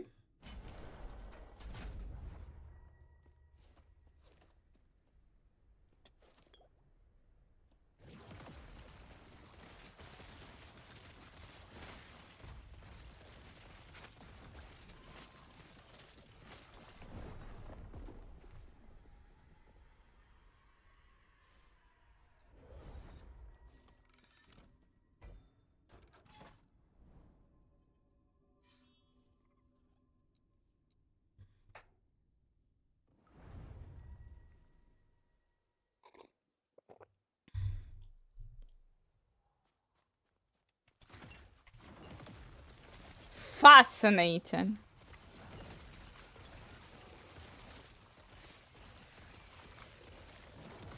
Now this dude is one-shotting me.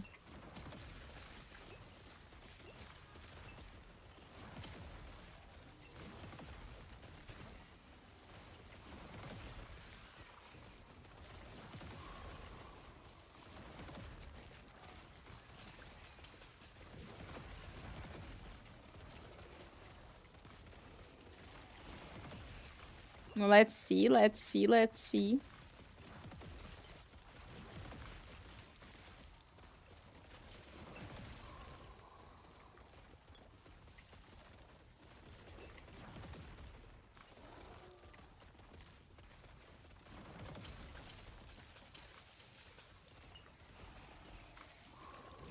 Together now or in 1 hour, Civic.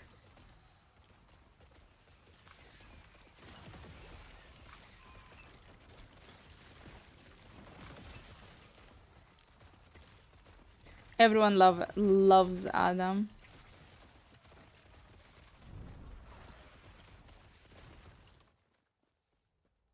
He didn't say, but he said it. Like, I'm telling you, in 1 hour.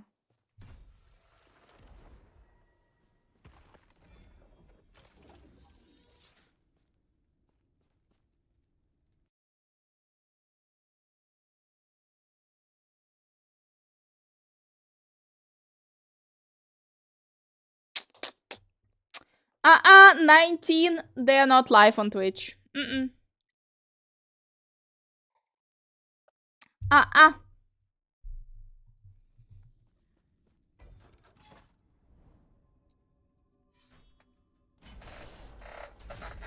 Guys, how to dodge this stupid attack?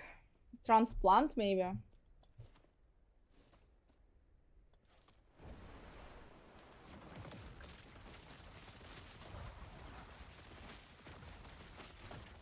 Oh, yeah, I guess.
I hate it all.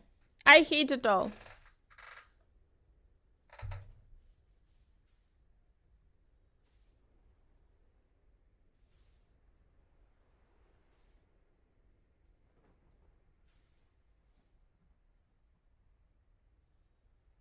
Ah!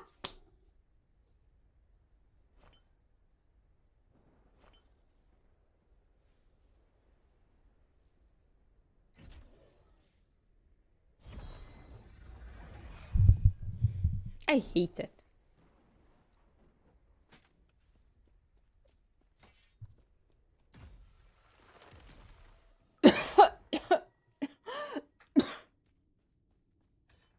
Fuck.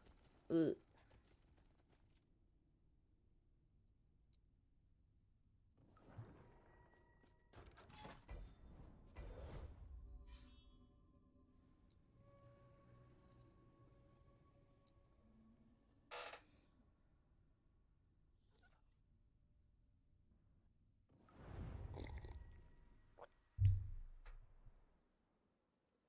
Aka Simic is trying to be objective in RPG world. The hell?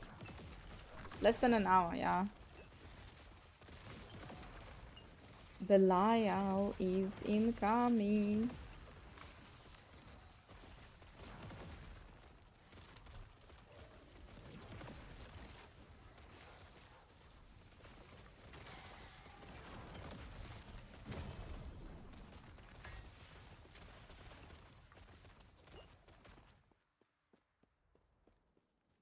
Yeah, exactly. What are you doing?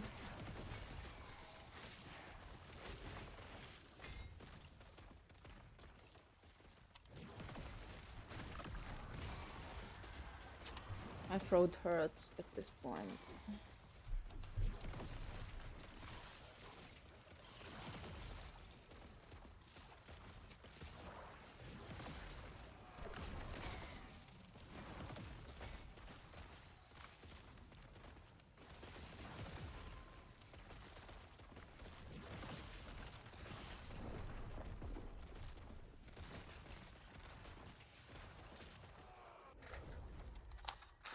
Damn it.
Тихо, хай-хай!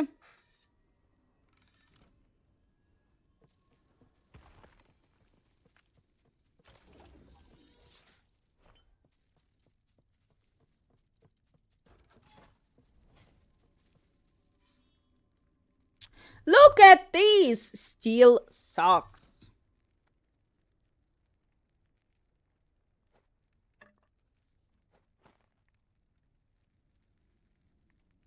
Then you necrotic grass, but it's like slow necrotic grass anyway.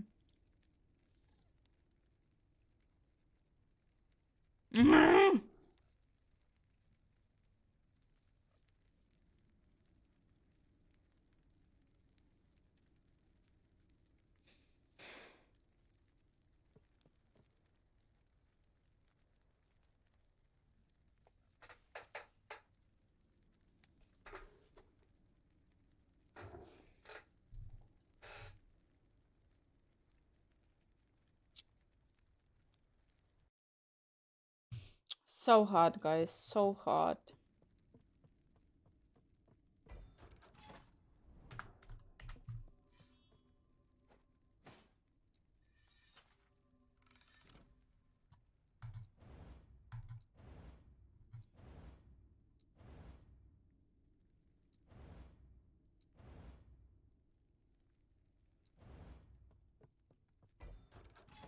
Overkill. Fuck.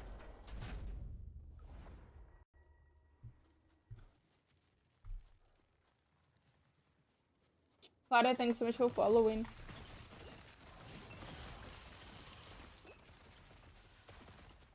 Slim, have fun, my dear, have fun.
No, no, no, no, no, no, no, no disconnect.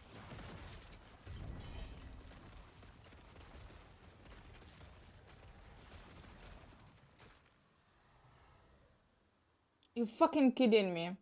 You fucking kidding me?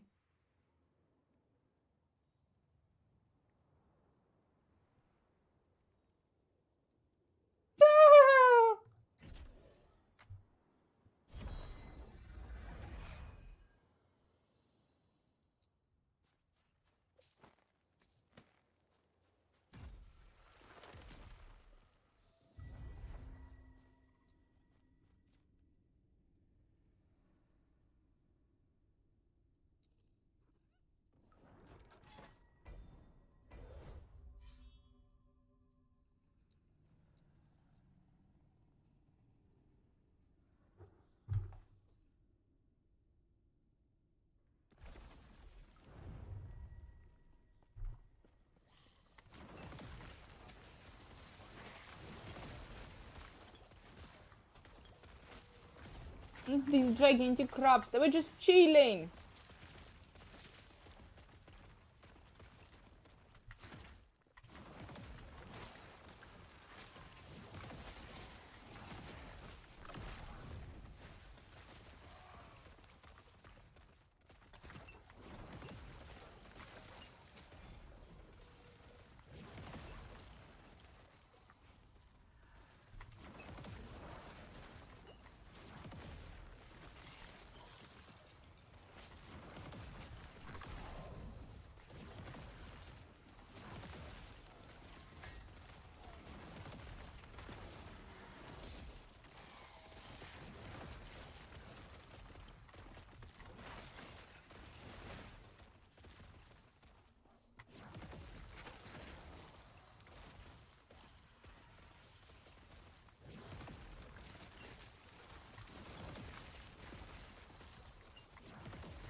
When is the TV show gonna be? When will be Warhammer TV show? Where there will be my Henry Cavill?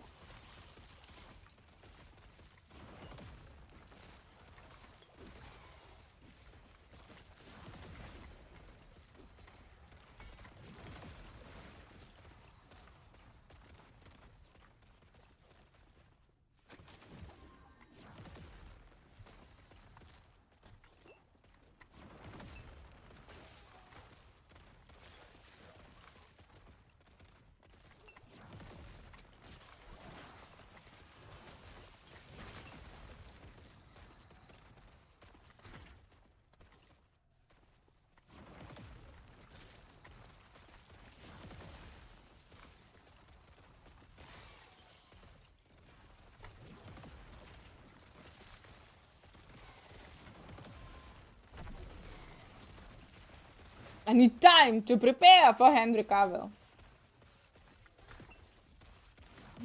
Guys, the way Halo first season. Fuck, I was hoping that they will do more, but maybe they will not. I don't know.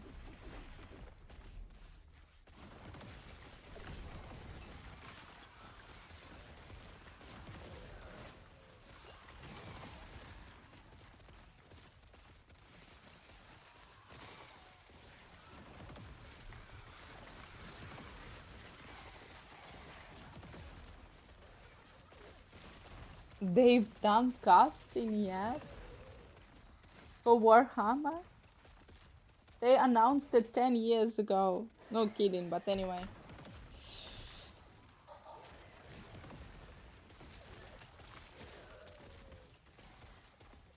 What's the they're waiting for someone to be born and grow up?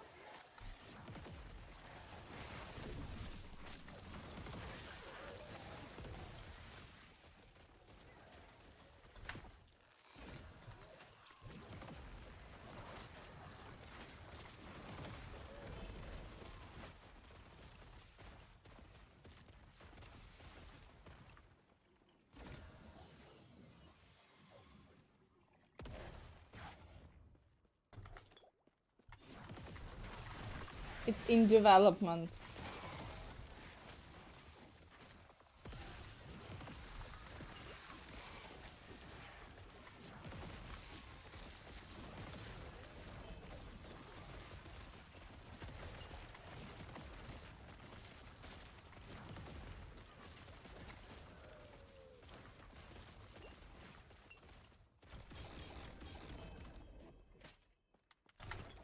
My body goes on, and on and on, and on and on, and on and on.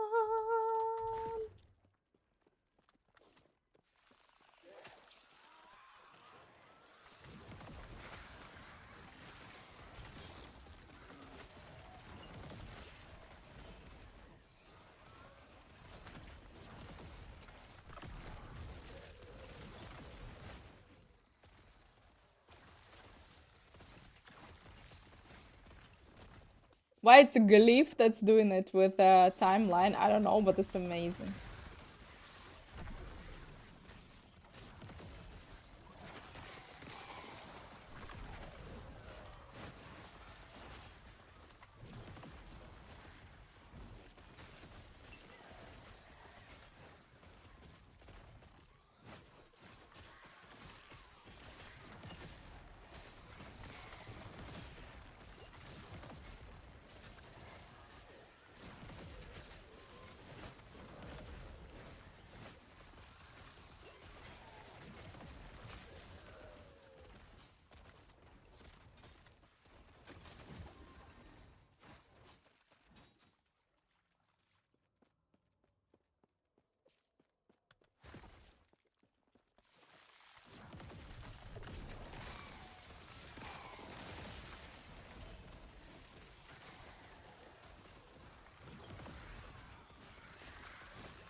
goes on and on and on, and on and on and on and on.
Fucking perfect!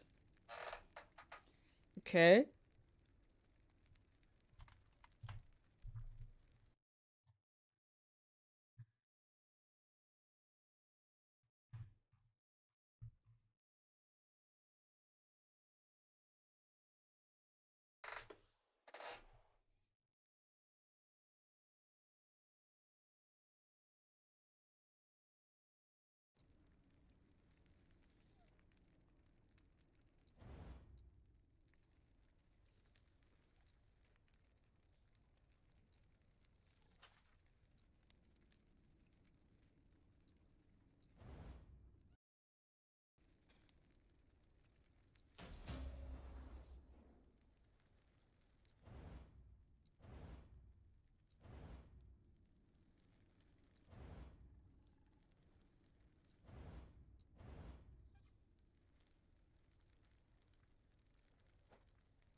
A bit of upgrade. A bit. A bit only.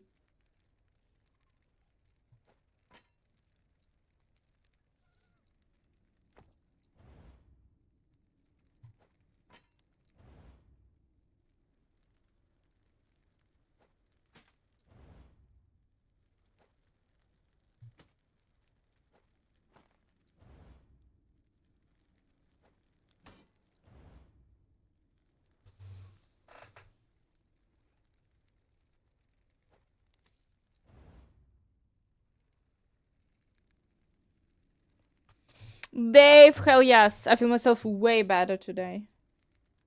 I'm still not fully fit, but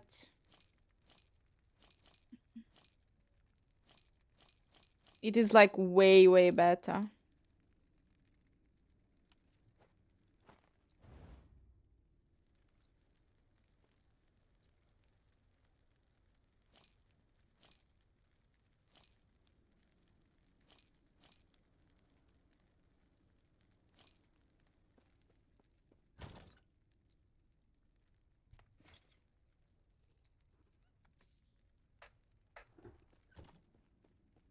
Too much shit.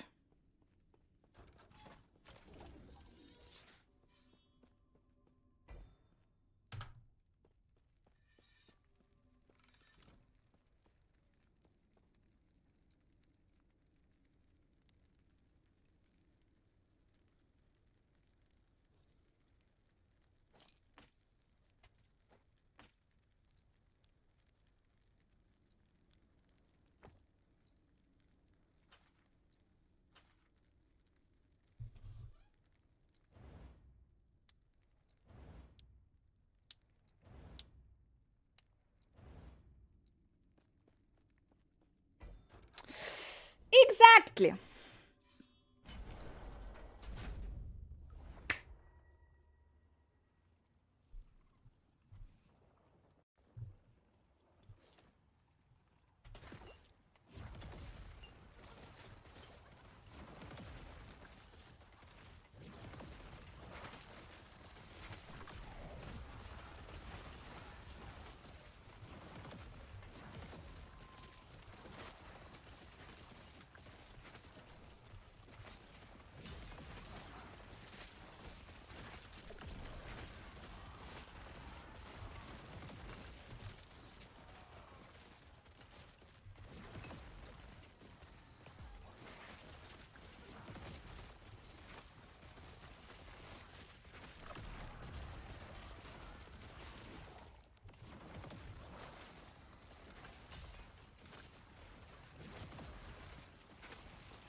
You fucking kidding me?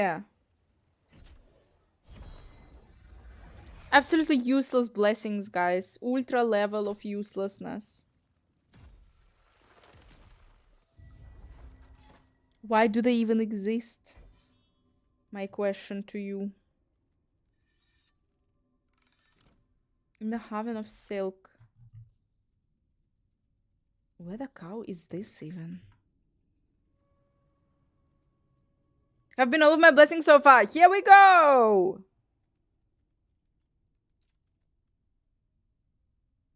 Haven of Silk is just like the Woven Echoes. Part 3. Defeat an unseen. Different timeline at 125 corruption. How can I open it at 125 corruption?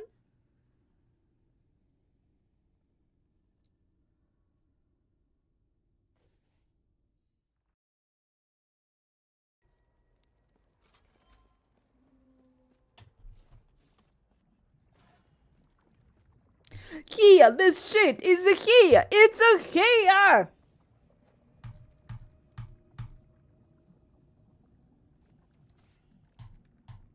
Right click to open the map at the kill me. Just fucking kill me.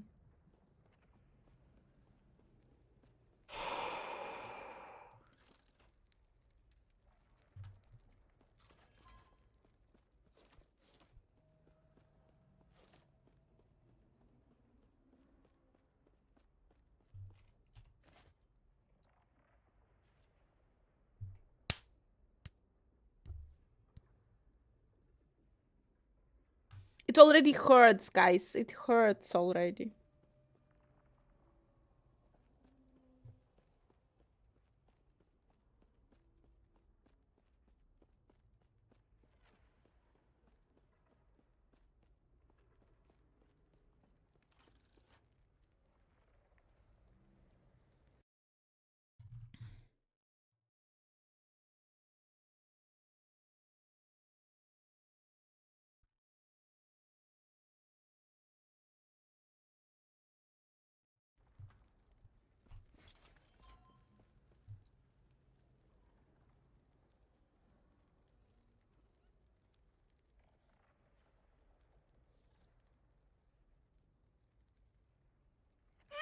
Motherfucker!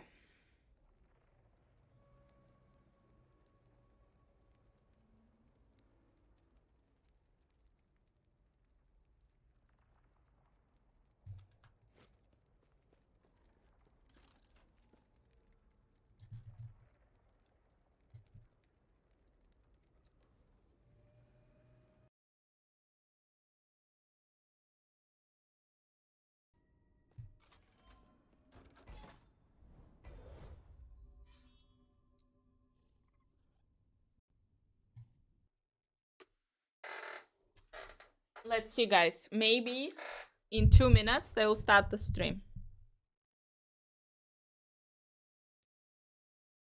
Maybe. So far it's not there, but maybe. But they should.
Magical.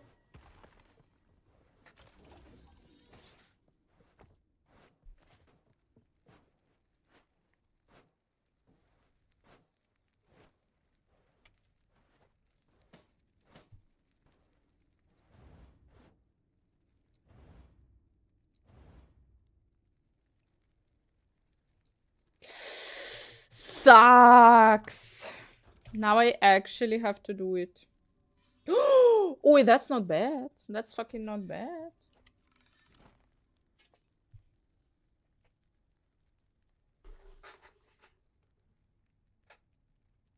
More Dracula, welcome, welcome. What we have, that we have, yeah.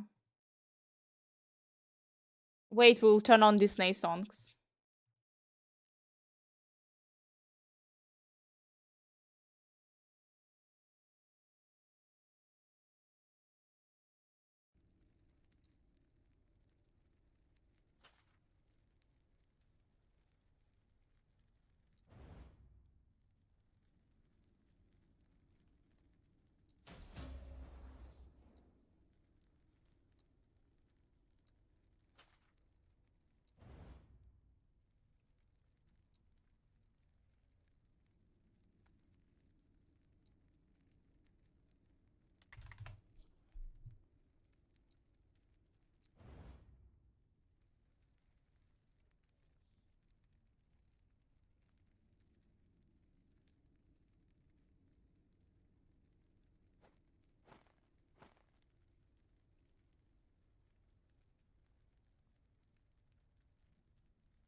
Necrotic Res Elemental Dress a bit low. Fuck.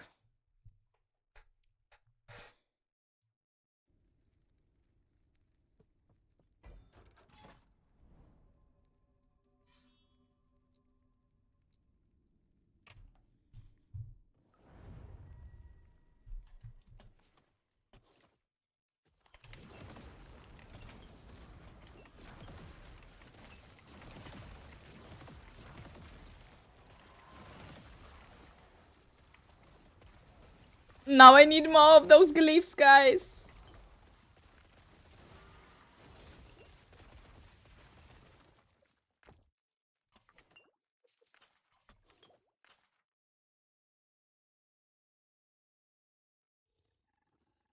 Still not online. Still not online, boys and girls.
I still don't see it live. I still don't see it live, guys.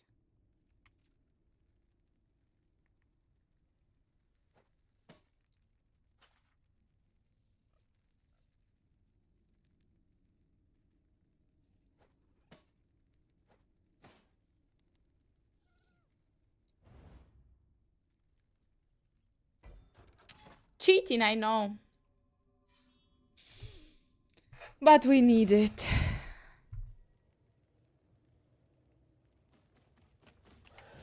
Let's go riot, riot, let's go riot. Let's go riot, riot, let's go riot.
Still not there.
People, is it there? Is it there?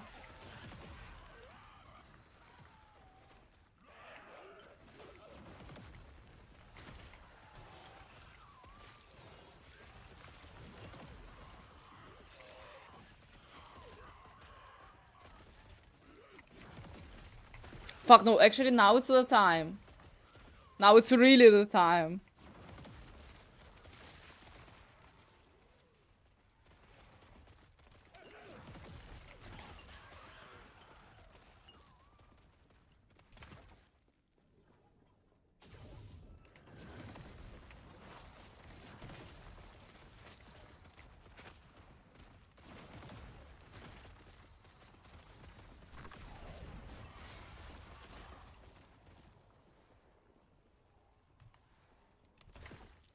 I don't like it. I started thinking about the last BlizzCon and I was like, in my thoughts.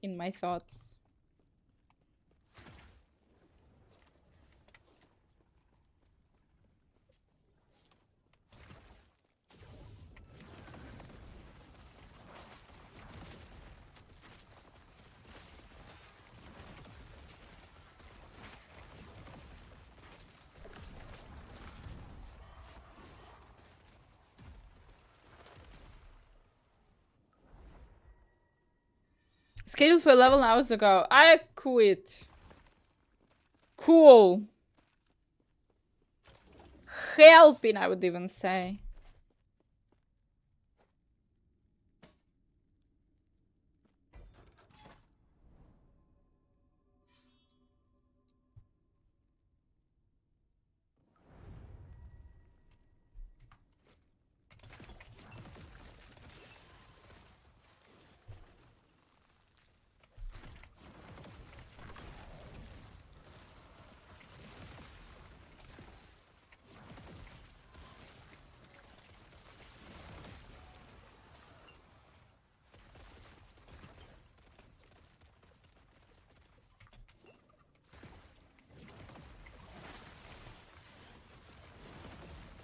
Anything on X? Any posts, any updates?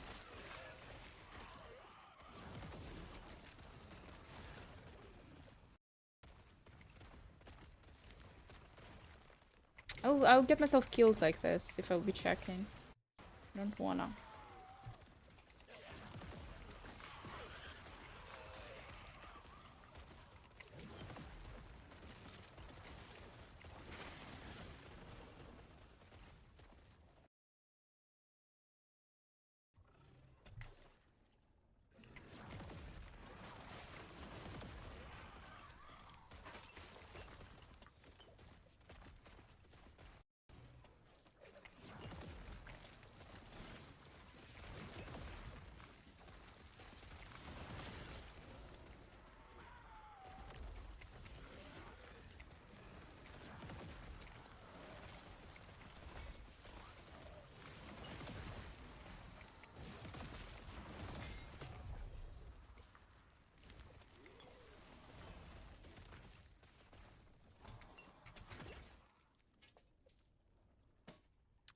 Why it's always dropping free shit? Ah.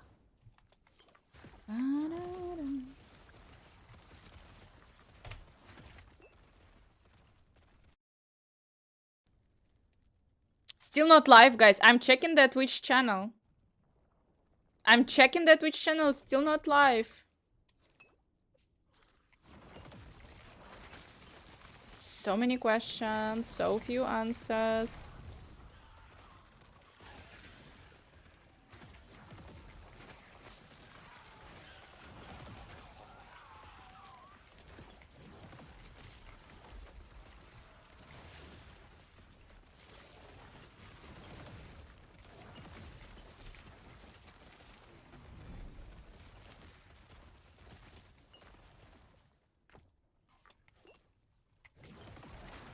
Nothing new on Twitter. It's live, guys. It's live. Yeah, they went live. They went live. It's fine. They went live. We are good. They went live. Whoo! Yes, baby. Yes.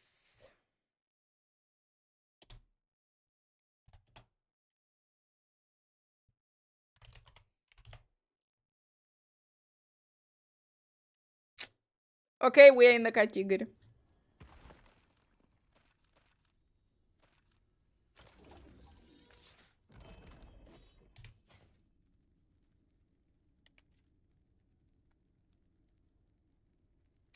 Weltendenker Radio.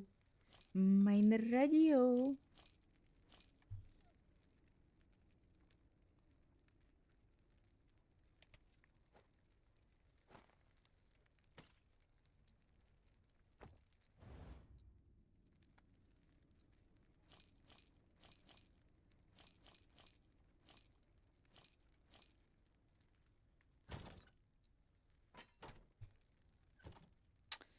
No, like one more.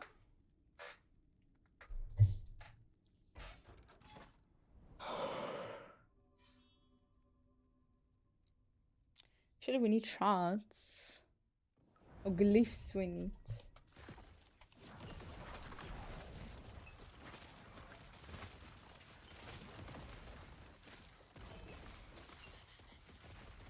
Guys, I think for 5 minutes we were not dying in this game. I'm proud of myself.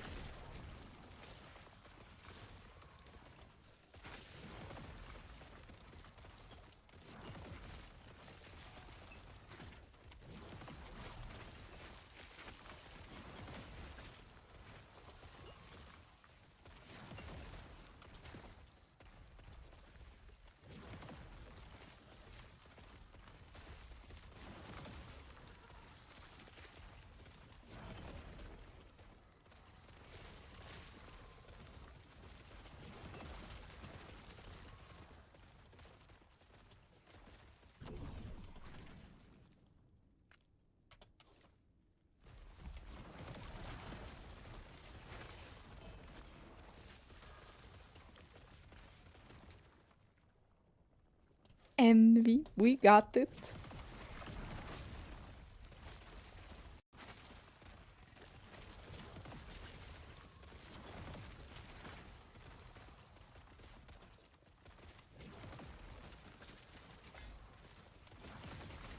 Just get good at dodging.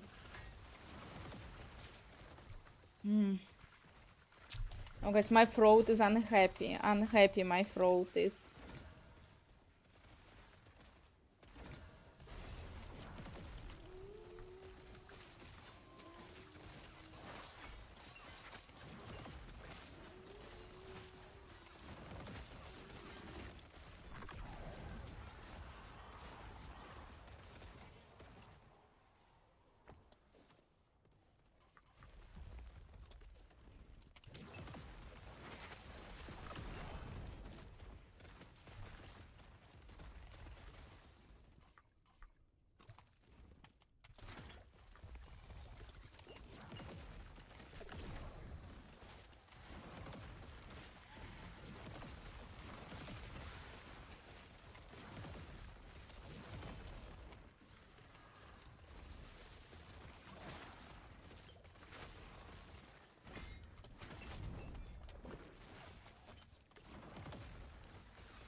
Okay, it's kind of close already.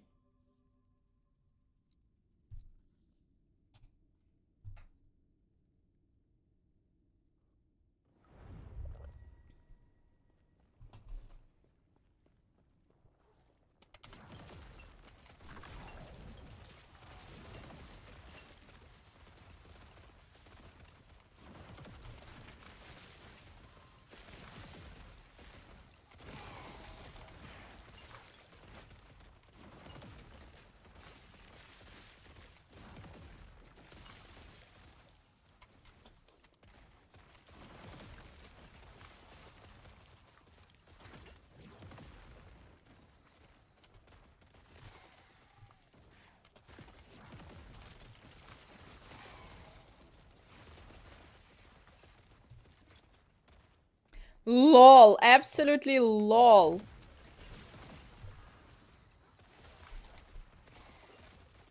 Now I'm getting this vant all the time.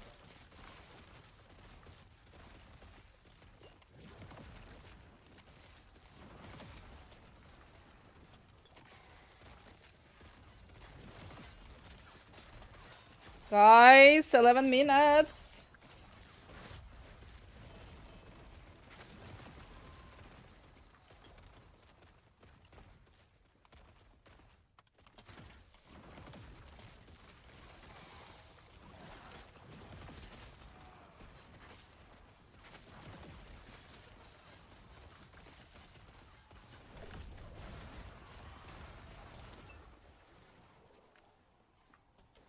Franz, hi. 10 minutos. No one is killing me. For now.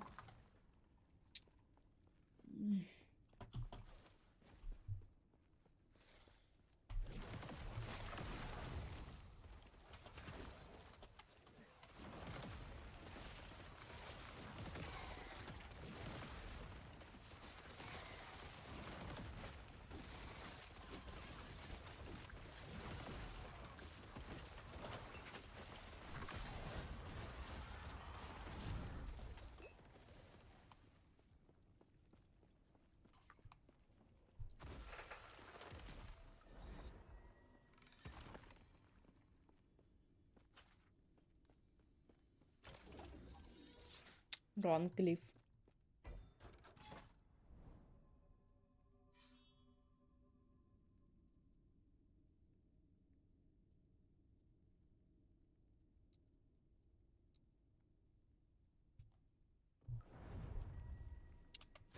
Okay, apparently one more.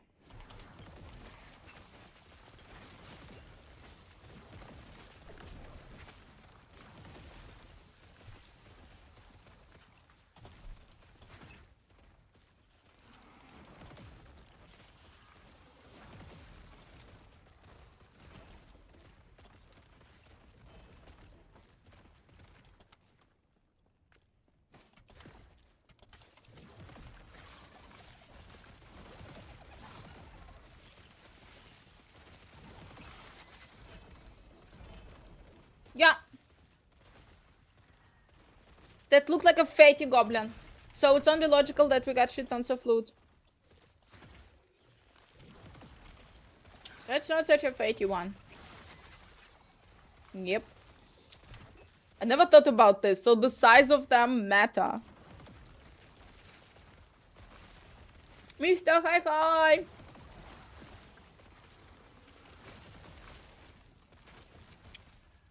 Mr. I'm so far alive. Kinda.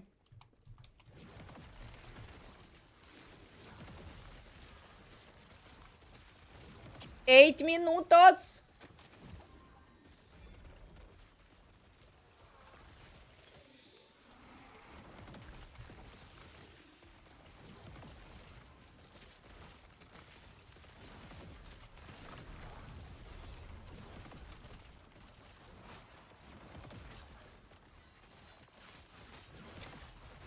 Come on, dude, don't kill me.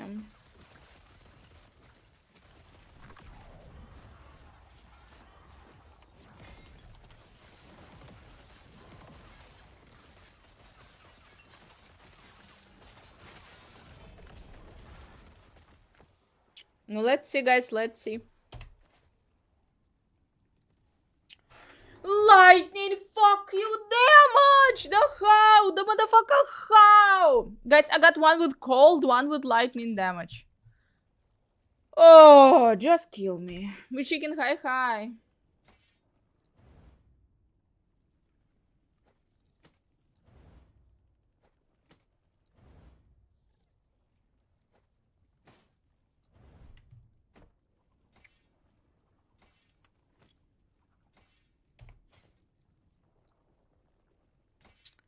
Questionable.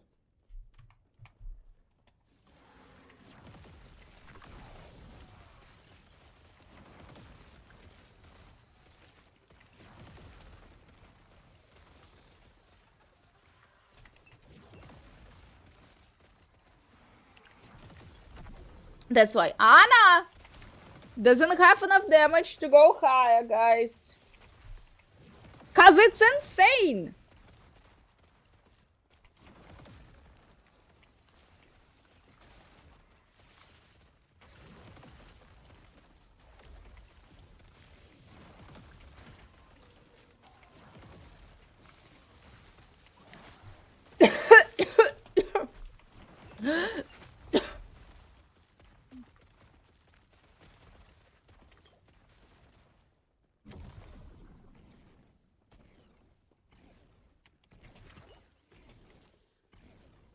No, so far I'm alive. No, I'm like a little bit alive now.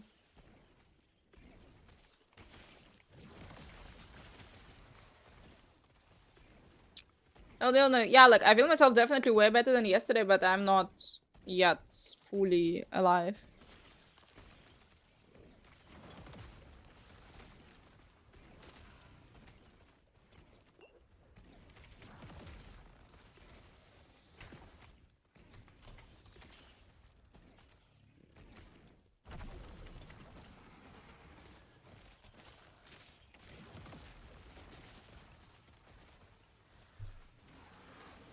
If something, then this.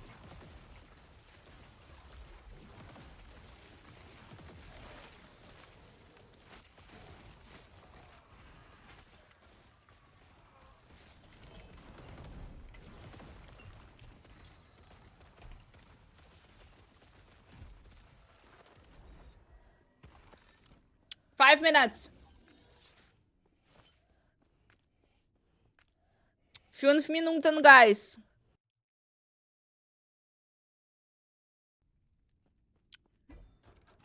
We're just gonna try the boss.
Easy peasy.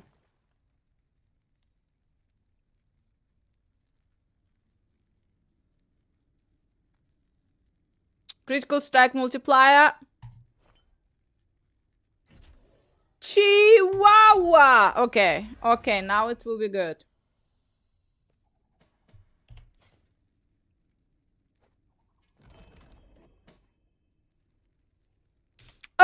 guys! 2 minutos!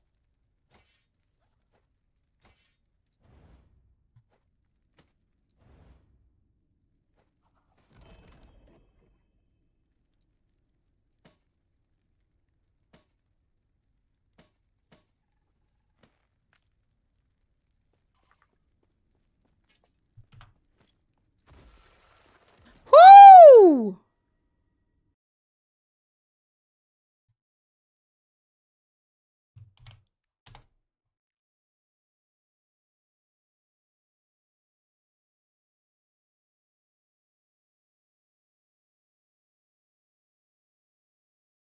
Okay, I'm surprised right now.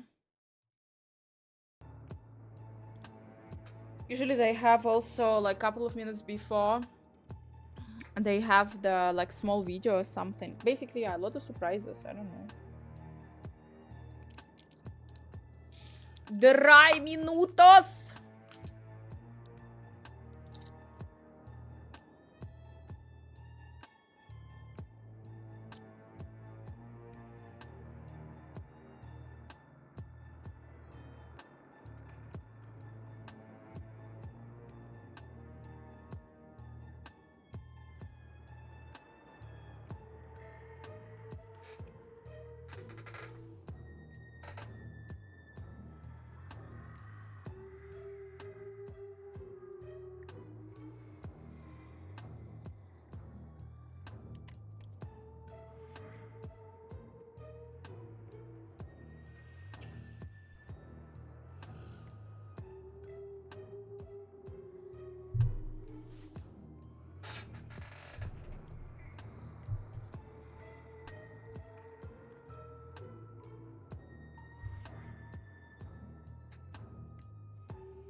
Guys, 2 minutos and it's kinda scary.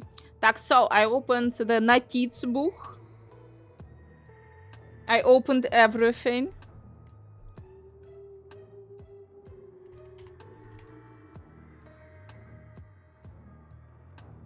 And hell we go.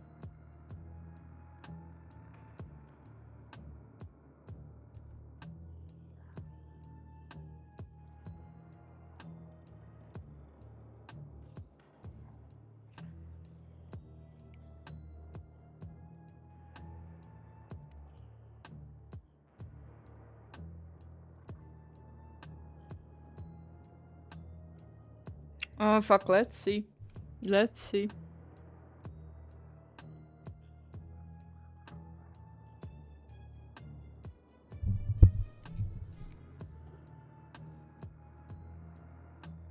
Suspicious music, guys. I feel like it's suspicious music. Really, Suze?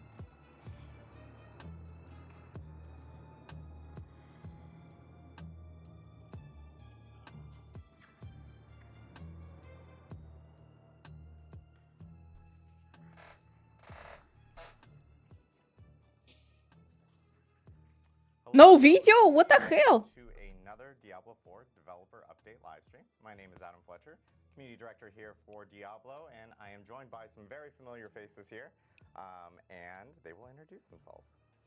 Hi, I'm Colin Feiner. I'm the design director for systems on Diablo 4. Hey, I'm Derek Nunez. I'm the lead seasons designer for Season 8 here on Diablo 4.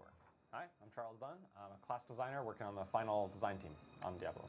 Awesome. Well, I we know. have a full crew here today.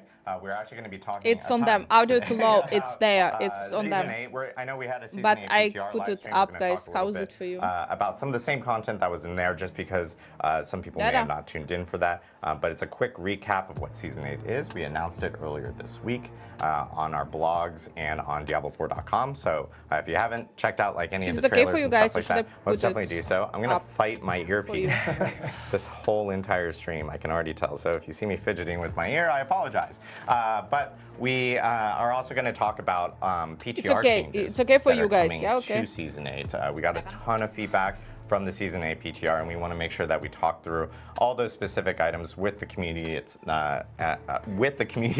Likewise, we're also going to talk a little bit about some class updates and balance updates and PTR changes based off of that.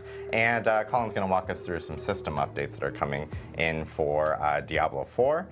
We'll do a quick overview on Reliquaries, which is a new system that will start with season 8 and be permanent going forward. And then, of course, we will round it up with our Q&A. So we'll jump right in, straight into Season 8 content. So Derek, do you want to talk to us a little bit about Season 8 with Belial returning? Yeah, absolutely. So Season 8, Belial returns as the continuation of the Age of Hatred, where Mephisto is walking the land of Sanctuary, creating the perfect opportunity that Belial, the Lord of Lies and one of the great evils, has been waiting for He's the to last make his evil! resurgence back into the land, to continue his never-ending plan to plunge the denizens of Sanctuary into the realm of lies, where he maintains sole dominance over perceptions of reality. So not a great demon that you want kind of like roaming around Sanctuary, but throughout the course of the season, we'll be meeting a couple of new allies that will be joining our little ragtag group here.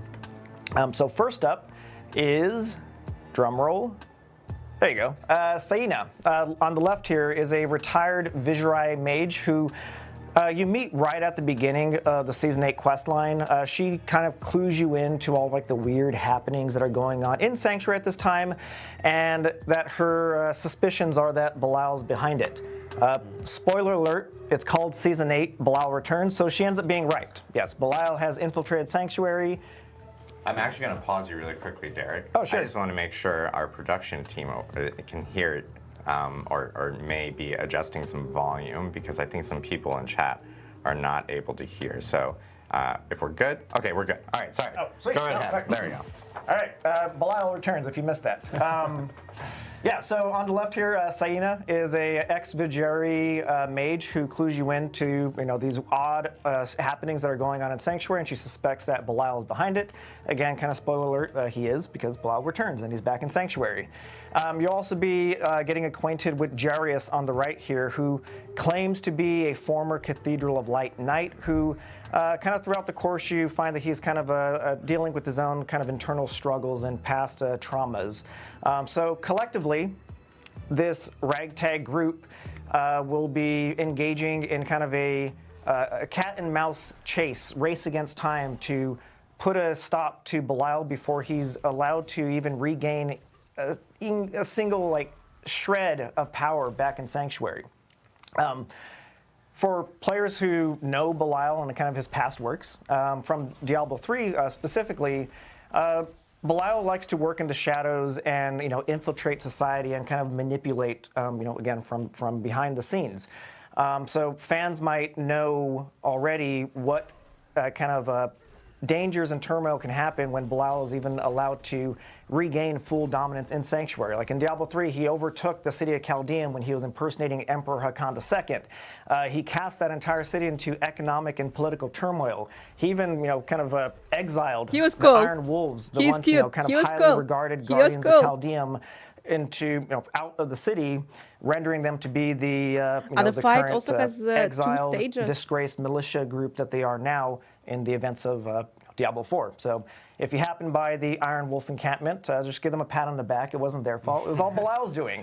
But yeah, that's the high-level overview of kind of the quest line that we'll be embarking on that reintroduces Belial permanently into the world of Sanctuary. And with that, that's all the new stuff that we did not cover in the previous stream, but we have the blog posts out and all that kind of stuff. But I want to cover the stuff that kind of tread some things that we covered before that went into the PTR and kind of end each segment with the PTR learnings to kind of keep it structured and fresh here. So, as we know, Season 8 is the season of bosses, more specifically lair bosses. So through this, we're adding new bosses to the roster, updating it with new mechanics, and hitting it with a whole bevy of quality of life updates. So again, as a bit of a recap, first and foremost, as far as the new bosses are concerned, we have our buddy Belial here in a supreme form, joining the very tippity top of the lair boss ladder. He's the new, biggest bad ladder, the most toughest, the most rewarding, and he's overlooking the rest of the bosses, and also bringing a couple of new buddies to join the party. First up is Urvar from our Vessel of Hatred expansion, where he is joining the bottom rung of the ladder, Tier 1 boss, and he's also being joined with the Harbinger of Hatred, who is filling out the second rung of the ladder. So again, collectively, we have new boss roster additions of Belial in his supreme form at the top, Harbinger of Hatred just below him, and Urvar kind of guarding the gates on the ground floor. So collectively, these are all the new bosses that are joining, and these are all ones that we actually had in the PTR, so I'm excited to kind of share some updates we've made since then. But that is not it for Belial stuff. We also have Belial in his smaller form, as we might know for players who play the PTR, that he is now kind of haunting and stalking the lair boss ladder just through and through. So again, defeating any of the lair bosses has a percent chance to trigger a surprise small Belial ambush spawn to kind of give you double the loot, double the fun. So yeah, that's again kind of a bit of a recap. Like everyone of is writing, yeah. The lair boss sound is too updates, low. The rosters that we had. But I hope sound is for you guys system, okay. And kind of just want to chat a little bit about some of the PTR findings that we had from that. So again, first up, we had all the bosses in there, and we gathered a bunch of great feedback over kind of just a general tuning. We also updated all of the existing lair bosses. New DLC will with be in new 2026, and apparently. whatnot. So I guess the maybe. first and foremost, kind of like change that we made since the PTR is just refine the balance on the supreme form of Belial. We had some feedback and also felt it ourselves that he wasn't hitting as hard as he could or kind of representing his proper status on the ladder. So he has been buffed up quite tremendously and also received a few new tricks up his sleeve. Additionally, all of the lair bosses themselves have received, again, refined some of their attack mechanics to cut down on some of the one-shots that we were seeing, and just generally, general balancing to get them more representative of the respective tier that they kind of belong in. Yeah, we kind of overcorrected on the damage in PTR just to test out. We had removed the stacking debuff that the lair bosses had done, and it was just sort of up to us in terms of what attacks actually applied that debuff, and we felt like it was disrespecting players' defenses. So we stripped that out, but then buffed the damage a little bit too much for PTR, and we've since pulled back on some of the one-shots there. Yeah. When Season 8 launches proper, all the bosses should be feeling much more appropriate within the respective tiers, and also appropriate for the rewards that they give, for the effort that players are putting into that journey to get to the top. Yeah. Big calling. Definitely. I think we also sort of took a look at the material tuning and the overall reward of a lot of the lair bosses from the PTR. So in general, we're taking an approach where globally, sort of just across the game, like when you kill elites and things like that, we're bringing the materials. I am amazed by reading all the comments about fixed we're actually audio. buffing the materials from the specific activities Fixed that you need to do to audio, actually gain these audio, materials. fixed And we're also fixed taking a look. We had audio. taken a look at the boss drops actually in totality from PTR, and we've buffed it. So a good example now is that Supreme Belial is actually going to drop 2 Ancestrals as opposed to the 1 from PTR. And we're just really sort of trying to chase after the philosophy of the bosses are something that you're going to do periodically. It's going to be a big challenge, but they're going to be more rewarding than they were on PTR. And we think that that's a better place to be in as opposed to like the hour-long chain farming that you were doing in the previous seasons of these bosses. Yeah, we really like encouraging this like diversity of endgame activities where you're doing lots of different activities that feed you into the boss ladder, No, and then they cannot fighting these fix bosses, it. taking them down and looting them is Guys, really a if high you moment think, like, that there's you right get every now once in a sitting while, but it's someone not who is, something like, we really want. in Oh, you're charge just going of to chain it, bosses his ass nonstop, is and that's all burning. we do. We really want He to encourage cannot that diversity fix of it endgame because activities. of whatever Yeah, and just to situation. make the spread Like, a little bit better, if you think about Season 7, cannot, you might, he probably for that example, he want has, like, this to the fade, maximum so you'd volume. only fight Beast and Ice, and that's He the needs only to boss buff you'd ever it, do. he needs to add So So what we've done actually, and this was in the PTR, but I just wanted to cover it because I think it's an important note, is It's not now a all the filter, like a bosses game half and shit, half split but their loot. So probably, half like, is either targeted, he half is doesn't know, global. or So that they means use you some still have a weird reason to system, do like, and all they of the can't- bosses. they And that just can't. makes experiencing They the variety of can't, activities but that we have in the Diablo the 4 just a little bit more asses rewarding. are There's always a burning. boss at the end journey of any given activity in the game. Oh, wait. Yeah, and with that, it's a great thing that Belial. We are working on the got audio. Thanks buffed for up letting in us his drops know. too, because Like, if, they as you know. recall, for those who They play the know. PTR, you can actually target farm the specific, mimic the specific lair boss loot that you want him to kind of drop for you. That's exactly right. So cool, yeah, that's a bit of a recap and some of the PTR findings, and let's jump into kind of covering the next section here, which is the No, for me right now, lair good. I hope, guys, for you keys. it's also good. So again, for those who played the PTR, you experienced that we've changed up entirely the full, summoning and reward flow of the lair boss system. So No, there is all a of chance that the they're using first, some I guess the weird first foremost system. one is that all of the How they're bosses are now free to streaming is summon, like- and the items that were formerly known as the summoning items, to summon them up, are now living a new life and role as lair keys. I think we have a bit of a graphic here to kind of show. Yeah, I really like this change of making the bosses So at free to some summon. point, if they'll actually fix lets it, you it will really become test super your loud, build against guys, these bosses, because we are like ramping the difficulty, right? The initiate lair bosses a little bit easier to take down, and they definitely ramp up in difficulty as you go up that ladder. And so if you're not sure, like, hey, am I able to take on this boss? Get it in the torment tier that you're in. You kind of have to. You can get in there with no investment, right? You're not going to commit your resources and then find out, oh, this boss is way too hard for me. You can go in, you fight them, and then if you're able to take them down, you can use those to unlock the loot. And I think that's just a much better user experience all the way through. Yeah, absolutely. And kind of, one of the, again, kind of a reminder here with this nice, very fancy chart, looks gorgeous, is just kind of streamlining how players gain access and kind of climb the ladder. So as we might recall from the PTR, we reduced the total number of lair keys for me required as to well. I just also, gather like- open the horde chest that the Audio, bosses audio, now good. drop I upon am death. From 2 to 1, they stack up to skilled. 99, and one of the neat things is I kind of like like encouraging long players story, but engage yeah, in I a wide buffed the variety of audio. bosses is all the initiate my end, lair, I or I guess improved, initiate like, tiered I lair increased bosses the audio. will not just drop the associated key for the next boss that they're kind of linked to, but they'll also, all of them can drop a Stygian stone, which is also living a new world, that it can be crushed to turn into the lair key for any of the greater lair bosses. And again, as I mentioned before, any of the initiate or greater lair bosses has a chance to get the surprise Belial ambush, which is the key to get the Betrayer's Husk to loot his supreme forms, And I his am supreme posting forms this of horde. shit on Twitch. So yeah, again, all roads kind of like lead to Belial. And again, kind of this is a recap here. We have the full flow in action that you can just kind of remind yourself here. I think we got some gameplay, I believe. There you go. Yeah, So again, here we are with the summoning pedestal. Again, no materials required for the cost, and we're going to summon up the Harbinger of Hatred here. Again, our new Tier 2 lair boss, and we don't want to spoil the mechanics of this really kind of cool fight, but players who play the No, PTR we have got to different experience it. Guys, trust me. For me, we're just going to sound jump is ahead really here good. to opening up the horde and getting the loot.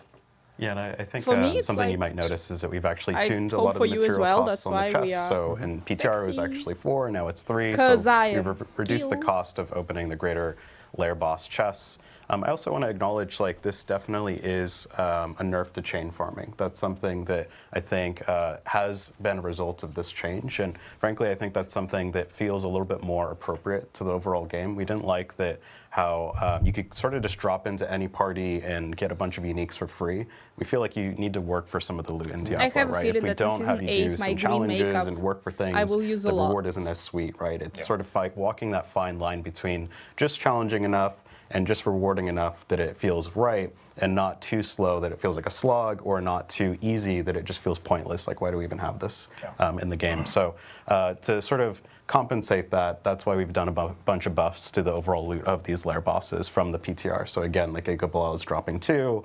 We've increased the just baseline uniques that drop off of the lair boss hordes, in addition to Belial sometimes showing up and actually doubling your loot. So we think this strikes a better balance for social party play as well as solo players. And overall, we think this is just a better and healthier journey to actually getting to more power. You actually have to work a little bit more for it. Yeah, you kind of covered in previous, like the a general kind of spread of the PTR updates we've done since, but one of the feedbacks that we got from kind of like the new loop and flow of the horde and the summoning material was that players felt that there was a bit too long of a delay before they can get back to the boss. So would you like to take the honors of this really cool Yeah, update? sure. So we had this wait time. It was essentially for parties to go back to town and maybe manage the loot. It was about 20 or 30 seconds, but 20 or 30 seconds in Diablo is a fucking is an eternity. So we took it out essentially like how we've mitigated is if the party has all opened the chest, we'll just skip the timer, and that includes solo. So if you just open it up, we'll just skip the timer. You're back to blasting. And so. 29th, next week, 29th. Yeah, so the next bit here was the Apparition Incursions that, again, this is a new seasonal. Everything I just covered there is all the permanent updates that we're introducing to Diablo 4 within Season 8. But back to some of the seasonal fun stuff. Players who engage in the PTR might recall that we introduced the Apparition Incursions, which is a fast-paced boss rush event where players will be going through, kind of like blasting through hordes of Belial's apparition monsters to fight through some bosses and kind of ultimately go into a final showdown against him. And I think we have some the footage to check out here with it as kind of a bit of a refresher. So again, this is an open world activity that is pretty much up 24/7. The kind of goal for this is that players would, hop on the train, blast through some bosses, collect some of your first boss powers, and then, fight Belial. But I do want to cover some of the, again, this is meant to be kind of a very fast-paced, streamlined, simple event that is meant to kind of mix in with the wider pantheon of level up activities that we have. So I do want to cover some of the PTR updates that we've made since then that should have this sit a bit more cleanly into, kind of where it should be fitting within the level of activities. So the first bit from this, as far as the PTR is concerned, is we've rebalanced the role a bit of the what's it called? The Operation Incursion. All these names. Of the Operation Incursion. So one of the feedbacks that we got from the PTR was that there was some concern over its long-term reward and whatnot. So the first thing that we've updated since then was introduce a Whisper Bounty now. So every now and again, you get the Whisper Bounty, and that's kind of like a call to action to come back to the boss train and get those whispers. As far as the balancing is concerned, one of the primary roles that we kind of saw in the PTR for the Operation Incursion is one, giving you your first batch of magic grade boss powers, but also earning the Spectral Ash that you need to level them up. So there was definitely some feedback that we felt and received that getting enough Spectral Ash through the Apparition Incursion is a bit of a slog. Like, it requires too much of the player's attention, or time rather, and it just is not representative of the amount of time that we necessarily want players to feel like they have to invest into just playing the Apparition Incursion. So, one, we've reduced the Spectral Ash requirements to upgrade your magic and I think rare grade boss powers, so you need less of it. But we've also buffed the amount of Spectral Ash that you get from the lair bosses. So collectively, the goal for this is that when you log into Season 8, the Apparition Incursion is there for kind of the new novelty to get you your powers, kind of get you acclimated to earning Spectral Ash, but it's not necessarily there to dominate your full attention. We want you to engage in the wider pantheon again as level up activities, so we want you to do Apparition Incursions, take a break and do the Hell Tides and Nightmare Dungeons, and kind of experience the variety of the content to better set you up for when you enter the Torment tiers, where we're really expecting players to do all the Torment stuff and engage with the lair bosses to really amplify their boss power collections and leveling them up. Yeah, we really made a lot of these changes from PTR to position it more to help level you pre-Torment, pre-Endgame. So we've boosted the XP through the Whispers. We also added XP to the bosses that you'll kill in those events. And we're also, through the combination of lowering the cost of upgrading some of the early boss powers, we really want to position this in a place where it's sort of a fast track through the leveling experience, and it's a place to go. And we want there sort of to be a handoff to Torment in the end game, where you, like you said, you have to sort of start to do other activities in the game. Something we saw from Season 7 that we kind of want to address and change for this season to see how it feels is Season 7 headhunts just dominated the entire game from start to finish. And it felt like there wasn't really a transition to an end game or anything more meaningful or wider. The game sort of shrunk, we felt like, instead of growing bigger. So it's fun till it's not. It's fun till it's not. Are there and tariffs sort of, on audio because I tuned can't the hear? reputation and like the sort of headhunt currency that you needed a little bit too aggressively in terms of needing you to actually play through that too much. So we're taking a different step or a different approach here. Yeah, and that's where the apparition incursions are. Like, definitely not intending for it to kind of dominate your full attention again. It's there as kind of that fun activity to get you going, and also when you do graduate into the torment tiers, due to the addition of the Whisper bounties on it, you'll pull you back every now and again when it's super valuable for you. All right, cool. So the next bit here is I want to talk about the boss powers that we had into the PTR. Again, as kind of a quick recap here. Through the season, early quest beat, you kind of gain the ability to steal the powers of targeted bosses across Sanctuary's content. This is 24 of them in total, starting off with the apparition bosses, then the world bosses, and then the lair bosses, Lilith, and then Belial, who gets 2 powers for himself because it's his season and he wants 2 powers for himself. So who are we to say no to him? But yeah, I think we have some things to kind of recap some of the powers here. So here's the boss power screen, and as kind of a recap here, each of the powers have 2 sides to it, a main and a modifier side. You can slot one main side, which is actually will allow you to do the full expression of that signature move, whether it be the Lilith Wave Blast or the Duriel Burrow, which we'll probably see in a second here. But you can also, every boss power also has a side B, the modifier side, which allows you to further customize and augment your total expression of, being the boss, essentially. We like to kind of call it like customizable, boss powers and stuff. So again, this is the Lilith Wave Blast that you'll get from the first time kill of defeating Lilith. This is the Duriel Burrow, which would be a lot of fun. This one procs off of the Evade, so really fun for kind of the twitchy mobile builds. Also just kind of fun just to see a big bear burrow under the... sneaky werebears, huh? Yeah. And this one that's super easy to miss is the Wandering Death Laser Beam. Where is it? I don't see it. I don't see it at all. Oh, I think it's that little blue line. Hey, did we move that closer?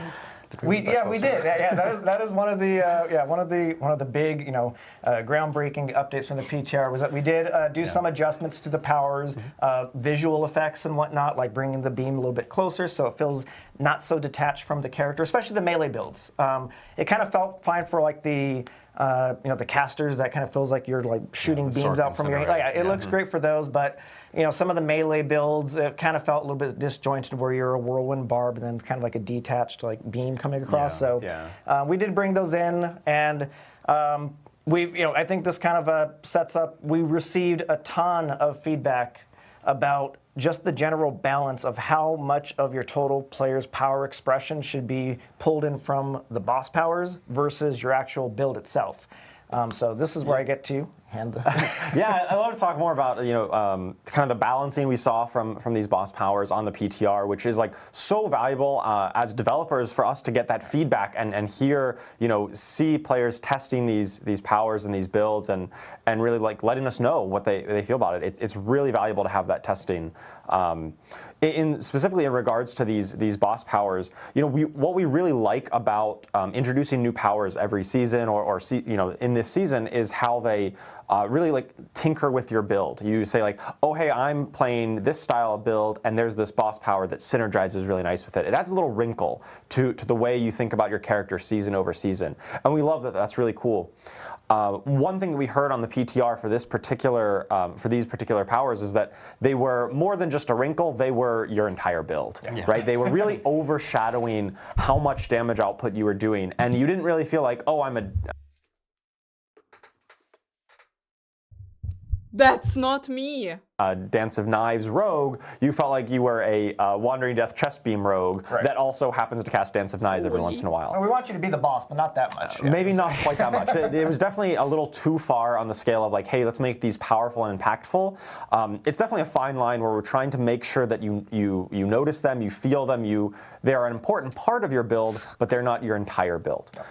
So we definitely swung a little too far there. And so as updates from the PTR, we looked at adjusting the scaling, because these powers scale up in their damage output based on your Paragon level. So the more you're kind of getting up into that late game, you're raising your Paragon level, they're going to be kind of scaling with you because the rest of your damage is going up, and so we're increasing the damage there. On the PTR, they would previously scale with you all the way up to Paragon level 300, which is very difficult to reach. It's a long grind to get up there. Now we're capping them at Paragon 200, which we think is a much more reasonable place to expect players to kind of get to unlock that full expression of power. And even then, we've reduced the scaling amount, so it's not quite as high as it will be. We still expect them to be impactful to your build. We just don't want them to absolutely dominate everything else that you're doing. Yeah, and this fits better. Like, we sort of set up the Paragon in such a way where you can get most of what you want around Paragon 200, and the rest is sort of just gravy for people who just really want to push and grind. You're getting core stats, maybe some additive damage. I just wanted to sort of double down on that, because I think that's something that's really important to us, is making sure that you don't feel obligated to get to 300, and it's more just sort of a, badassery. Yeah. There were also a few specific powers that we decided to rework based on the way they were playing out on the PTR, specifically Andariel's Flaming Skull. The modifier on that one in the previous version was applying many burn effects. It actually made Burning Sorcerer builds way too powerful. I believe something like 40 pit tiers higher than they really should be. We like powerful effects, but 40 pit tiers higher than you would otherwise have was too much. So it's kind of been completely reworked here. It's still very valuable for dot-based builds, those damage over times, but it's just got more multiplicative damage rather than kind of this exponentially growing the way it was before. Similarly, with Uravar's Lobbed Bombs, we updated the cooldown reduction on it. Previously, it was granting just a flat amount of cooldown reduction. It says your ultimate was reduced by, I believe it was 5 seconds. As we'll talk about a little bit later, we found that we like that you get to spam your ultimates in some builds. That was just empowering it a little too easily. And so we've adjusted it to be a flat 15% cooldown reduction rather than that like flat amount of 5 seconds off on the ultimates there. They can nerf and I think boss the powers. spirit It of a lot of depends what this they with do the with changes the buffs for that the we'll dive a little bit characters. into in terms of making Torment a little bit harder and some of the changes to these boss powers is really like, we want progression to feel meaningful and challenging and something that you can work towards. We don't really like when some of these effects just sort of short circuit that entire journey and you slap it in and then now you're in Torment 4 and the game is done. So it's really about trying to build that satisfying journey to becoming a god. Like, we like that you can become a god in one-shot stuff, and Diablo is a power fantasy. That's what Diablo needs to do. But we don't like when it happens too frequently. Blink and you miss it. Yeah, it really cheapens the experience. If you find one item or one power and like, oh, game's over, now what do I do, right? We feel like we fail to deliver on that power fantasy if you get it too easily, like you would occasionally get with some of these other effects that we've adjusted. Definitely. Cool. Well, I think that wraps it up for Season 8 specific items related to Belial's return. Derek, I'm going to say thanks to Charles and Colin as well, though I'm actually about to throw it back over to Charles, but thank you for running us through that. Again, like, all the changes that we're talking about from PTR, and just a reminder on what PTR is. PTR is our public test round. That's something that we do before the actual season. It's an opportunity for people to really test things. It's kind of like our form of like early access, you could say, where people can jump in, they can test specific things, and then we can make changes for when the live season actually hits. So there are going to be additional PTR changes that we're going to be talking about, because we're going to jump into classes again. I'm going to throw it back over to Charles, and Charles will talk a little bit more of all the class changes that are coming with Season 8, and of course, the changes coming from PTR as well. Yeah, of course. So let's talk about, just to carry on about some of the balancing philosophy around what we're looking at when we do these PTRs. Specifically from the class balance side, we're often looking at a lot of the new items, the new builds, and the kind of the reworks that we've done to classes. Whenever we make a new season, we say, hey, we're going to target certain areas and like look at certain play styles of a class and really make sure those are hitting the mark.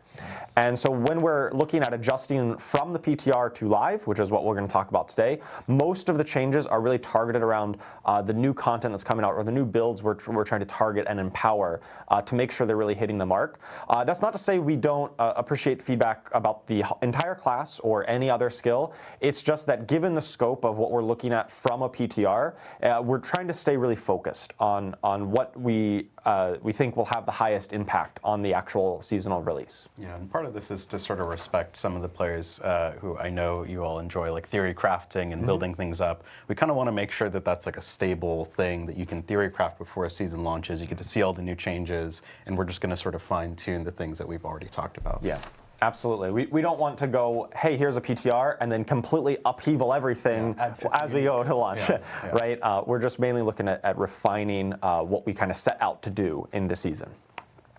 Of course, what I'm going to be talking about for each class is really just a high-level overview of the adjustments we're making, not every single one in detail. In order to find out all that detail, you're going to have to check out the patch notes, which should be going live later today, right after this stream.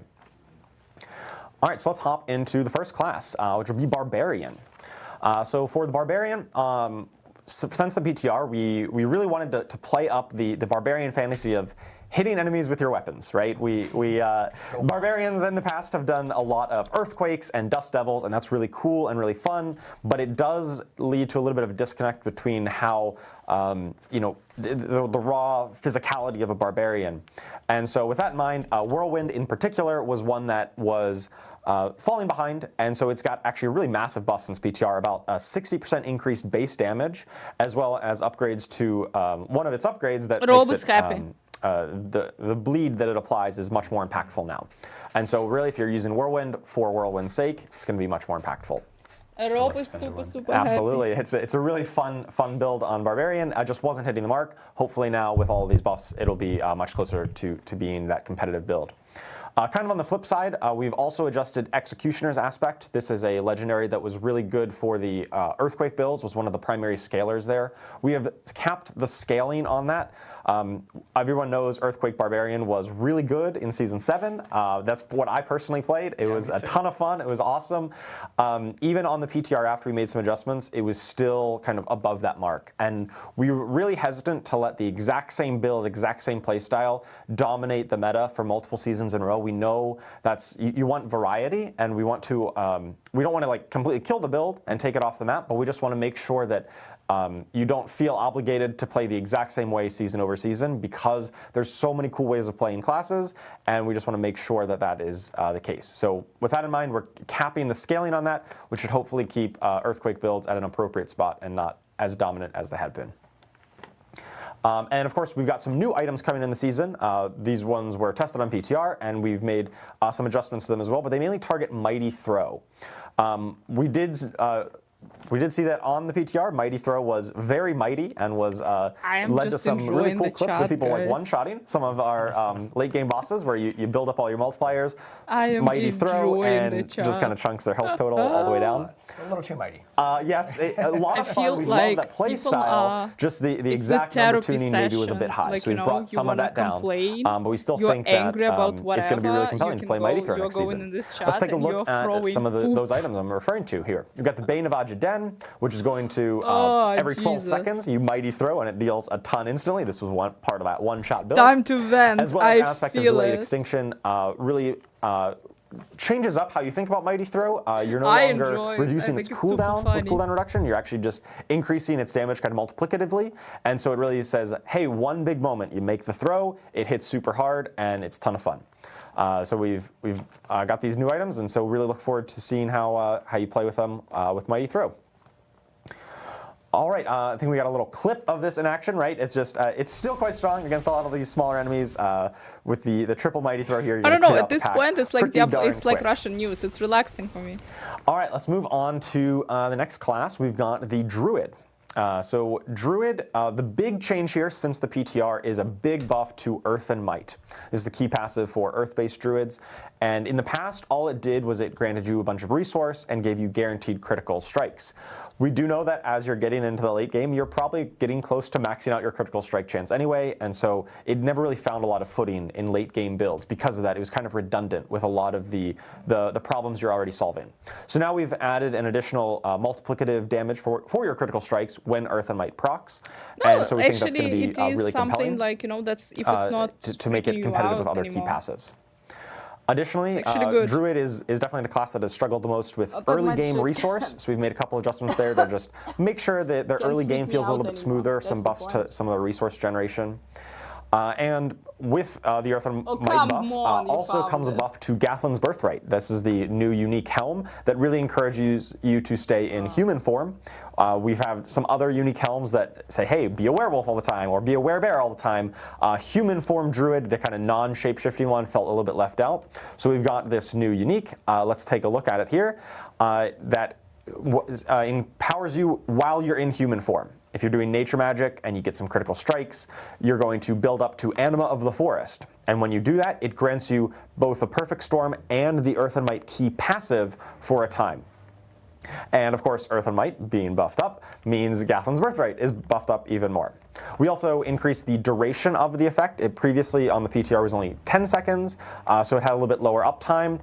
And we just think going up to 15 seconds means you're in this empowered state a bit more often. And it also stacks up against bosses. We know that fighting bosses is going to be an important part of the season. And so this is just much more usable since the PTR in those situations. Very appropriate. And of course, with aspect of impending deluge, we're talking about nature magic skills in human form. Storm Strike fits the bill there, and so this is going to be a nice piece to the puzzle for this style of build moving forward. I think we got a little video clip of Gathlin's Birthright in action. We've got your buff bar with your buffs active as you kind of get into combat and are doing these nature magic critical strikes. You're eventually going to trigger all 3 key passives at once, the one you currently have selected, as well as Earth and Might and the Perfect Storm. That'll really make a strong moment of power. You see all those buffs active on your bar down there. All right, next up we've got the Necromancer. So for Necromancer, the big story of Necro on the PTR, and I guess from last season, was that Blood Wave was pretty good. It was an okay skill.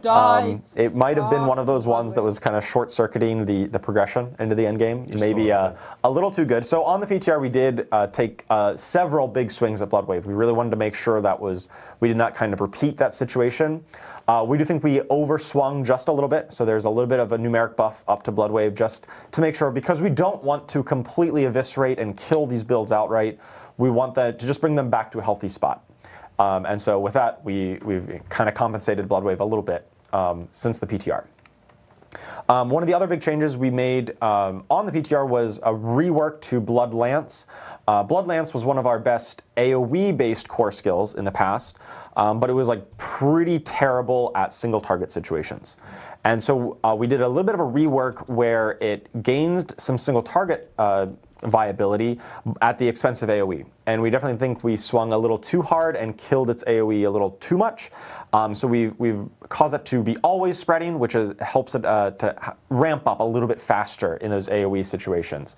So we think that'll kind of bring it to a more healthy balance compared to where it was in terms of the AoE and single target balance. And finally, we also made Vampiric Curse is now actually a curse. Turns out it's in the name. It just made sense. That's particularly relevant for the new unique item. We can take a look at that, the Sanguivar Blade of Zir. This is the new unique item in the season that causes your summons, your skeleton warriors and mages and golem, to apply vampiric curse to enemies. And by doing that, you're going to stack up this vampiric curse effect, and when you cast Army of the Dead, it's going to unleash the vampiric curse. We think it's a really cool playstyle. Of course, the curse now interacts with all of your curse effects, like damage to cursed enemies, or when you apply a curse, do a thing. It all works with that. And of course, this item itself was buffed up a few times since the PTR as well. Its multiplicative scalar at the bottom has been increased, as well as some of the affixes on it have gotten some improvements as well to really make sure that this style of play really hits the mark.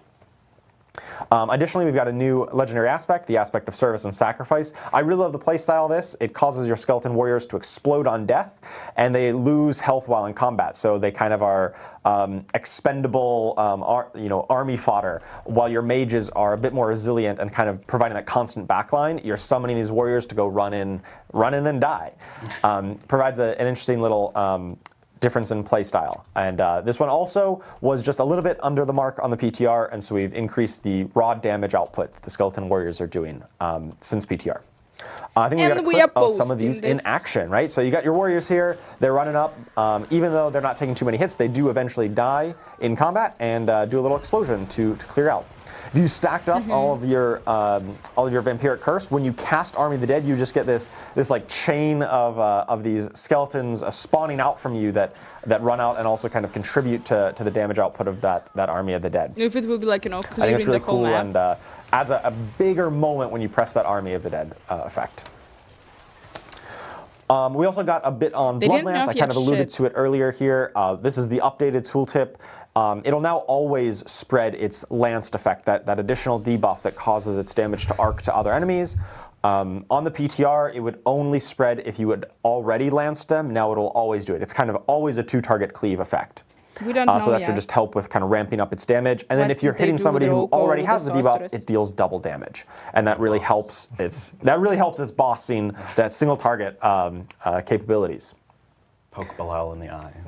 Oh yeah, poke him in the eye many times. One of his many eyes. There's a lot of them. Exactly. We need a lot of blood lances. Absolutely. Let's take a look at the clip here real quick, right? So even as you're going into the pack, it's just, you're going to get that lance debuff, that like red glow with the kind of arcing lines between enemies, just going to ramp up that much faster, and really helps you clear out packs just a little bit quicker than it was before. All right, let's move on to the Rogue. On the Rogue, there are a couple adjustments. One was a change to the way Shadow Clone and its rank 5 upgrade worked. Previously, when you got Shadow Clone to rank 5, when you cast it, it became a Cutthroat skill, which was a little weird and unintuitive in terms of like what did it interact with? Did it count as a Cutthroat skill for various effects? We decided to kind of clarify that and just make Shadow Clone always baseline Cutthroat skill. Which means anything that your Shadow Clone mimics from you. So if you cast, Penetrating Shot and your Shadow Clone mimics it, the Shadow Clone's version counts as a Cutthroat skill for any kind of modifiers or damage bonuses you might have. Just kind of a nice little quality of life there. Death Trap was kind of the big story of Rogue, I think, on the PTR, where Death Trap was really good. It was a little too good. It had a number of reworks come into it, and specifically on Scoundrel's Leather unique, that caused you to teleport to the position where you're throwing your Death Trap, which was really cool and really fun, but ultimately it meant that the build kind of solved too many problems right away. Just like we had talked about previously with Bloodwave and some other builds, it was a little too easy to do everything. You had damage, you had cooldown reduction, you had teleport and mobility, you pulled in enemies with Death Trap. And so with that in mind, and it was also a little too easy to get to that state where you had 0 cooldown on it.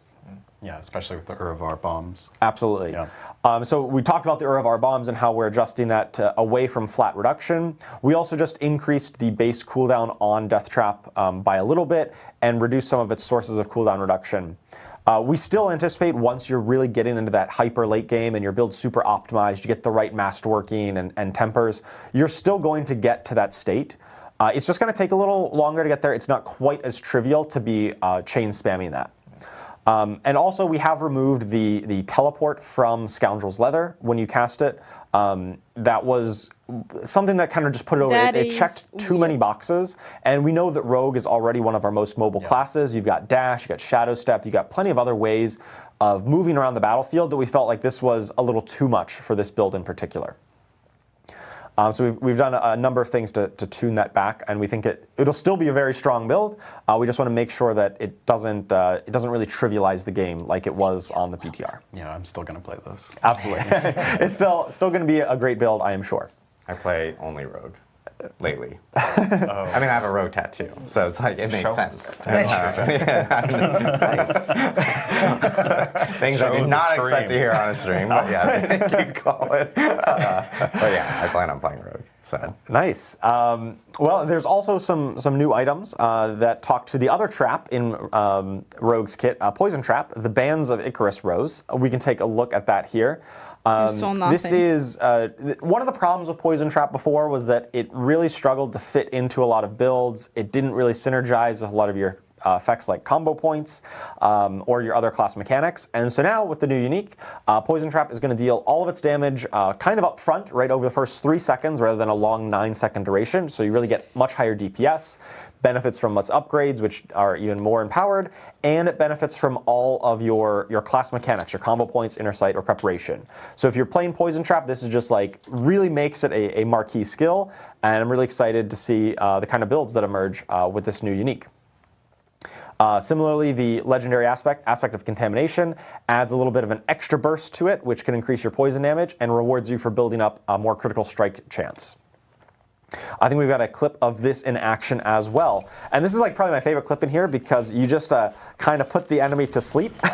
He just falls down and stays down because one of the upgrades on Poison Trap knocks down an enemy. Whoa. And with Bands of Icarus Rose, it's going to increase that knockdown timer. It's going to double that knockdown timer. And so it can really, really put enemies to sleep. And if you got enough DPS, you're going to shred right through them.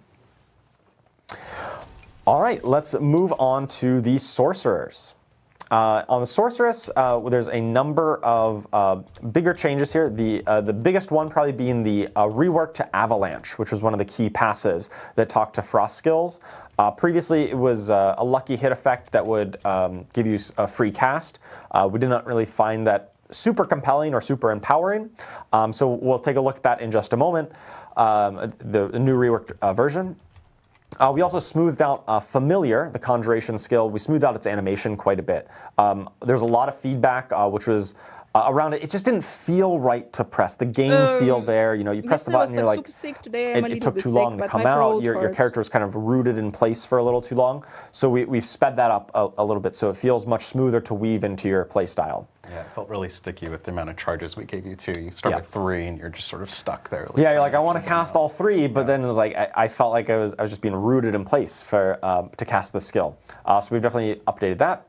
And of course, the new items are talking about ice shards quite a bit, and so we'll take a look at that in a moment. First, let's look at the Avalanche rework. This has kind of been simplified down a little bit with previous lucky hit and some bonus casts. Now it's just going to always affect all of your frost skills. They're going to cost less mana and deal increased damage. And then if you apply vulnerable to the enemies, you're going to get even more bonus. And so this is really just right along the lines of what frost skills wants to be doing. It's really looking to when you had like some of the complexity in the previous version of Avalanche, we didn't really feel like it added that much to the gameplay, and so we looked at where we can just empower the build, simplify it a little bit in terms of gameplay, because we didn't really feel like the old version was really hitting that mark. Yeah, it's also true frost and true cold, which we haven't really seen too much of. Right, absolutely. Next, we got the new items, the Hail of Verglass. This is the new unique helm that is really potent for your Ice Shards build. Ice Shards are going to be spreading out and dealing a spread of damage rather than just a single straight line. It kind of helps with its AoE potential. You do more damage if you're hitting them with multiple Ice Shards, and of course you get even more. So really an interesting way to update the playstyle there. And Shivering Aspect is going to give you some more multiplicative damage based on how much you're chilling enemies. Once again, playing into the cold build, but also by how much you've staggered a boss. We know that this has been a pain point across all of the classes where some So of far, these guys, bonuses to minions or crowd-controlled sorcerers? enemies don't work on bosses. And of course, being Belial's return with the season of bosses, we really want to make sure that many of these effects do in fact guess work ice against cold boss fights sorcerers. in a way that just makes sense, rather than feeling like, oh, I'm a crowd control based build. Now I'm suddenly I lose out on so many of these bonuses against bosses. We don't really want that to be the case. That's not the kind of play style we want to encourage. Where you feel punished for taking on bosses, and so many effects like Shivering Aspect do work against bosses in addition to crowd-controlled kind of normal enemies. And we've also got just a side-by-side comparison of familiars. So on the left we got before, you can see how long it kind of takes you to cast all three and then to get moving afterwards. And on the right, the after version, much faster, much snappier animation, and you can get on the move and continue on with combat that much quicker. It's going to feel a lot better to play. All right, and the final class, we've got the Spiritborn. So the Spiritborn, probably the biggest thing that we've updated since the PTR was a bug fix on the unyielding hits aspect. This is one of the most popular legendary aspects that Spiritborn players have been using. It increases your weapon damage, like your weapon like raw damage just goes up. And so you would think, hey, that increases all of my damage output because everything is kind of based on your weapon. That was true for most cases, but there was a few interactions where it wasn't properly working, notably with the Eagle Spirit Hall bonus that would throw out the Quill Volley feathers, and also with the new unique, the Sunbird's Gorget. It was not properly working there. So now it will be working. Now it's a really powerful multiplier to work into those builds, and we think that's going to help quite a bit to make sure those builds are competitive. We've also heard the feedback that basic skill builds have not really hit the mark, and so Sepizantek, that's the unique that really empowers those basic builds. We've given some numeric buffs there just to make sure that just give them that little bit of a bump to bring them up to par. And finally, wanted to highlight those new items and reworks that we were talking about, the Sunbird's Gorget. Let's take a look at this new unique amulet. This is really cool. It promotes a very alternative playstyle where you're all about spawning storm feathers, and as you pick them up, you spawn this firestorm around you that grows and intensifies the more storm feathers you pick up. So you really want to be spawning a bunch of them and then moving around and collecting them up. And it deals more damage, it grows in size, and the storm feathers and the firestorm benefit from all of your skill tags, all of your jaguar skills, your eagle skills, and the storm feather tag. Really a very cool alternative playstyle here. Rather than just casting basic or core skills, you're focusing on storm feathers instead. Additionally, we've got a new aspect to buff up the Rushing Claw skill, which really struggled to find its place. We've also got a little bit of a rework to Rushing Claw, some of its upgrades that we'll show in a moment. First, let's take a video clip on the Sunbirds here. Right, you got your line of storm feathers all in a row. You go and you pick them up, and you get this cool little firestorm around you. And the more you pick up, the more you spawn, the stronger and bigger it gets, up to a cap, and it can really help with kind of that AoE damage to clear out packs. I alluded a little bit to the Rushing Claw rework. So we've got the two upgrades on the skill tree. We've got Invasive Rushing Claw. This is what was probably the most popular one that was previously being used, where when you run out of charges of it, you will consume 4 stacks of ferocity to kind of refresh the charges. In this case, you're kind of constantly spamming this button over and over again. It's really like your primary skill of your build. Now there's an alternative playstyle with Poised Rushing Claw, which gives it much increased maximum charges, but when you cast it, it does consume all of those charges. So those charges are no longer how many times can I cast the skill, it's really kind of a stacking damage multiplier, is how many charges. So if you have cooldown reduction or ways of reducing your cooldown, you're actually stacking up damage on a Rushing Claw, and it's going to hit a much larger area. So let's take a look. We've got Poised Rushing Claw here. This is the one big hit, right? It hits 3 times the area, clears right through a pack, but you can't hit it that often. Alternatively, you've got Invasive Rushing Claws, which lets you kind of slice through the pack. You constantly have this available to you as it refreshes its cooldown, or you save up for this one big moment. So really interesting, 2 different ways of playing the skill now.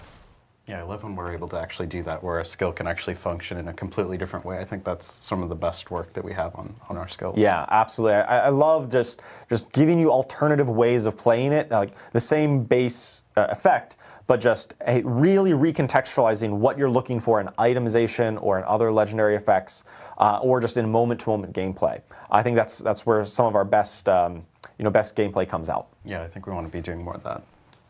Awesome. Well, thank you, Charles, for walking us through all the class changes that are coming with Season 8, and of course the PTR changes that we kind of went over a few of them really quickly here. Again, everyone will be able to see this earpiece, guys. It's fallen off like 10 times, and when the camera's been on, there it goes. I'm going to fish for it for like 10 minutes. It's just gone. You can check out the patch notes immediately after this stream. We'll have it on Diablo4.com, and that is pretty extensive. It goes through every single thing that we've talked about, plus more that we couldn't fit into the stream because we'd probably keep you here for 8 hours if we just went over all the patch notes specifically. So make sure to check that out. Of course, with a new season comes a lot of changes that are coming within the systems as well. And so, Colin, do you want to walk us through some of the big changes that we have coming? Yeah, we cherry-picked some things just to keep it quick. So I'd love to jump into the next slide, which definitely wasn't adjusted, but that's okay. I remember some of the things. So we removed Conduit Shrine just for the season. We heard feedback that maybe it wasn't the greatest of shrines in previous seasons. It was actually a tease for Belial. He was just screwing you over. So we're just taking it offline. It's not really a shrine. Yeah, it's not really a powerful thing. What if you just couldn't cast your skills for 15 seconds? So we removed it. We're going to take it offline. We're going to rework it into something more powerful and better. So look forward to that in the future. We also brought back the Ancestral Whisper caches from Season 7. This is just sort of an example of things that we're trying to pull in from previous seasons that we think are working really well. I think it's going to pair nicely with the Apparition Incursion Whispers, so sometimes you're going to get a really badass cache out of it. Obel Gambler. What does that mean?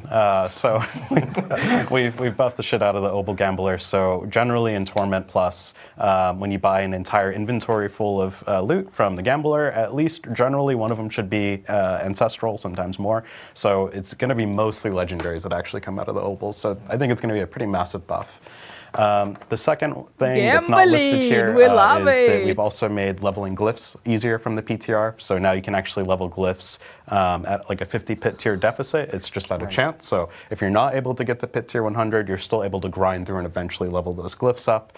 We think that this just is a little bit more forgiving, and it makes sure that like you don't necessarily have to play an S tier build to actually level up those glyphs all the way. You just are going to take longer. And then the second thing, or I keep saying the second thing, the other thing that we've done is we actually didn't talk about this in the PTR, but we changed tempering, and I just wanted to say because I think it's amazing. Tempering will remember the recipe now, so you're able to just sort of hit it. Nice. I think that's searching through the list and then going back over every single time. Yeah, it was another Belialism. Yeah. He wanted you to go through the flow again. We've made that a lot better. So I think like that covers a lot of the sort of cherry-picked cool things that I thought was worth talking about. Yeah, most definitely. And then I know we have some other big changes that are coming. Maybe this is the second thing again. I remembered a second thing, actually. Oh, did you? Okay. I totally forgot to put this on there. So in the PTR, we took some pretty big swings on leveling progression and torment progression. And I just want to sort of rehash what you're saying, which is the PTR is a place to test. It's a place to test. We might put things in that we're not necessarily committed to because we want to test it. So your feedback is super valuable. It's a discussion always, right, with the community and the players. We ourselves play the PTRs to feel things out. It's a really good place for us to do that because we're able to play with some of you all. So, might be me on the other side of the screen griefing you or something. I'm just kidding. I wouldn't do that. So I think one of the things we did is tone back the leveling speed reduction. So it's a little bit slower, but it's not as slow as it was in the PTR. We just want to sort of smooth out that leveling experience. It's not really that big of a difference in terms of Season 8. And the other thing we did also change is the Torment and Pit scaling. So we've nerfed that from what it was on PTR, but it's still a little bit stronger than it was on Season 7. Again, really, this is sort of us trying to find the sweet spot of introducing a bunch of new seasonal power. We also want to make sure Torment progression feels as good as it did in Season 6, where you sort of have this like journey and sort of challenge that you need to face to overcome. We think unlocking that power and progressing through our games just is that much sweeter when you hit that sweet spot of actually having to work for some of this stuff. So we've pared it back. You can think about it as Torment 1 is about a pit tier harder than Season 7, and Torment 4 is about 6 to 7 pit tiers harder than it was on Season 7, coming in Season 8. So we have pared back. Feedback was super helpful. I know everyone was losing their minds that we made the game doubly hard. That's just sort of how Who we the balance fuck things was on the giving PTR, this is we either feedback? double or half it. It just helps us sort of lock in a good middle ground. We also find that if we buff it like 10%, it's like, did we even change anything? Negligible, you don't know. Yeah, and we don't want to sort of take an approach where we like stealthily make the game harder over 3 seasons. So we just want to sort of figure out a good middle ground. So that was the second thing. That was the second thing. And so the other second thing is we have some big Yeah, changes they were that not are supposed coming to listen to those the crying season journey babies. as well. And I know Yes. you wanted to talk about some of that. Yeah, so with the changes that we'll talk about after this, with the introduction of Reliquary, we've actually taken an opportunity to separate out the season's journey from the Battle Pass. So that also means all of the ashes that you would earn have been taken out of the Battle Pass. You no longer sort of have this complicated system where you're doing the season's journey to earn favor, to then progress the Battle Pass, to then try and get your ashes, but those are level locked. It was just too many things. So we've taken it out. Now it's very clear. And I think the season's journey is going to feel a lot more rewarding in that now all the ashes are earned through the season's journey. We also have individual rewards for each objective within a chapter. And we've also just refreshed the UI, so we're able to compact and sort of consolidate some of the objectives into a really clear sort of singular objective. You'll notice, like, if you put on your glasses, I have to like lean in to actually read some of these things. But you'll notice that some of these objectives have sub-objectives, and it just sort of better encapsulates what we are asking you to do.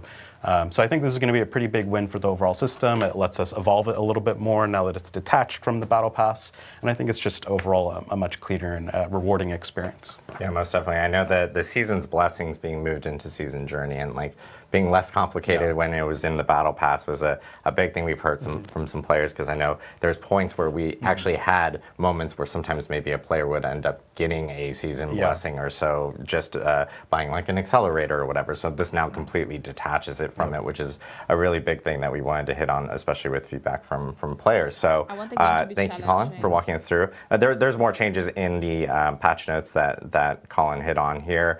So again, check them out afterwards. But one thing we did want to talk about, and this is kind of alluding to what Colin was talking about beforehand with the season journey, is the Reliquary itself.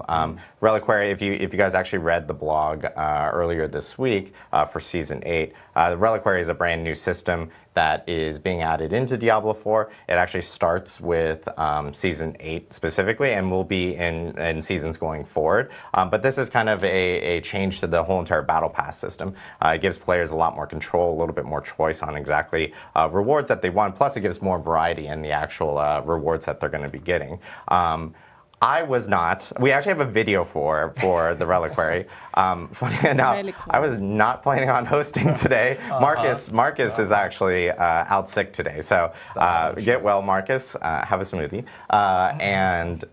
So I am hosting, and Marcus was supposed to throw to this video, which is done by myself. So I will be throwing it to myself to talk a little bit more about Reliquary, so you guys get a little bit of a better understanding of what the new system is.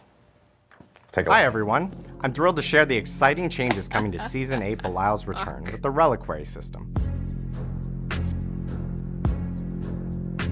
This refresh of the Battle Pass system puts choice at the forefront, allowing you to select the order in which you unlock rewards from different catalogs. You alone will determine how to spend the favor you earn from slaying demons and completing quests in both seasonal and eternal realms, picking rewards that speak most to your character's fantasy. Now we're going to look at the features of the system, how to unlock rewards from it, and what you can expect to find in each Reliquary. In the Battle Pass Reliquaries, you will find individual catalogs you can earn rewards from, each one being a Reliquary. With the launch of the upcoming season, Belial's Return, you will have these Battle Pass Reliquary options: Belial's Return, Weapons, Beasts, and Armor. Each Reliquary contains cosmetic rewards to customize your Wanderer. To earn these rewards, players will need to acquire Favor, which is gained by killing monsters and completing quests. Each time you fill a bar, you acquire 1 Favor token. You can hold up to 99 Favor tokens at a time and must spend some before you're able to earn more. Also note that up to 99 Favor tokens do carry over from season to season if you don't spend it, giving you a head start on next season's Reliquaries. Let's dive a little deeper by checking out Belial's Return, a Battle Pass Reliquary available for everyone on season launch. Here you will choose the order in which rewards are unlocked. Items in a reliquary can be claimed in whatever order you desire, and you can claim items for any reliquary while it's available. So if you want this badass Celestian mount before the Starcross Path Town portal, the power of choice is in your hand. You may have noticed one item in the above reliquary has a star icon on it. This is a bonus reward. These rewards are automatically unlocked once you have claimed all other items in the specific reliquary using favor. Bonus rewards are just that, a bonus, and don't require favor to claim. Remember to claim them as soon as they are unlocked. Wanderers who complete all Battle Pass reliquaries will receive the pieces needed to arm themselves in the menacing Guise of the Deceiver armor set.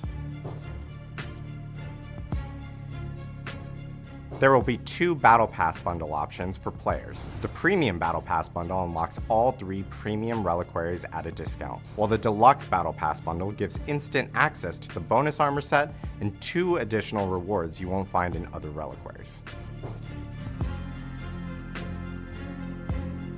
Lastly, reliquaries introduce the ability for us to now create unique tie-ins for future events and IP collaborations. These are completely separate from the Battle Pass, and we're looking forward to creating special moments for all players out there. Let's go through our first example with our Diablo and Berserk collaboration coming soon. Our first collab reliquary will have a unique currency that players can acquire in-game called Behelots. This will roll out in early May, and we're looking forward to you gathering and earning Berserk-themed cosmetics. Events will generally be available for shorter periods of time, so you should check on this tab every now and then. Reliquaries launch with Season 8 Belial's Return. For more details, check out our Reliquary System section in the official Season 8 blog. Thanks for watching, and we'll see you all in Sanctuary.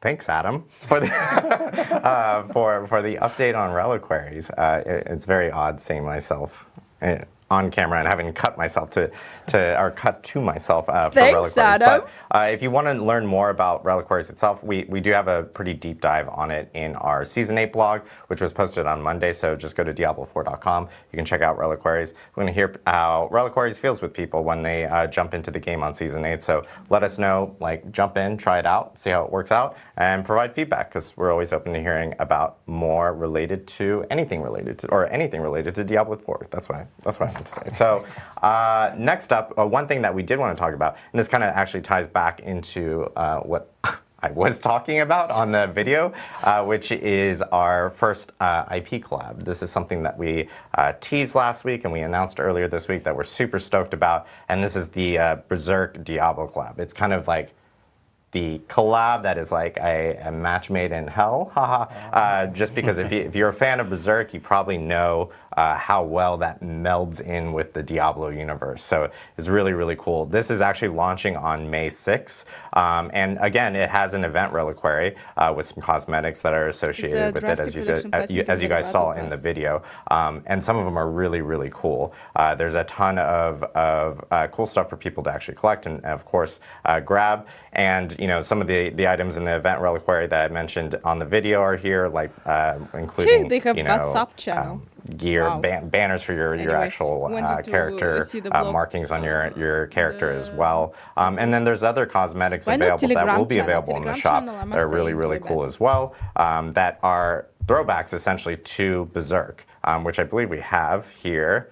We got one, I know, for the Necromancer, the Barb, and the Rogue. These look absolutely sick. That Necromancer one is ridiculous. Yeah. Really, really cool. And then one other thing is, this is disturbing, but also awesome. And I'm gonna butcher the name. This is Chimimoro? Yeah, Chimimoro from Berserk. Funny enough, a really popular character that doesn't appear much in the Berserk manga, but we also nickname him the Schnoz, is a pet that will also be available in Diablo 4 with the Berserk Diablo collab.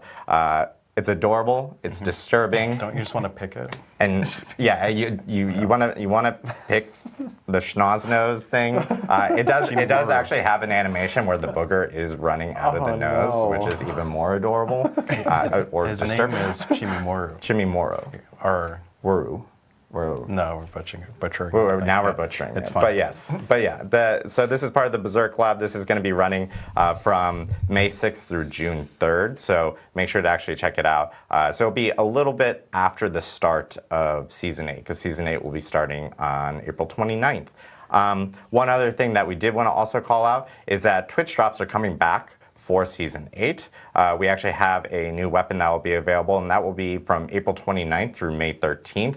You essentially just have to watch 3 hours on any person that is streaming Diablo 4 during those time periods, and make sure that you have Twitch drops enabled and your account's all connected and everything like that. And you'll end up getting a new weapon cosmetic, which is really cool, and we'll show it here in a second.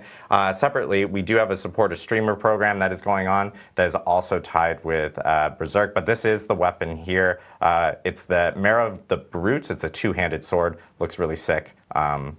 Super stoked for this one. And then we have a support a streamer. This one is a gift or purchase just one sub to any content creator that is streaming Diablo 4 between May 6th and June 3rd. This is between the Berserk timelines. And you'll get this cool mount trophy, which is the skull, the skull palette mount trophy that will be available May 6th through June 3rd. So Twitch drops is coming back for the start of Season 8, and then we'll have a support a streamer that will start with the Berserk collab. So a lot of cool stuff that is coming up, and is visible. that's all the content that we good. have here. I know, as we always do for every single stream, we do go into a Q&A. So I know we do want to talk about a few items within the Q&A. So if you're on Twitch, it's one of those days, everyone. Throwing to myself, squeaky voices, earpiece doesn't stand. Stuff like that, Jimmy Moro. But if you do have questions in chat, make sure to ask them on Twitch. We have chat enabled there. We'll be taking them. There's a few things I know as we wait on questions kind of kicking in. And there goes the earpiece. There needs to be like a compilation of like the earpiece falling out of my ear this whole entire broadcast.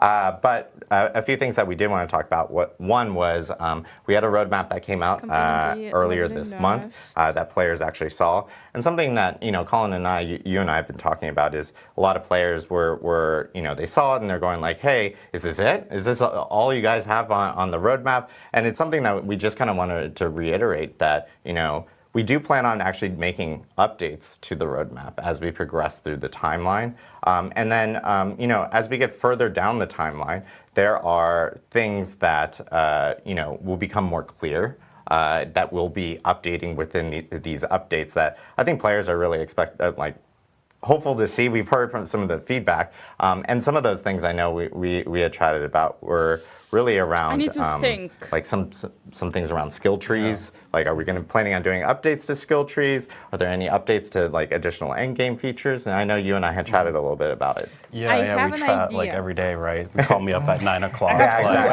exactly. I'm just eating dinner. Just wanted to chat with you. I know that's I'm like, let me wrap up this nightmare dungeon. seasonal stuff. Yeah, let's talk about Cosplay it. will So be absolutely I think sick. like It something will be- that it we will can be talk sick, about is guys. the skill That tree I is know. something that we are definitely looking at in terms of doing some sort of major updates to. We also are But taking the a look at second aspects idea because aspect is skill tree sort of very similar in the same space. It is a lot of moving parts, so we want to get it right. So it is a pretty major thing that we need to take our time on and need to work through so it hits the players at a really high quality bar. So there are lots of things like that we are talking about and we're having conversations about.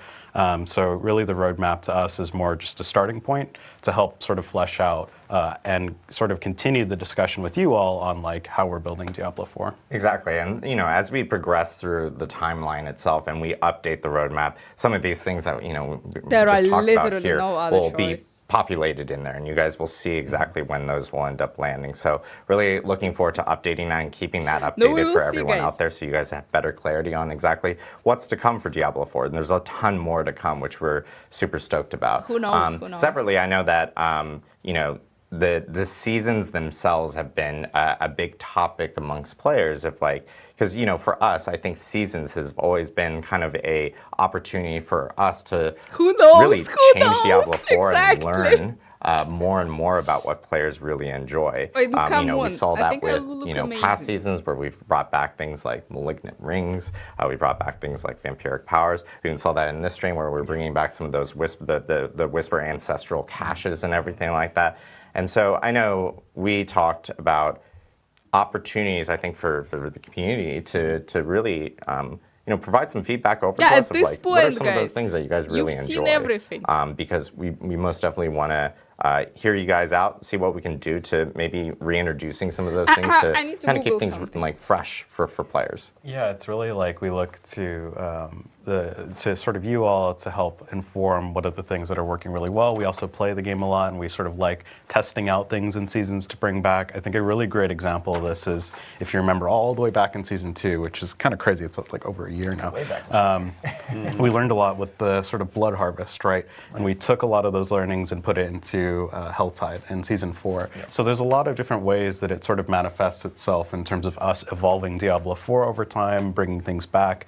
We just want to make sure we bring it back in a way that services the overall game and just helps level up the entire game. We just want to make sure that we don't necessarily bring things back that disrupt the fun of the game or sort of ruin the experience. So it's a fine balance on like what can we bring in. We want to make sure that we're doing it right. Seasons is a way for us to really test out some crazy stuff where we're okay with things breaking. Like I think Boss Powers is a great example of like, yeah, it's going to definitely disrupt the balance of the game. What are some of the things that we might actually want to pull in or learn from this? So we're always talking about it, and we would love to hear from you on sort of what you think is working really well. Yeah, because once we hear back from you guys, it gives us the opportunity to really just like take that, learn, and really start building upon that. Like maybe, for instance, a great example I think is like Abattoir Azir. Abattoir Azir was a great learning point from us, where it essentially evolved into what we now have as the Pit, which is really cool to see. So let us know. We most definitely want to keep learning and growing from some of these seasons as they progress, and give us the feedback of what you guys want to kind of see coming back into Diablo 4 to keep things dynamic and fresh for everyone out there.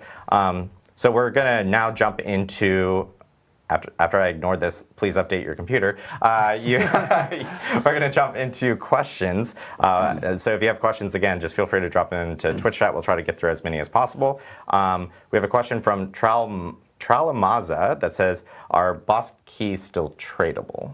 Yes. Yes. So players can still trade those, even with all the changes to lair bosses and everything like that. You most definitely can. I actually think I just want to talk about it a little bit because I think it's actually interesting now that the keys are going to be drained from the economy much faster now that everyone has to pay their share. I think the key economy trading wise is actually going to be a little bit more interesting and that they're worth a little bit more. I also think it just works well if you're playing at a party and someone's missing out on a couple of keys, you can trade it to them. So it still sort of maintains that sort of social element where if you and I are playing and you're missing out on some keys, I can give it to you, you might trade me some, so it all still works. Especially since the more players in your party still amplifies the reward of the boss that it gives you too. Yeah, absolutely. Yep. Why so blue, Panda Bear?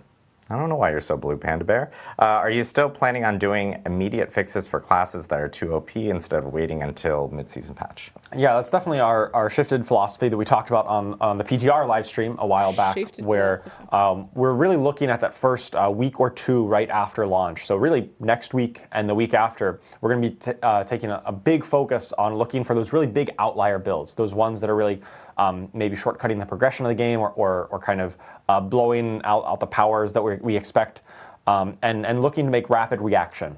It's always in the interest of respecting players' time. We don't want it to last too long and then we nerf it later and you feel bad that, hey, I invested so much time in this. We really want to be rapid in our response to that. With that being said, we are going to be kind of measured in that response. We don't want, if something is just strong, if it's like, hey, this is a strong build, I'm able to do the game, we're not going to just come in and nerf anything that is strong. We're really focusing on the big outliers, both on the high end and on the low end. If something is dramatically underperforming, we'll look to make rapid reaction there as well. But it's all about making sure that you feel comfortable investing in your build, which is why we want to get that out sooner this season and all seasons moving forward. Yeah, again, it's about taking something that's like S+ Next to week S, will be funny. right? So we're not looking to crater or just kneecap any of these crazy builds.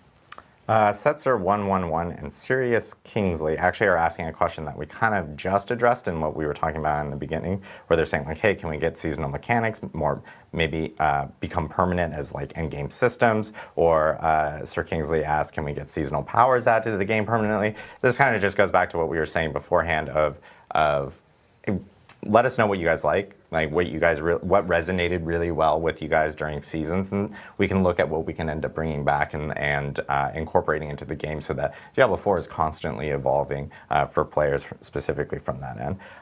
Condis asks, was campaign XP / leveling nerfed since PTR?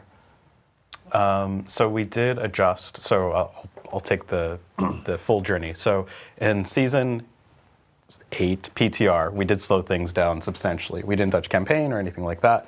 And then in season 8, we have pared back the nerfs that we did to leveling. So it's a lot more similar to season 7.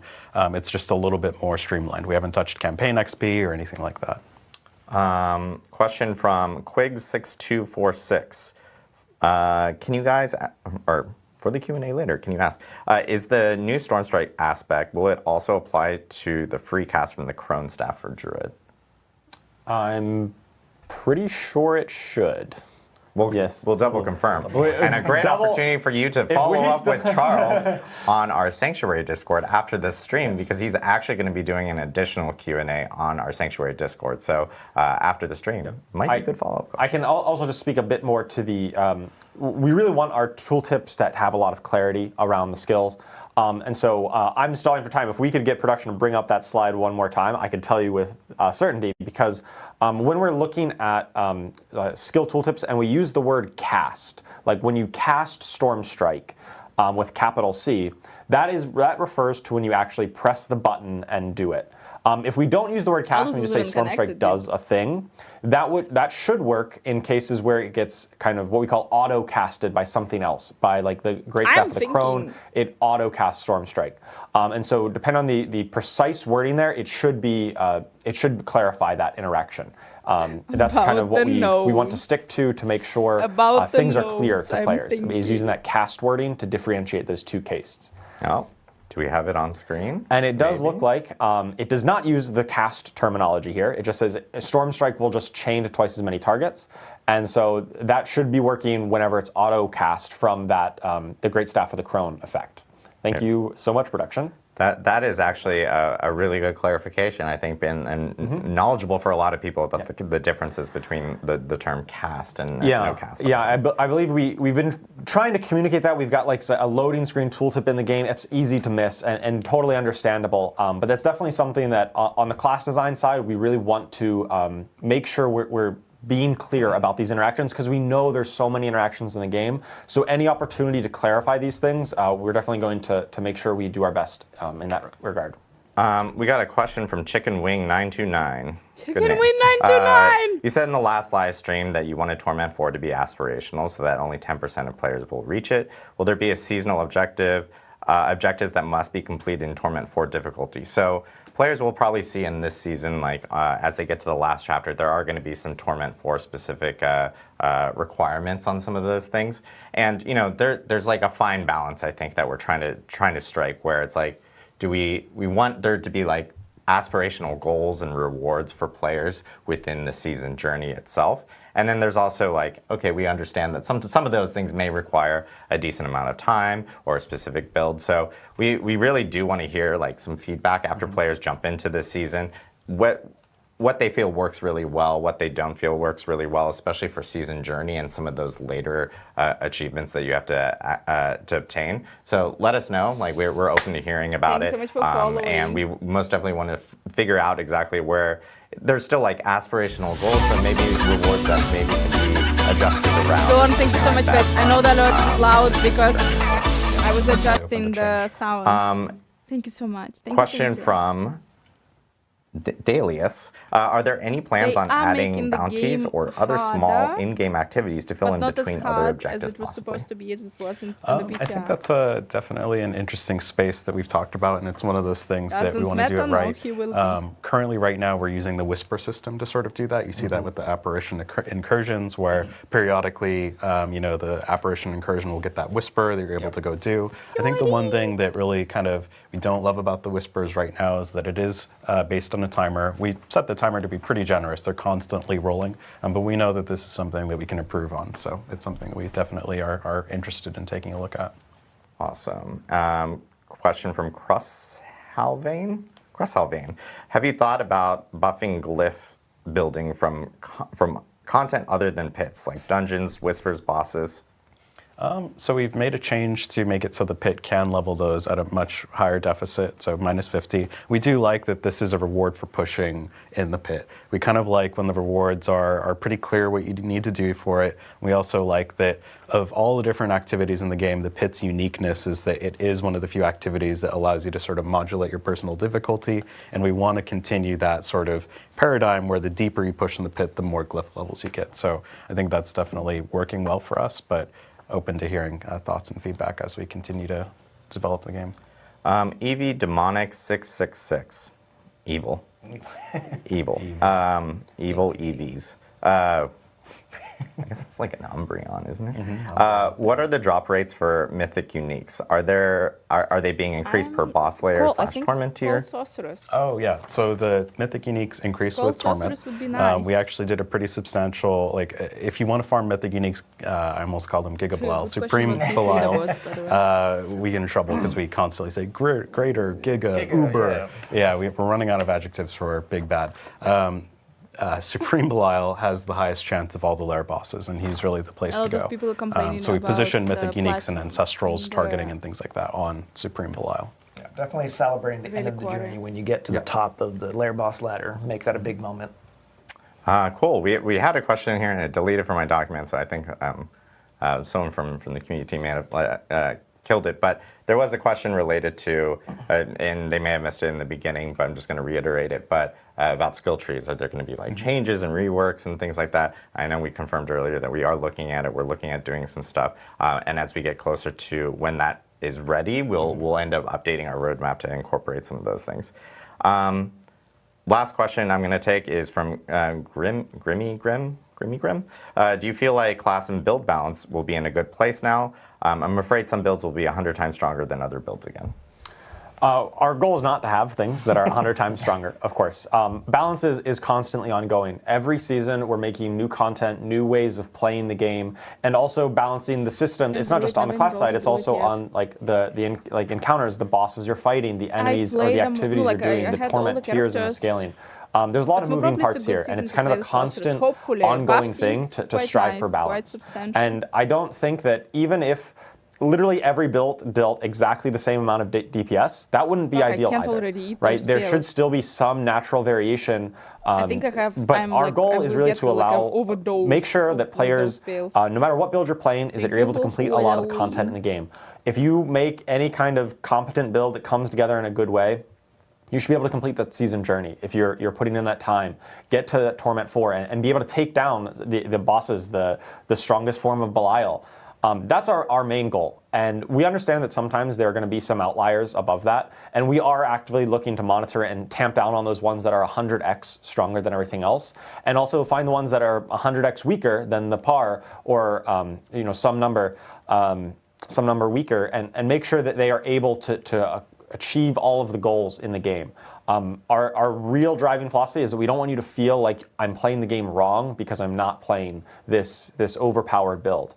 But exact perfect parity where every build deals exactly the same amount of damage is both impossible and undesirable. No, Yeah, it's I not think about it's a lot, that. It's about like just sort of having taking the a step builds that back are as well. absolutely Achieving perfect insanely balance really overpowered. relies on stability and not injecting anything new. Correct. Right, and I think we try and walk that balance of like, we do want to shake up the meta. We want there to be cool new ways to play the game. Boss powers are getting added to really shake up that meta, and that is in direct conflict with perfect balance, right? So we are trying to walk that line. That's not to say that we're cool with the times 100x, but it just, to really reiterate, they're sort of like at polar opposites of the spectrum. Adding new stuff and balance are very at odds. So. Cool. I lied. I have one more question, which is, and I wanted to address it really quickly, but Captain Mergen asked if we have unused Battle Pass upgrades or Ultimate Edition or whatever, will those carry over with the new reliquaries? We actually have all the details of how those will work. They're actually being converted over to reliquary tokens or to platinum, depending on what type of upgrade you actually have. So that's all laid out in the blog that we posted earlier this week. So make sure to check out that blog. It's on Diablo4.com. It's our full Season 8 blog, and it's in the reliquary section. It has all the details specifically related to that. So that is us. That is it today. me. Today's been tough for me. That is it today for our Season 8 developer update live stream. Just a quick reminder, Season 7 is ending starting next week because Season 8 actually kicks off on April 29th. So make sure to jump into Season 7, clear out any of your final battle pass items or season journey items that you may need to. Get Dorian, like the Raven, if you have a Raven. Dorian. It's offensive to ravens. I know. I just absolutely. I am so sorry, Dorian. Secondly, we have Charles is going to be in a Sanctuary sit-down. Sanctuary is a Discord. It's our largest Diablo community Discord. He's going to be jumping in there and talking to Lurkin, who's a content creator within the Diablo Partner Program, and he'll be doing a Q&A immediately after the stream. So if you want to, jump into the Sanctuary Discord, and Charles will be talking a little bit more about classes, class balance, himself. Hobbies, what type of pizza he likes, where his tattoos are. Where his tattoos are, things like that. And then, of course, Patch Notes will be live on Diablo4.com immediately after we end the stream. So thank you, everyone, again, for joining me on the Diablo 4 Season 8 Developer Update live stream. And thank you, everyone, for tuning in. We'll see you in Sanctuary on anytime, but next week for Season 8 with Belial on April 29th, and of course our Berserk collab the following week. So thank you all, and we'll see you in Sanctuary. See ya.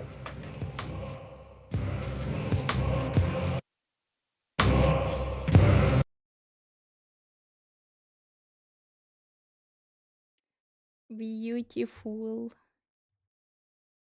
It is... No, we don't skip this one. It will be fun, but it's not mind-blowing. My personal opinion that it is.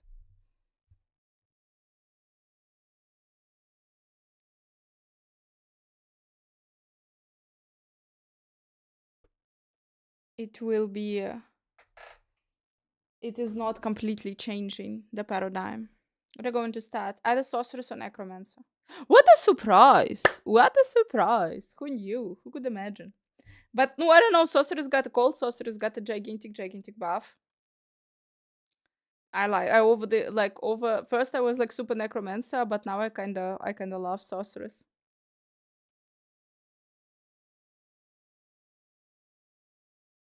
Yeah, everyone is going into the same path. I don't know.